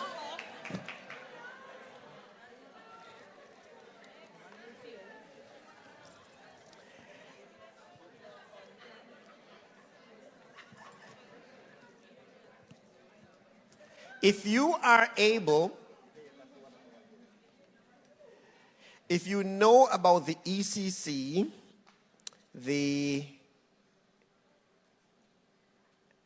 workshops that were held today, this is the last question. Workshops that were held over the 5 days, and you can answer a question I'm going to ask. Come up here. No, me not tell you the question so you can prepare from down there before you come up. Quickly. Once you're not an ECC staff, 1, 2, none of the gentlemen then now try to come up here. Sir, from the inclusion school, you come. May we call you, because you Sir from Woodford, you come. Sir in the white hat up there, so you come.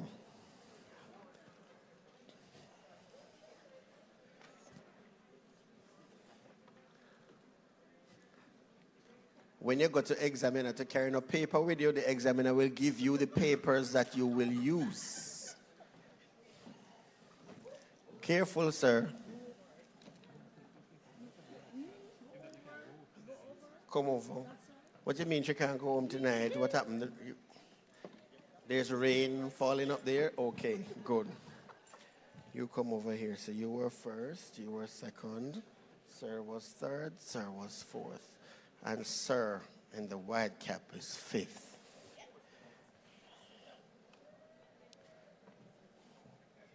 On that side. Working with my team?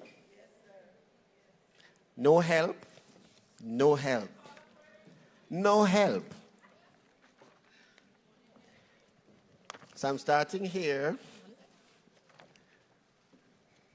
And if she gets any wrong, we're continuing. So guess what? It's easier for you. List the 8 tracks. The ECC 8 tracks. Checking with me. Stream, IRE, art, inclusion,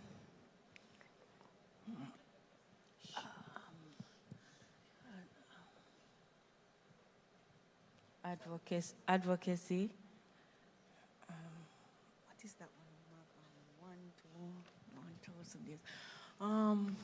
No, the Amana one. Parenting.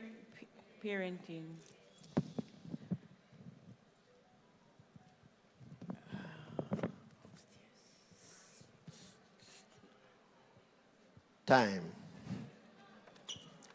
Advocacy, inclusion, stream, parenting, IRE, arts.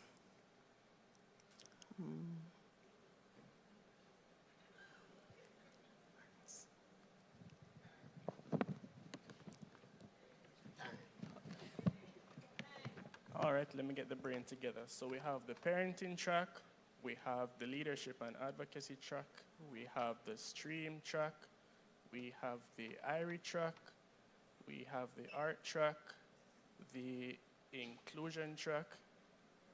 My brain's spinning.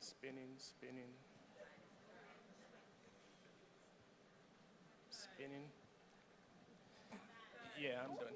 Time. You have how many he did? Yeah. Ready, sir? You have advocacy, leadership, stream.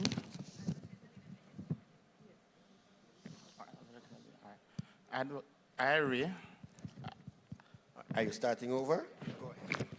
You have heart, inclusion, IRE, stream, parenting,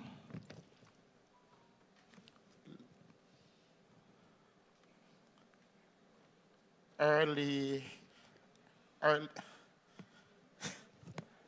is it early stimulation? Early learning.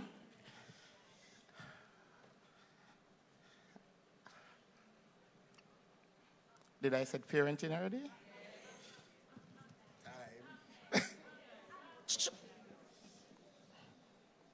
Irie, parenting.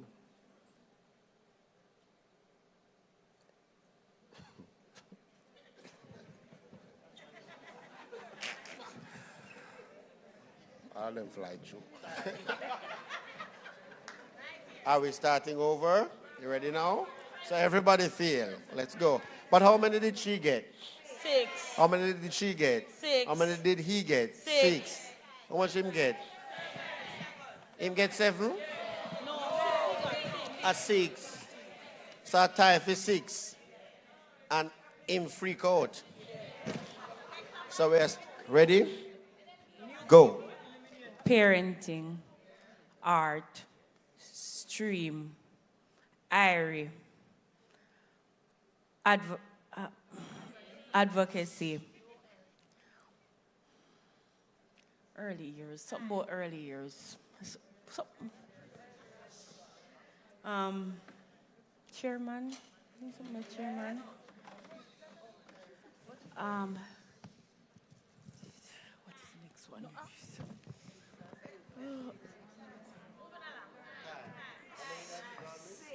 She still got 6? And you call some we never call the first time. Look at that. You call the one them we never call the first time. Let's go. Inclusion, stream, advocacy, IRE, arts, parenting,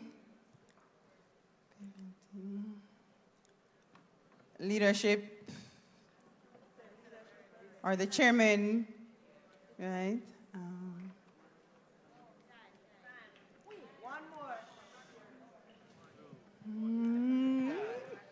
So she got to 7, so she's leading. All right, let's try again. So you have the parenting track, you have the leadership and advocacy track. All right, hold on. Start over? Yes, please. All right, so you have the leadership advocacy track, you have the parenting track, you have the stream track, you have the IRE track, you have the inclusion track, you have the early childhood commission.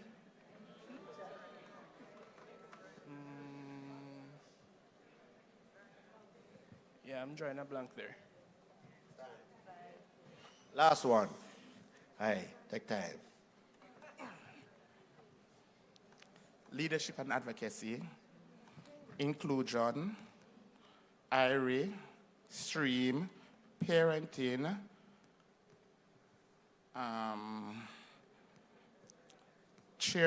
early chairman, and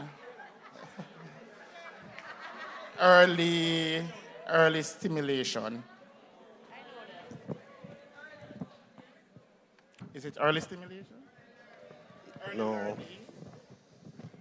No, I'm not going to quote myself.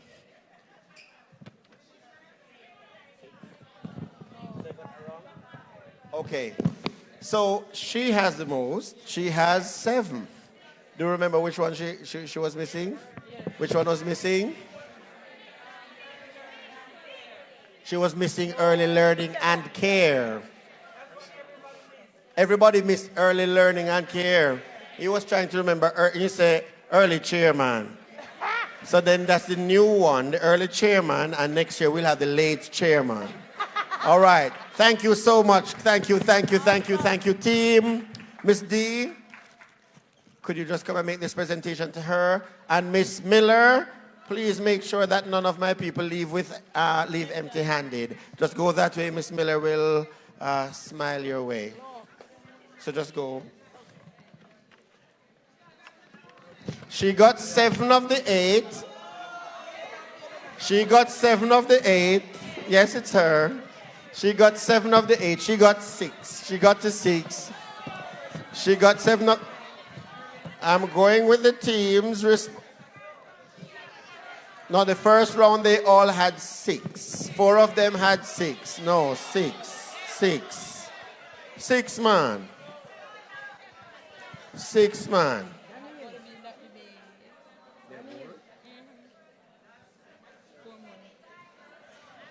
But you correct me late because I said 6 for all 4 and that's why we started over. So that was it then. I said 6 for all 4 and no one corrected me then. Right? So when we started over, that's where we were. All right? Thank you so much. Thank you so much, team. It was our pleasure working with you. It was our pleasure having you at PDI 2023, and we look forward to having you in 2024. The lady who won the jingle, please do not leave. We need to get some contact information from you, and then you need to finish another verse so we can get one nice 15-second, 30-second jingle. We have it already? Miss Miller have it already. Wonderful. Thank you.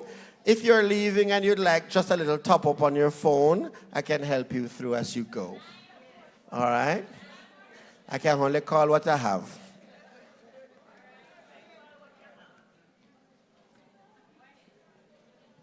Six 2-6-0-1-8-9-3-1-0-7-2-0.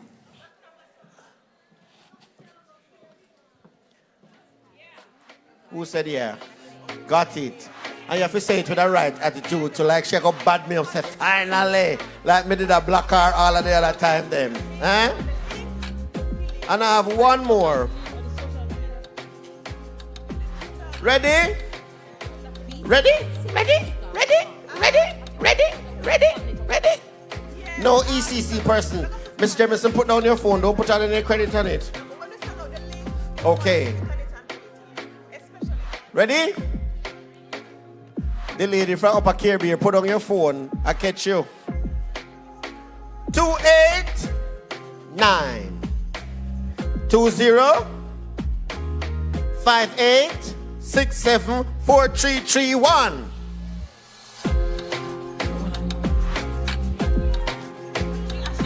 That's not true. I know you get it. Who got it? Did she get it? Einstein? Again? Ladies and gentlemen, please remember to fill out the evaluation. Please, if you want your certificate, it will be on the ECC Twitter page. Please fill it out, fill it out, fill it out. All right? I know you want to get your certificate, so please get it done. One more minute, Mr. Layton. I have a bunch of keys here from Miss Nicolette Foster. She's from Alpha. Alpha Infant. Yes. If you're missing your keys, please come to the MC's platform. She's the principal of children. She's the principal from Alpha. She's the principal from Alpha. All right. Anybody's phone still out? We're not taking this back. 1927 5410 7574. Miss, I know you fish out, yes. Oh my, look at that. Who got that? I will go again if no one shouts out yes. So let's go. 19127 5410 7574. Somebody got it and they don't know that they get it. How you do it? Yeah, me clean. Everybody know this. Who make us small man what this? But me know what this. Who me just watch this. I did brand new dance me a teach. They got your information. They said they got it. Thank you. One last one. Show them the thing now. You put the phones away already?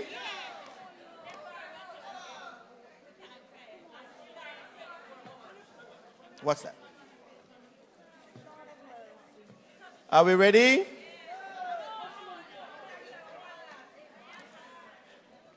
One last time. Yeah, man, give me a little music, man. Then can't hear the word. Them so good.